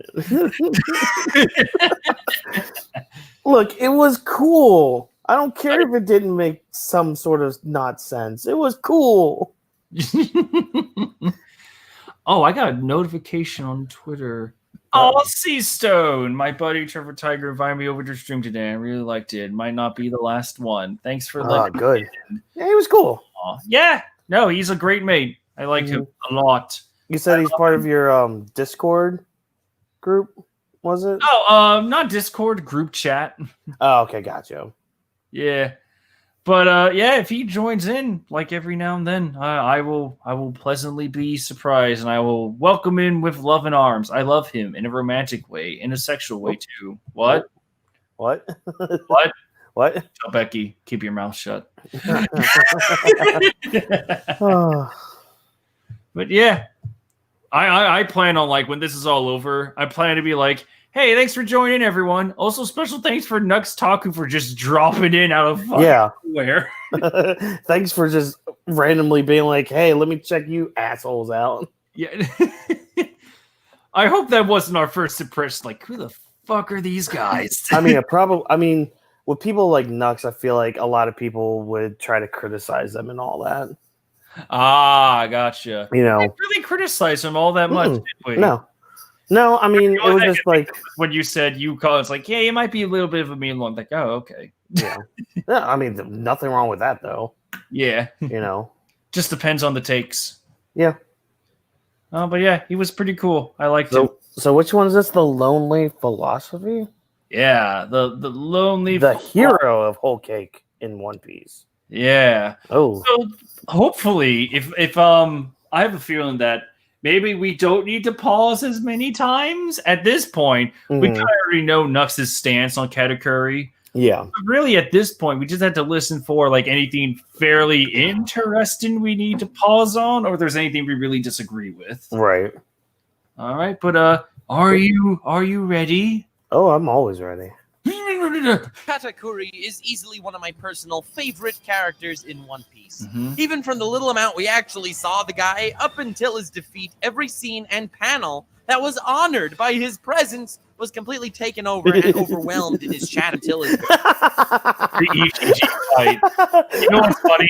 You know what's really funny? What? I remember downloading this exact video and having to crop out the Poppy for anime fans. Oh my Just god. so I could put it in my Whole Cake Island review. I remember this clip, and man, I always I laugh at the fact I'm pretty sure the animators wanted to do something flashier, but it's just having EGG flail about, just not connecting at all. I actually preferred that a lot better. Not gonna lie. Yeah, well, I mean, make the Vince Smokes look more pathetic. I'm all game for it. Do it. Please. Yeah. Except for Reiju. Reiju. Well, that's all I'm gonna say. Well, about that. No, she's fine. I like her. No. She's the best Vince Smoke. She is. Next to Sanji, who is redeeming himself. Finally. I don't have to be yeah, he left everyone for prostitutes. Woo. He did or he did his own thing. He's doing thank God. Thank God. Yeah. Otherwise I would have had a field day. Same here. I'm was honored. I was just gonna say I am being serious about if Big Mom ends up having amnesia again, I am going there's going to be a rant going out from me if Big Mom has amnesia again. Yeah, I would lose my shit. Also, by the way, this is Kaido, a really evil guy, but a really good dad. Because I kept Twitter open just in case anyone DMs me to be if they want to join in on the stream. Yeah. I'm just going to let this play because now I'm just getting Kaido vibes from this. We have ways. Talk to me. Daddy's working right now. Oh my gosh, did you draw this? That is so good. I love him. I love I do Sun too. He's a top tier poster. Yes, he is. I love everything. Yeah, he's great. Oh wait, Chief posted. I missed something. Germa is awesome. I hate y'all. But no, we only hate 3/5 of Germa. We still love 2/5 of it. Yeah. And even then, wait, hold on. Wait, no. I'm sorry. No, we like 3/6. We like half of Germa. The other 3 are punk ass recolored bitches. Wait, hold on. What half are you talking about? Reiju, Sanji, and you have to admit, Judge is a better character than the 3 bland reskins of Sanji. Please tell me you heard that. I did. What the hell was that? I was more distracted by that. Oh, Marshall's teaching. That's right. Oh. Yeah, so if you guys hear any wonderful scening noises in the background downstairs, that's just Marshall teaching. Judge, that's all I'm gonna say. But I mean, can we admit that Judge is a better character than his 3 sons who have? Yes, even though the sight of him crying was just I know. He was stupid, but we can at least agree he at least had some facet of character. He had some facet. At least, hey, he knows what's his face, Dr. Vegapunk. At least there's something. Yeah. Fucking Judge. Top 5. Saw the guy up until his defeat. Every scene and panel that was honored by his presence was completely taken over and overwhelmed in his chat until his very last moments in battle with Luffy, his adversary in every aspect. Ooh, that was a mic cut off there. Did you hear that? Did you catch that? I did. Yeah. Overwhelmed in his chat until his very last moments in battle with Luffy, his adversary. Ooh, that's not really a complaint. It happens to all of us. I was like, whew, that took me off guard there. I know. Adversary in every aspect of his posture and being was there to grab everyone's attention at all times, even subconsciously at points where he was doing so while retaining. Oh, wait a sec. Yeah, I know. Judge is useless, but did he say Itachi? Did he? Let me play that again. One's attention at all times, even subconsciously at points where he was doing so while retaining an intense stoicism, strengthening his character build-up for later. All this was done without even saying a word. I focus slightly more on this and without saying a word. He says he said a few words. Yeah, he said many words. Yeah, But okay, go on. Can I hear that? I need to hear that one more time. At points where he was doing so while retaining an intense stoicism, strengthening his character build-up for later. All this was done without even saying a word. Okay. Oh, he even said I that got he remained his stoicism. No. Oh no. No. Ooh. His stoicism without saying a word. Maybe with the anime, I don't know how much they did or they removed Katakuri, Yeah. like his dialogue, but without saying a word. No, no, he was not very stoic during the wedding. No. Though to be honest, look how far he went. Only one real pause in 33 seconds. Like, Yeah. I love this. I love It's this. not a CBR article. I love it. I mean, even with my video, we pause like every 20 seconds. That's because, like, guys, take a look at what we have. Yeah. Well, that's just to be like, so this is how I did this part. Yeah. Oh, by the way, I should, you know how many screenshots, like, I've taken for the Smash Brothers video and the Turtle Dreams video? Oh, God. Let's see if I can get it up here. Hold on. Stop screen sharing. How do I screen share my desk window? Oh. I think it's just desktop, isn't it?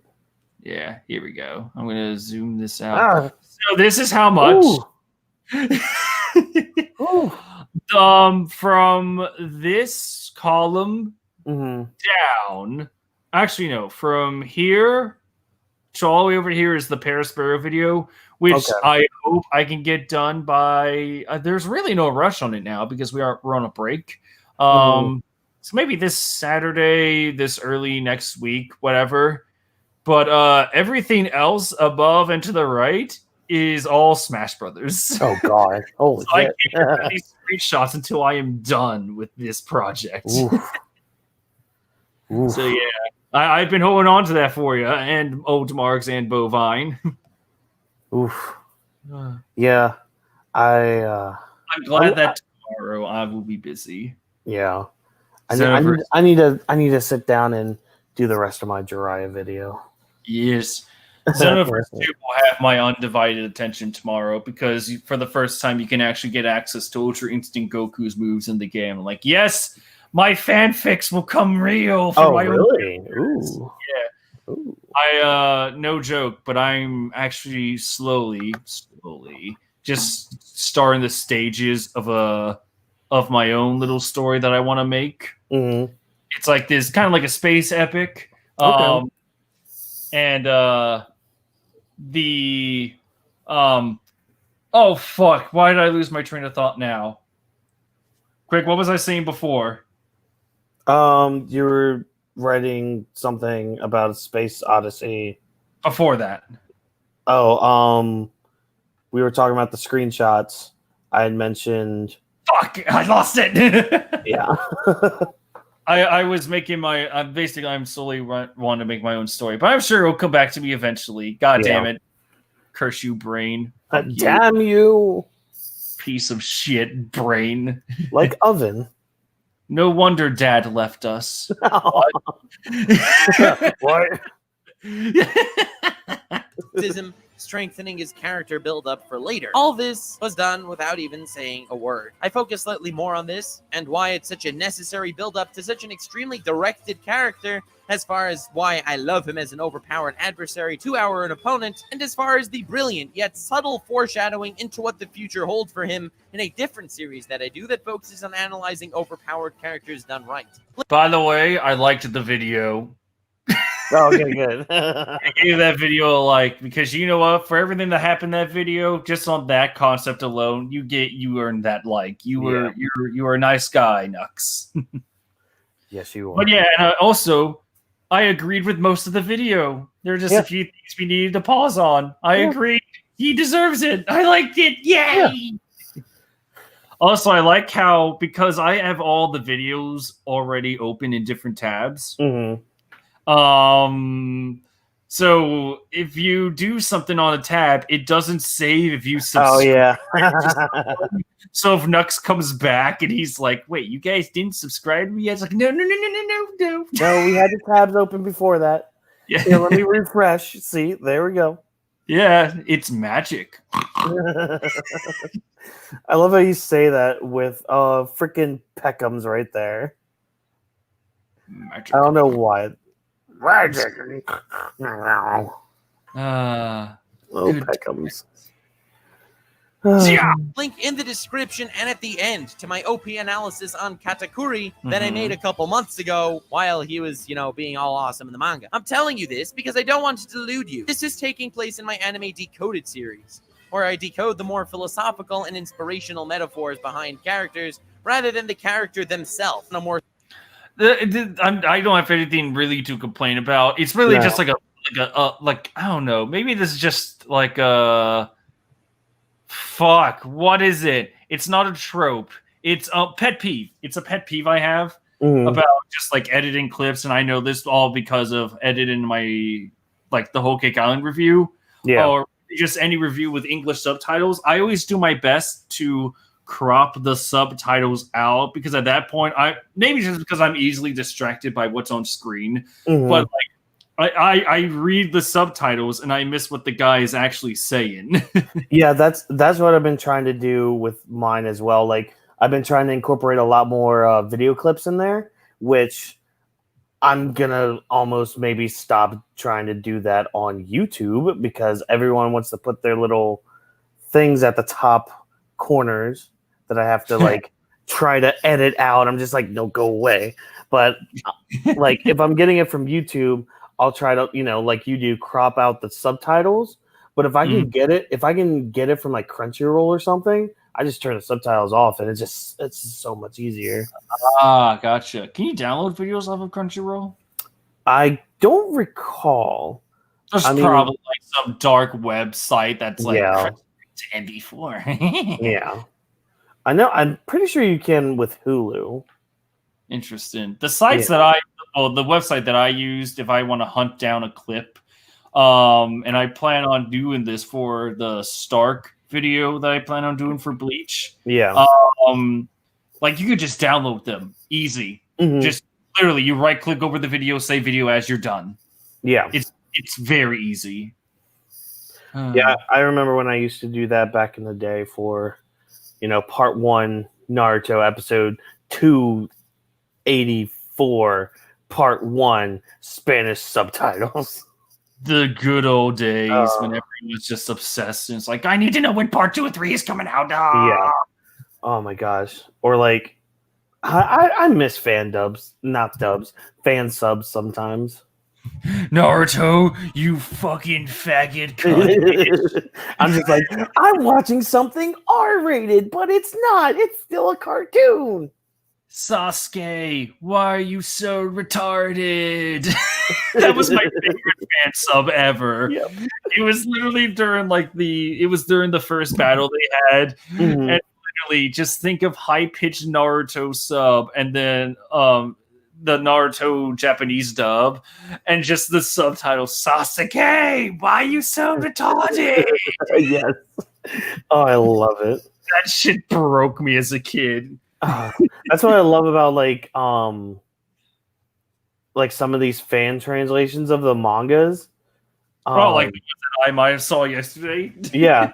It's just like making characters say they drop F-bombs and all that. I'm just like, first of all, that character probably would never cuss, and you're letting them drop F-bombs? Okay. What if Kyle gets blackout drunk? Would he drop out some really resentful shit? No, he would just be really depressed because he's a sad drunk. He gets blackout drunk and he's like, you know what, Big Mom, you fat cunt bitch. You know what, Big Mom, you're kind of hot. Looks over at this random minion. It's like, hey, you. I think I want to take you, you little.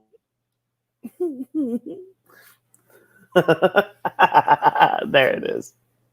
Oh.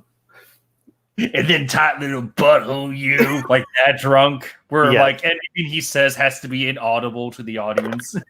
Yep. I love Kaido. Meanwhile, Oh yeah. Meanwhile, back in Whole Cake Island, Happy Go Lucky Land. I'm becoming far too familiar with this arc. I love it. Oh my god. Like the fact that I am an expert on this arc out of like all right, do you remember what like your movie sucks? His review on Kimba the White Lion? Yeah. That's basically my relationship with Whole Cake Island. I don't really have that many strong feelings towards it, but I have so many videos on Whole Cake Island that I've pretty much just become like a master of information. Like if someone says like, yeah, but then what did Mount Dior do? It's like, I will tell you exactly what he did.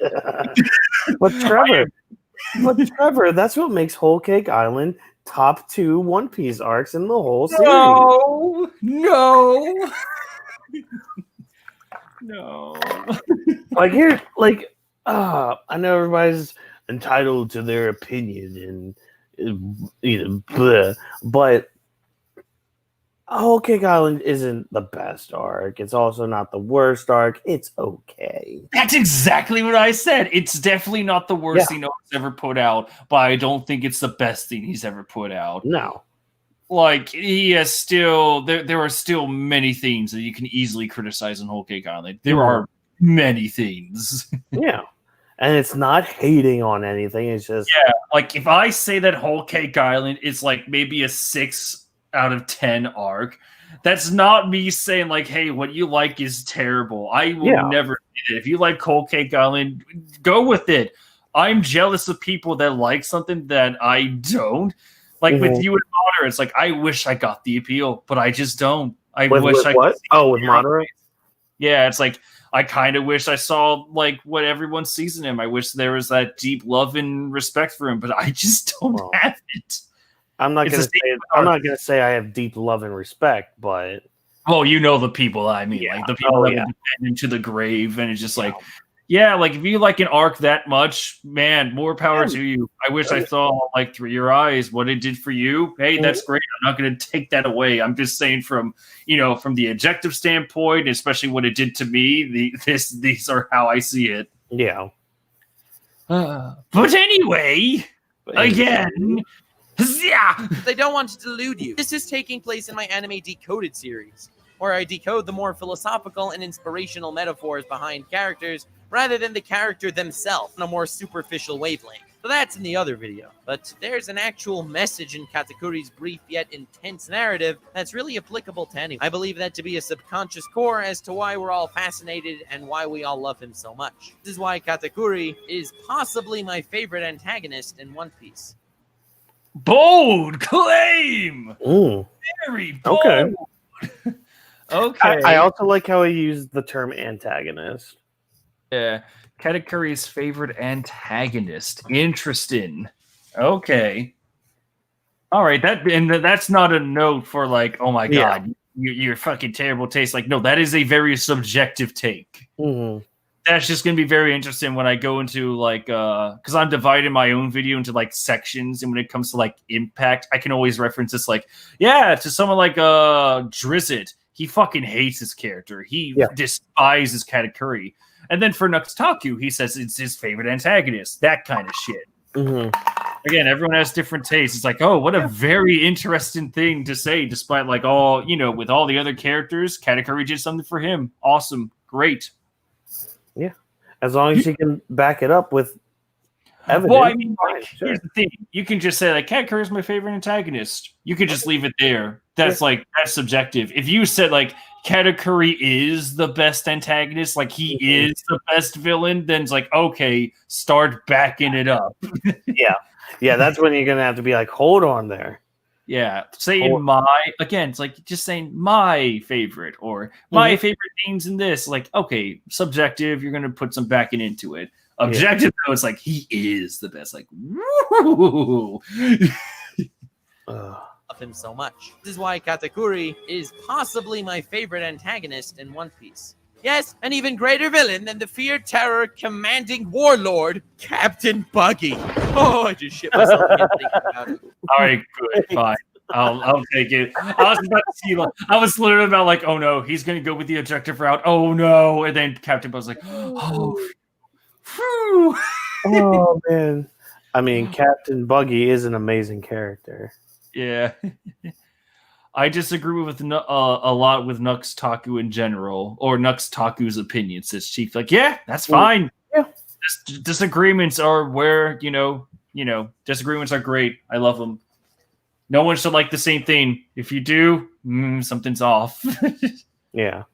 Oh, I just remembered something. So I watched King of Lightning's video about if Kaido blew up the moon. Now hold on. He's talking about the idea of it. No. he's like, and basically his stance on it is he's not against it, but he needs, like, it needs to be heavily like explained. But he backed it up pretty well with like showing like he's going to be stronger than he's as strong as Master Roshi, and therefore he can blow up the moon. Please, I mean, there's that part. No. No, he was talking about like how there's other characters that have been hyped up to like destroy continents and islands and all that. Like he mentioned Don Chinjiao from Dressrosa. Okay. Saying how he was rumored to have cracked the whole ice continent. So like there's characters like that are, not as powerful as Kaido. He cracked the ice continent, but like he just put a crack in it. Well, like, what I'm trying to say is he cracked it in half. He did? Mm-hmm. How big was the continent? Well, see, that's something we don't know. Exactly. Yeah. So he was saying it's more believable if Kaido were to shoot at the moon and a chunk of it blew off. He'd be like, I would believe that more than the whole moon. Well, to that I say, first off, it's like if Don Chinjiao could literally crack the ice continent, like if he cracked the South Pole in half, then it's just like, whoa, he is very strong. That's like that one Kirby minigame where Kirby can punch the planet in half. Yeah. Like if that happened, then that would just destroy all sense of like power scaling that Oda has carefully planned out into oblivion. And then there's also the fact that if Kaido literally blew up the moon with his blast breath, then that shit would move way too fast for any sane person to dodge, even with observation hockey. It's like the speed it would take. But like, Trevor, my God. But Trevor, Kaido's a dragon. See, I have a Kaido right here. Okay. He's a dragon. What does that have to do with anything? He's a dragon. Play. Yeah. Commanding warlord, Captain Buggy. Oh, I just shit myself again thinking about him. Editor, clean up the shit. God, I love it. What's up? Oh, just yeah. Just Captain Buggy. Oh, I just shit myself. Yeah. Oh. Oh, by the way, I should probably just say still going strong in the group chat. Oh, really? Yeah, still going strong. Oh. Door is always open.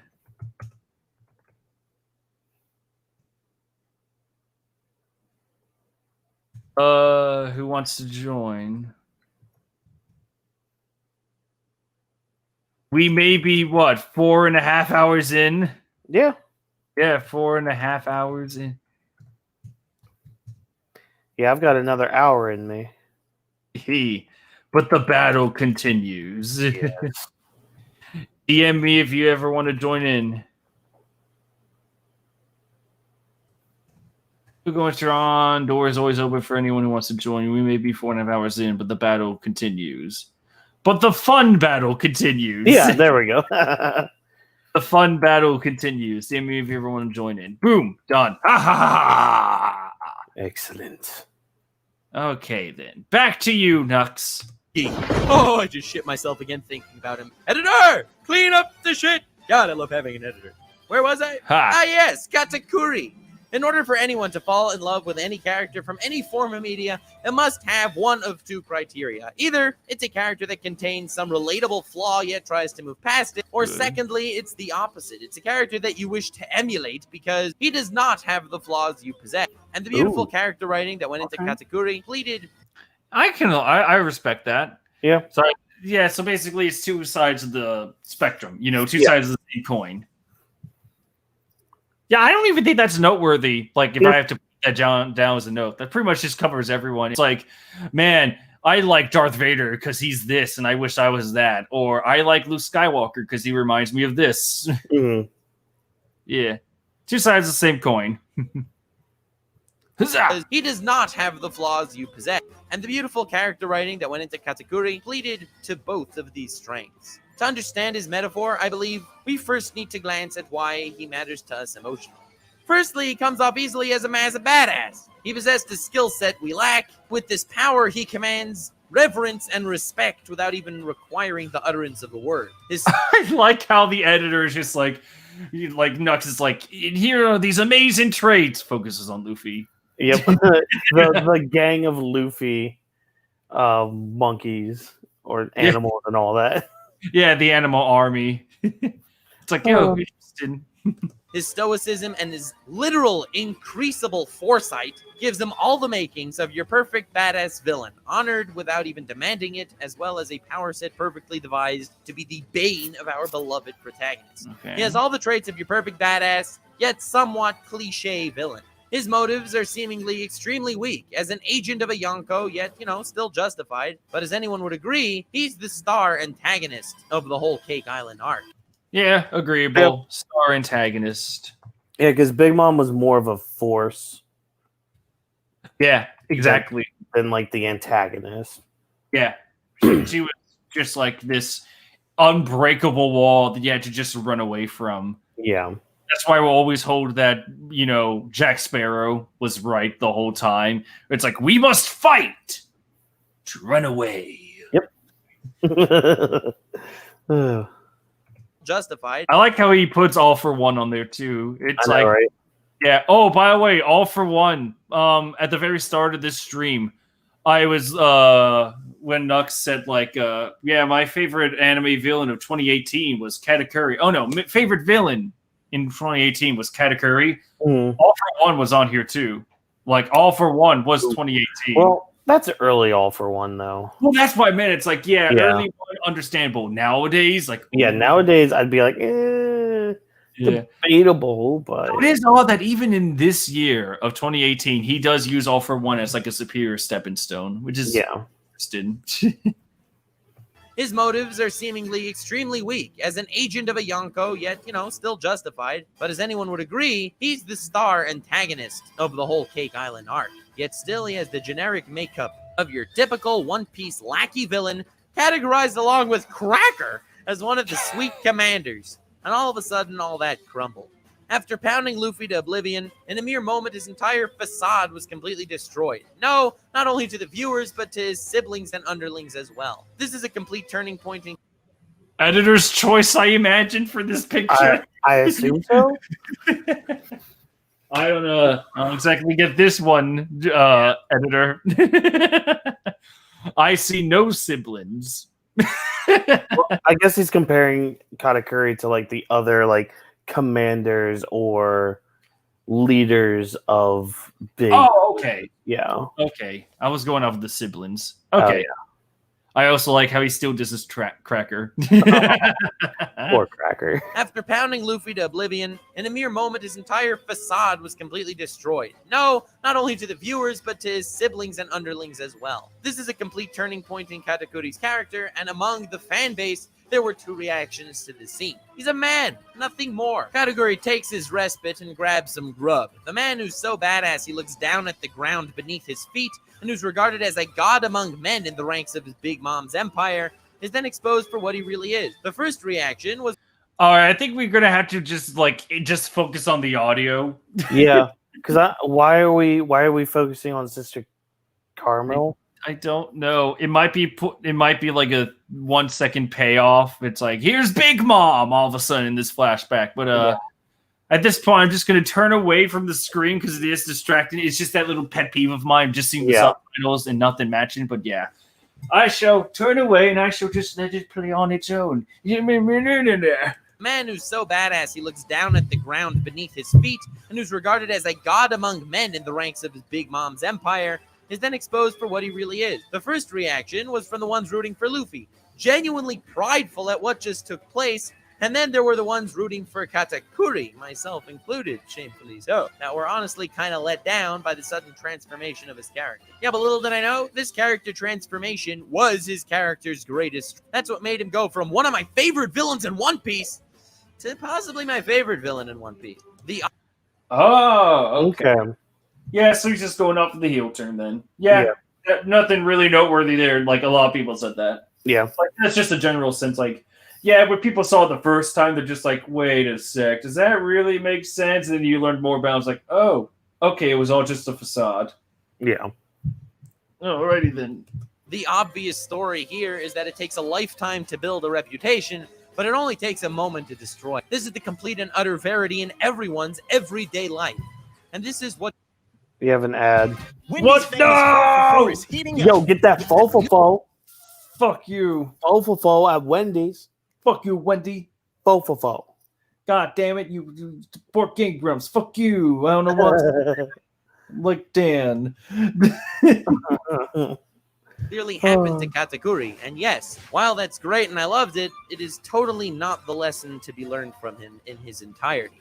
Unlike a brief moment where someone screws up and destroys everything they've built, this wasn't Katakuri screwing up. This was, from Luffy's perspective, a powerful advancement against his putting passion in his eyes to seize victory. But for Katakuri, this wasn't him doing a flawed act that gave people the wrong perception of his person. This was him being himself. Except this time, someone was watching. He was strangely less upset at Luffy for revealing who he truly was than he was upset at himself for being who he truly was. And this is where I would like to talk about how he only then developed the passion to defeat Luffy, he only then was eager to take out witnesses, but I already made that video defining his character, as well as his future, that was being subtly foreshadowed in his character building, as well as the insane importance to him stabbing himself with that spear. But regarding all that, again, hold on, I'm confused. Yeah, what were you saying? Was he? Again, I'm not paying attention to the video. I'm just listening. Yeah, and that's what I'm getting at. Like, did he just say that Katakuri didn't care that Luffy, exposed him for what he is?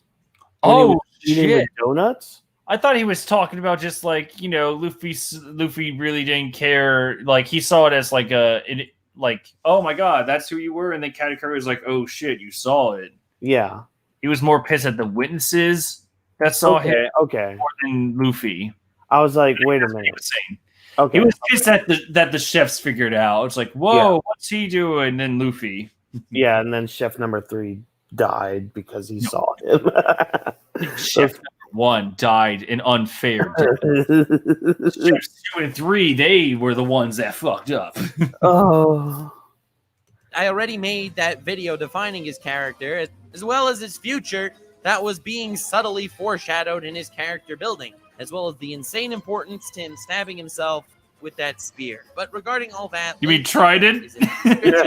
But from here on out, we will be moving slightly away from character analysis territory and move more into the inspiration that hit me in the philosophy of his character. Okay. Possibly harder than even the philosophy of Usopp's that I've made every part of me and cherish in my everyday life. Good. If you keep spewing constant bullshit, eventually someone will believe you in something. And then they'll treat you like a god. Powerful stuff, powerful stuff. But moving on, remember what I said about the 2 types of character archetypes that really make... He has Bleach music, by the way. Oh, is that what he's playing in the back? He's playing Treachery. Yeah. Give it to me. The fan base fall in love with them. Until this point, I loved him like a Type 2 character, the total stoic badass I want to emulate, at least to an extent. I mean, you know. But once I've reached this turning point in his tale, all of a sudden, I started loving him like a Type 1 character, a flawed character with flaws I can relate to and see applied to myself. Okay. Oh, okay. Yeah. That's pretty good. I like that. So according to Nux, Katakuri was a perfect character, and he loved him for that. Yeah. And then loved him for being flawed. Yeah. It's like, Katakuri won people over with just his perfect persona. And then even after his persona was broken, once we saw the reasoning behind that, it's like, oh, that's why. Angel, you're a monster. I think he's talking about the length of the stream itself. We're not even there. Like, I plan on, like, it depend on how the Luffy versus Katakuri analysis video goes. It might break a record. It might go over 6 hours. Oh. Actually, it probably will go over 6 hours.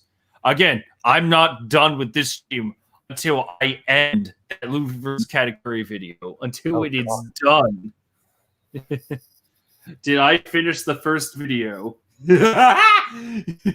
Yeah, you finished it like, what, 40 minutes ago? Yeah. I did. First video was done. First video was done, I would say 30 minutes ago. Okay.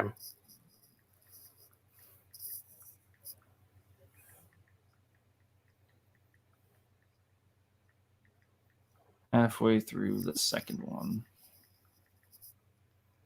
Thankfully, I can take breaks. It's my stream. Yep. All right. Yeah, we are almost halfway through the second one. It's like, Perfect. This is great. This is great. I like it. Yeah.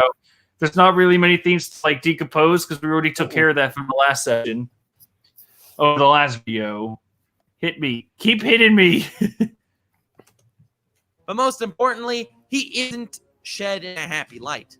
A light of self-improvement to evolve from his issues and work past them, trying to turn his weaknesses into strengths like we see in your average Type 1 good guys. For example, the Straw Hats. They all have their sights set forward, each with a massive trauma in their respective pasts, yet they join together to move past all that. Deku is powerless in his society, yet continues to push himself forward towards his dream, and I use him as an example to contrast Todoroki. Are you noticing the strange audio cuts? Yeah. Okay. I don't imagine that this video was done after the first video. I'm going in chronological order here, so I can only blame the editor, or even though it's Nux Taku's voiceovers, maybe he was going through some audio issues. In fact, he's talking about that. Oh, yeah, he did. Sorry about the audio cuts and the slightly misaligned ending. I don't know what happened, but it's too late to re-upload. Okay, so different explanation. Never mind. Yeah, we're doing good. Yeah. To push himself forward towards his dream, and I use him as an example to contrast Todoroki. Another character that starts off as a Type 2 badass, but by the end of the tournament has the perspective of a complete Type 1 character. Ah, so Todoroki equals Katakuri. Very interesting. Okay. Would you agree? Super badass, and then just became like a very good character. Mm-hmm. Yeah, and I mean that's usually my favorite characters is like those that are perceived to be perfect, but then you realize, oh, they're not perfect. They are masking perfection with imperfection. Remember Zayo Oporo Grants. Well, you know what I mean, though. Yeah, I know. I am a full believer in what Mayuri has taught us. Yeah, same. That's why you will rarely see me give anything like a 10 out of 10. Yeah. Like I'm pretty sure no one has seen me ever give anything in One Piece a 10 out of 10 yet. Well, I'm talking about anything. Like the closest I'll give anything is like a 9.5. I can't say something's perfect because there's flaws in everything. I will say that at Disney World, and I plan on doing this for when I do the Animal Kingdom review, there's a group of drummers called Swotuwaya, and they are fan-fucking-tastic. I gave them a 10 out. No, I'm pretty sure I gave them a 15 out of 10. The musical skill those drummers had was it was so good. It was like, oh, this is perfect. I loved it. I loved every second. Maybe it's because of my musician heritage. Oh god, these are really good drummers. Oh, yeah, I'm very critical when it comes to music. Say, well, in some areas. Yeah. Give me that 10 out of 10 One Piece chapter. It has to happen one of these days, right? Maybe it'll be chapter 1000. Oh, I hope so. Like, that would be such a magical moment if we have 10 people on StreamYard. And then my god, yes. I ask, like, all right, everyone, how would you rank this chapter? And it was like, I give it a 9. I give it a 6. 3. Come to me. 10. Oh. And then I just leave. Yeah, the stream just ends after you say. Yeah. I think at least with One Piece, the closest chapter that comes, that's almost a 10 out of 10 for me, is the chapter where we got all the Yonko bounties. That is a 9 out of 10 for me. Yeah, like that's the closest, at least with recent memory of how the chapters have been going. Like, the only time a chapter will be a 10 out of 10 is like if something truly revolutionary happens. Like the bounties for the Yonko, they were kind of expected. True, they came out of nowhere, but they were still kind of expected, like we would get a reveal on them. It's like, I approve. It's just not like that chapter that breaks the mold.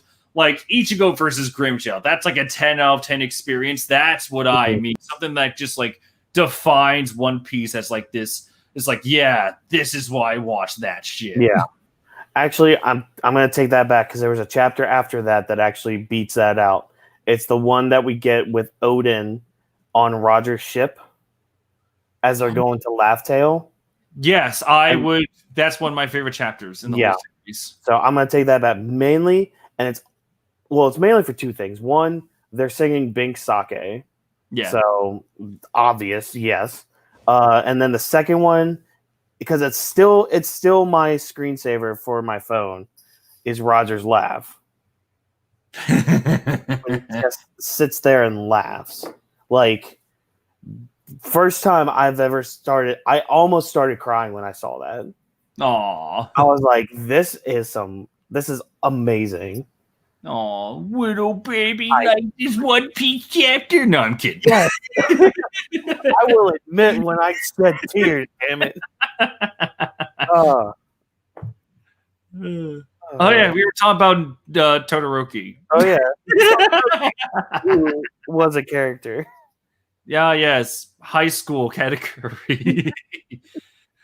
You know what? It might be to the point where, like, on Thursday, depending on what you guys want to do, we could honestly do either one. Just do my Smash Brothers video part 2, or just do Death Battle. Either one will give us, like, one will be a chill session. The other one, I imagine, will just be like, yeah, fucking course it ended this way. Yeah. I'm very curious how Death Battle handles it. Because I saw there's somebody I follow on Twitter that had an anime battle like that. Well, it was that battle, Zuko versus Todoroki. I didn't look at any of the comments because I knew Death Battle's video was coming out. So I was just like, I don't want to see any of this. I have an idea who I think should probably win, but I'm just gonna wait to see. Gotcha. Alrighty then. Let's do this then. And that development resulted him as my favorite student in My Hero Academia. Finally stepping away from the shadow of his past, making his weaknesses his strengths, and conquering what he was running away from his entire life, Katakuri also becomes a Type 1 character midway through his fight. But the difference between him and Todoroki is that Todoroki was a Type 2 badass that Deku transformed into a Type 1 inspiration, while Katakuri was always a Type 1 character, but he lives his life masking and hiding his Type 1 aspect and I like that. Always a Type 1. Yeah. Always a Type 1 flaw. Yeah, because it goes back to that argument of when he just removes his scarf. Yeah, but tries to be Type 2 badass. Okay, I like that. I do too. All right. And only revealing himself as a Type 2 stoic badass. He's never seen lie down, never seen eat, never seen smile. Katakuri spends his entire life running away from himself. We don't need the tragic flashbacks to know that. Luffy's someone that believes in freedom and truth above all else, which makes him one of the most morally fascinating shonen protagonists of all time. So, of course, none of this fazed him. On the contrary, it seemed throughout the fight that Luffy was fighting against the evolved version of himself. In retrospect, if we take a glance at this battle from Katakuri's perspective, emotionally saw Luffy as the evolved version of himself as well. Physically. No. I wouldn't say evolved versions. I would say the version of them that could have been. I wouldn't even say evolved. I would just be like, this is what my life could have been. Yeah. Like, Luffy's fighting a future version of himself if X happened. And Katakuri's fighting Luffy as if Luffy is parallel dimension Katakuri. Yeah. So, yeah, I wouldn't, yeah. Just wording right there. Yeah, I like... Yeah, the whole time. Again, I can't keep saying this enough, but Katakuri, the whole time, kept trash talking. It's just like, you're not going to beat me, you're inferior, blah, blah, blah. Physically, Katakuri had everything on top of Luffy, but his one ultimate weakness was Luffy's greatest strength. Luffy lived a life disregarding how others saw him, becoming the freest man on the sea, where the things he does are to mold the world to fit himself, as opposed to Katakuri, who continuously molded himself to fit the world. I think that's the best take I've seen. Oh my god. Nux, you are winning me over. Well, Luffy changes the world to fit him. Mm-hmm. Katakuri changes to fit the world. That might have been the best goddamn take I've seen. Of anything. Oh my god. All I need is that one voice line from Katakuri in the story that just acknowledged that. It's just like, why do I see myself in him? Why can't I be like him? Like, if I had that acknowledgement, probably my critique of Katakuri video would not even come out, because at that point it would be fairly obvious that everyone can be on the same page, and it wouldn't take YouTube and forums to try to explain the beauty of this character. Yeah, like, that's my one gripe. It's like the fight itself is just like, it's like an endurance battle, and then everyone started coming out with the themes, and it's just like, wait, where are you getting this from? And then people like Nux are just like, yeah, this is what it's like. And it's like, okay, I can see that. Yeah, and I can agree. You know what? It made me feel something. You made me see in your own like subjective light of how you saw the fight. Awesome. And that's just constructing a good argument. Yeah. Now, if only we saw, in the actual story that taken place, because again, that's where the gripe falls on. That's why I have such an issue. It's like, yeah, but don't you know the themes? It's like, yeah, from the forums and the YouTube videos. Yeah, because the only podcasts. But if I don't see if I can't see the argument in the story, then that's on the story itself. It should not fall onto the reader to comprehend. You don't see people hating like fans of Inception because they don't get something. It's just like, you know what I mean, right? Yeah, I know what you mean, but and I think the biggest gripe I had, and I said it earlier too, is I wish we got a little more of his his pride, the characteristic of his pride and all that stuff just a little bit earlier, because if we had all that stuff before, and even with his flashback coming after the fight, that's basically looking at the fight in retrospective right there, because in the moment as you're reading it, you're just like, well, why is he doing all this? And then you find out later on, so that makes it better. It's just like when people read Skypiea for the first time, and they, Miranda's one of these people. She did not like Skypiea. She still kind of didn't like Skypiea. But I'm going to have her go back, and I think I have all the volumes now, so she can, sit down and fucking read this shit. But like, and I was the same way too. Like, I wasn't a fan of Skypiea at first. I was just like, all right, this is an all right arc, whatever. But you go back and reread it now after knowing everything, and in retrospective, it's one of the best arcs of One Piece. Mm-hmm.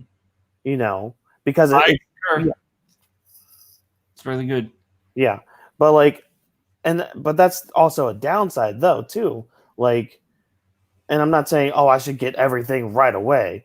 No, but give me at least a little bit of something so I can see why a character is like something, like the way you're trying to portray it. And that's like very different from Luffy versus Katakuri, because like an arc can always be viewed in the second light. It's like the saying, you every time you go you read a book, you read it differently each time. Yeah. With Luffy and Katakuri, though, it's just like you get all these themes or whatever. However, those are people that, you know, like, oh, this is how I saw it. Now let me try to convince you of how we saw it. Because think of it this way. Of all the forms and Grand Line and Nux Taku's views on the fight, they're all constructed in a different way. They all have their own argumentation, their own points that they want to cover on. Yeah. Like, they're all different. It's like, okay, Nux just happens to have the best taste.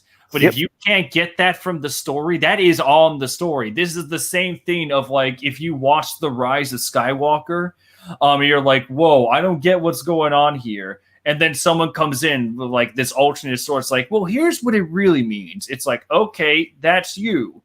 Yeah. Why couldn't the story do that then? Why couldn't it convey the message to me instead of just, you know what I mean? It's like the story should have done more. Oda should have just put in that just a little bit more of effort. You know what I mean? Yeah, and it's not like we're asking for much. Just give us just a tiny one line of dialogue.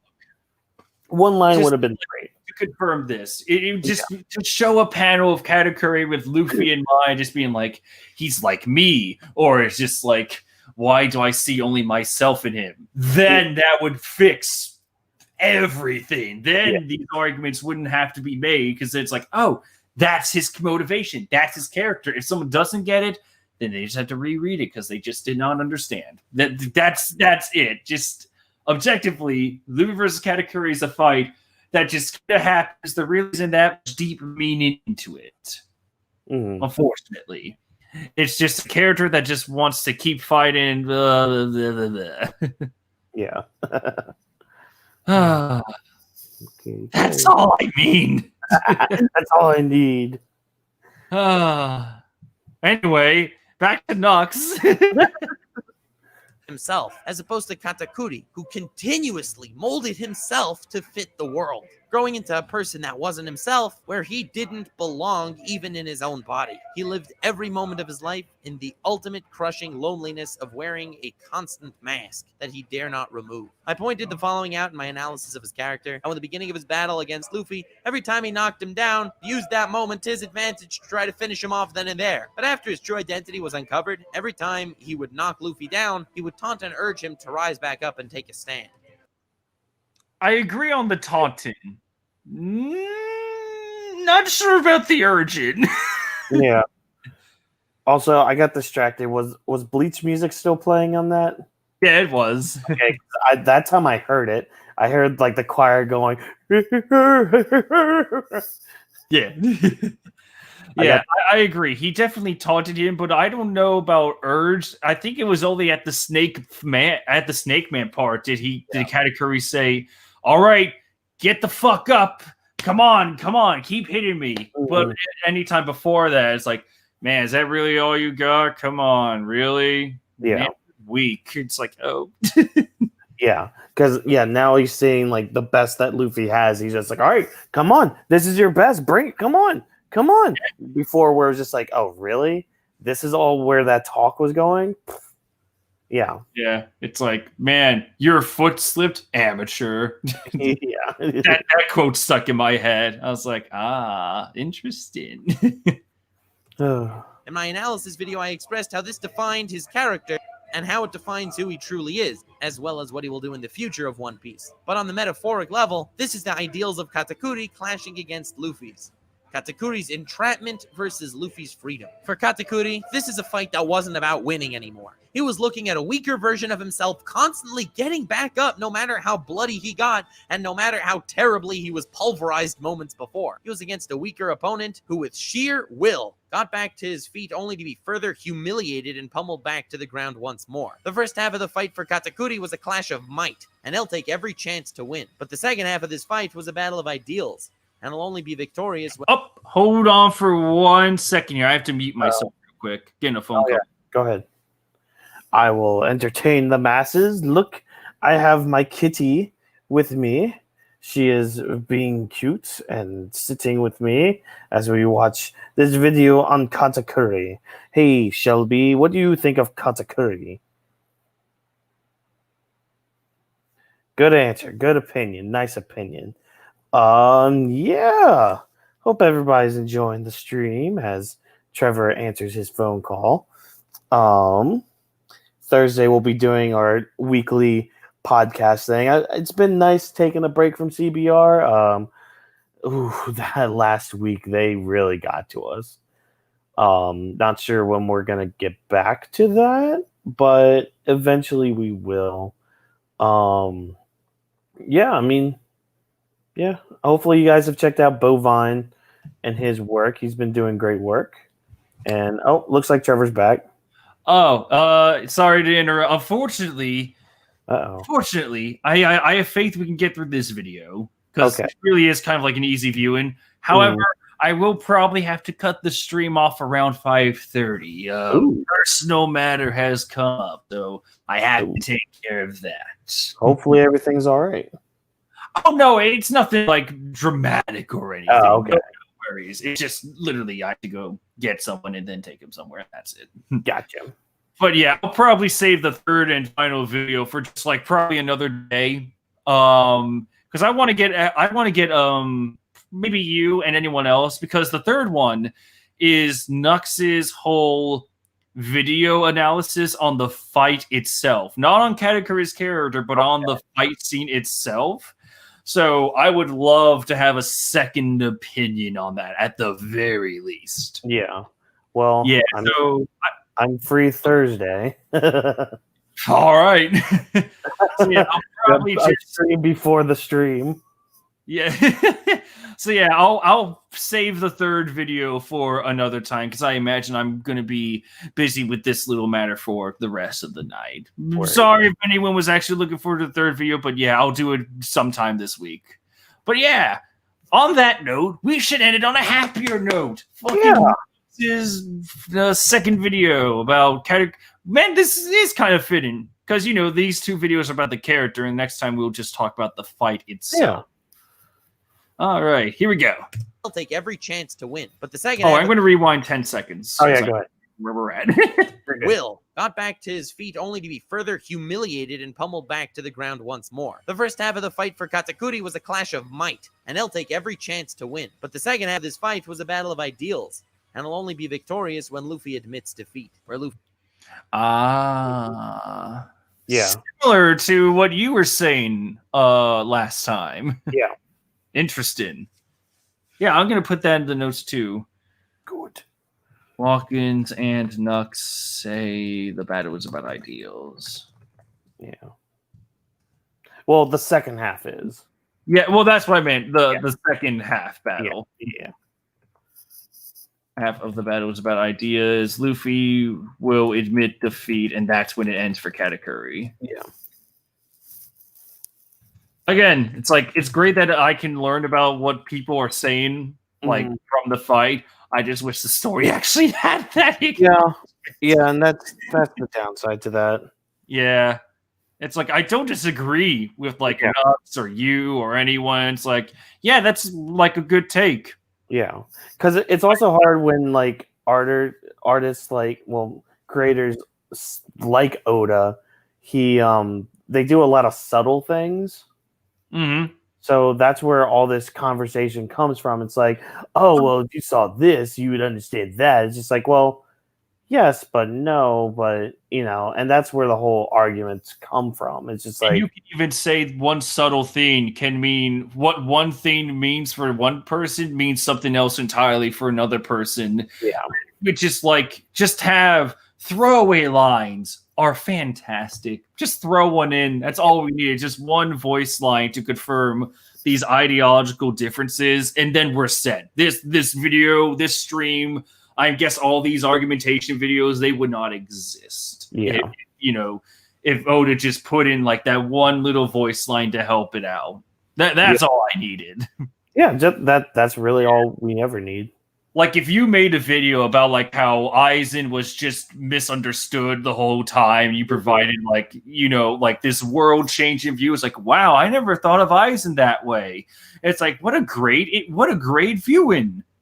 I just wish the story had that so we could prove that point. It's like at that point you could argue like, yeah, Taikuba wanted to do that, but unfortunately it just never made in the story, and it suffers for that. It's like I don't agree with people. It's just the story sometimes just doesn't live through. I'm probably done with that remark again. I just can't help but hammer that in because I want to make it as clear as I can about where I stand on the fight itself. Yeah. All right, let's finish it out strong. Where Luffy no longer gets back up, and where Luffy succumbs to his opponent, proving that his ideology. Oh shit!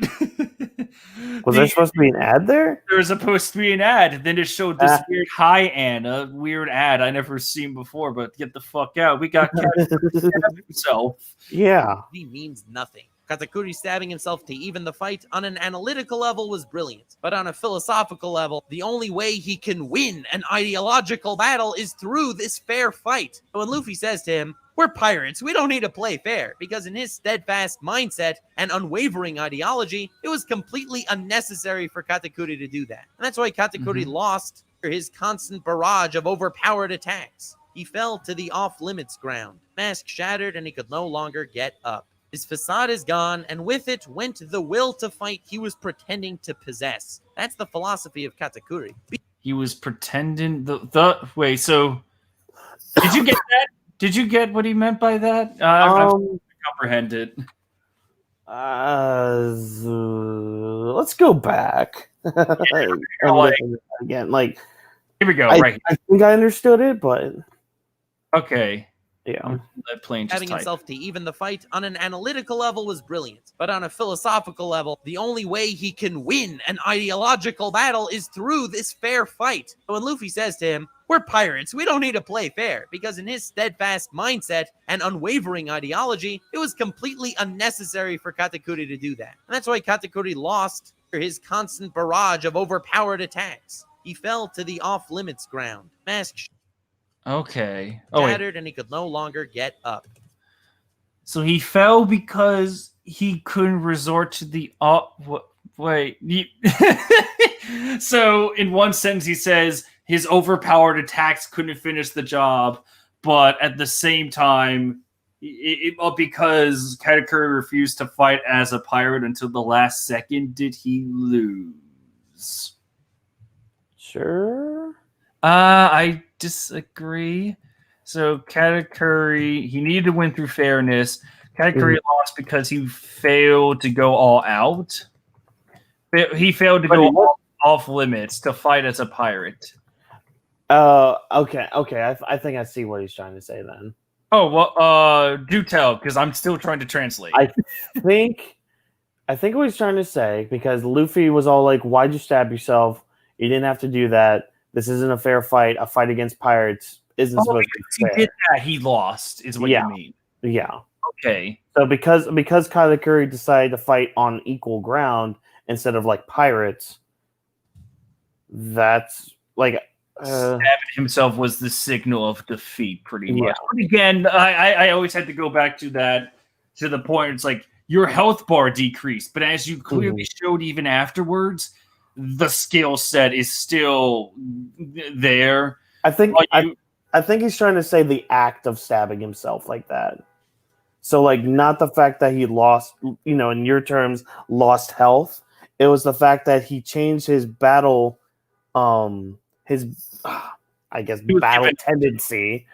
I guess it changed from I need to beat this person because we're pirates. We're fighting as pirates. We're pirates fighting. So rules out the window. It changed from that to let's fight fair. Okay. So it's like let's say Mike Tyson decides to fight some rookie boxer, but Mike Tyson, he's beating him up and all that, but then he's just like, this kid's pretty good. I'm gonna do something to where he can maybe get a lot better. Well, yeah, I guess that's a bad example. Yeah, because at that point, the whole point of the fight was to still beat him. It wasn't Katakuri could look at Luffy and just be like, yeah, I won't treat you like trash anymore for whatever reason. Luffy really didn't do anything that really proved that much. All he did was live. Well, I guess you could argue that was the whole thing. It's like, man, he just keeps getting back up, but it's like, okay. Ooh, okay. I think I may have thought of something. Okay. It was remember earlier when he made the comment about how Luffy treated him like some other person instead of a Yonko commander? Mm-hmm. I think that was the act that alerted Katakuri to Luffy's character. And since because I mean there's the whole argument about how like Luffy, he can get anybody on his side. He can, that whole shonen protagonist thing. Oh crap, where was it going with? Oh yeah. So like Luffy pretty much treating him like anybody else, even though he saw his face, was just like, he's putting me on equal footing, unlike these other people who, even though I was stronger than them and they knew what I would do if they would do anything to my family, they made fun of me for how I looked. Yeah. So it's like, okay, Luffy's putting me on equal footing. All right, I'll put him on equal footing. And thus the whole switch of battle tendency. I don't know if I made sense with that at all, but I kind of get what you're going for, but at the same time, it's just like Katakuri wanted him dead throughout the whole fight. Yeah. I'm also going to jot down Katakuri couldn't win through overpowered attacks just for lols. Like, I kind of had to disagree. If you're throwing overpowered attacks, I kind of you would expect a result. Kitty. So I'm going to let the last couple minutes here play because we are almost out of time. Yeah, go ahead. His facade is gone, and with it went the will to fight he was pretending to possess. That's the philosophy of Katakuri. Being yourself is your full potential, and running away from yourself, masking yourself with foreign identities, is walking into a world of self-hurt that can only get worse. When that mask is finally removed, Luffy's role in One Piece is being the ultimate liberator. And I'm working on a whole video on that, Makings of a King. Luffy. I see where he's going with this. But you'll be seeing it soon. And that's why he's the perfect candidate to become the Pirate King. And that's why next time we see Katakuri, in the fashion I predicted in the analysis video, he'll be far more powerful than he was at this point, and he will greet us with a wide smile, no longer needing his scarf. Fighting with Luffy will teach Katakuri to embrace himself. It's the genius of Katakuri's development, but that's the genius for who Luffy I like is that. as well. For another take on Katakuri, I will link Craft Dwarf's video in the description on Bonds Beyond Blood, a 30-minute One Piece analysis that's really awesome. Link to it will be in the description as well, and he covers Katakuri too. It's good stuff. It's good stuff. Send my regards in the comments. That would be sick. Anyway, thank you so much for watching, fanbase. I hope you enjoyed. And yeah, it looks like everything else is just promotion. Oh, okay. All right, Sweet. Cool. Alrighty then. So yeah, basically being yourself is like the best way. That's why Luffy is the best. Yeah, Katakuri will be stronger without that mask of his. Yeah. And again, like never mind. Yeah, no, I agree. Because basically what would happen would be like I can imagine Nux will probably call it right. Next time we see Katakuri, he might not have the mask anymore. Yeah, he probably won't have the scarf. He'll just be like, "Here I am. I'm me." I guess I'm not just some other Yonko commander. I'm Katakuri. I guess the challenge then at this point would be is Oda saving the confession of Katakuri about how, like, you know how everyone's just being like the ideals of Katakuri. Mm-hmm. Do you think Oda would reveal that in a later chapter, or he thinks like, no, the fight was all we needed? We'll just let it sit. I can see maybe later. Like, I know a lot of people are there. There have been some theories about Katakuri joining the Straw Hat Grand Fleet, which I'm not opposed to. I mean, I'm not, but at the same time, just like, how would it work? You're really asking a guy to betray like 50 years of service to his family. Exactly. I'm just like, that'd be cool and hype, but no, I could do without that. But I could see him being like an ally, or again, like I said, I think in the last stream you did of this, the Whitebeard to Luffy's Roger. Interesting. Yeah. That's why I meant, like, again, this is all time back to if only the story actually said something about all of this. And I think we would get that during like the final arc. Because if there's like a whole big, Throne War thing, Katakuri, he's gonna be a rival to Luffy, but that's probably where we could get like a not throwaway, but we would get like an inner monologue of Katakuri being like, yeah, that Straw Hat Luffy. Yeah. Oh, well. Yeah. I agree with a lot of the takes that Nux had. I just wish the story actually clarified those. So that this kind of stuff wouldn't exist. Like, you know what I mean? Oh, yeah.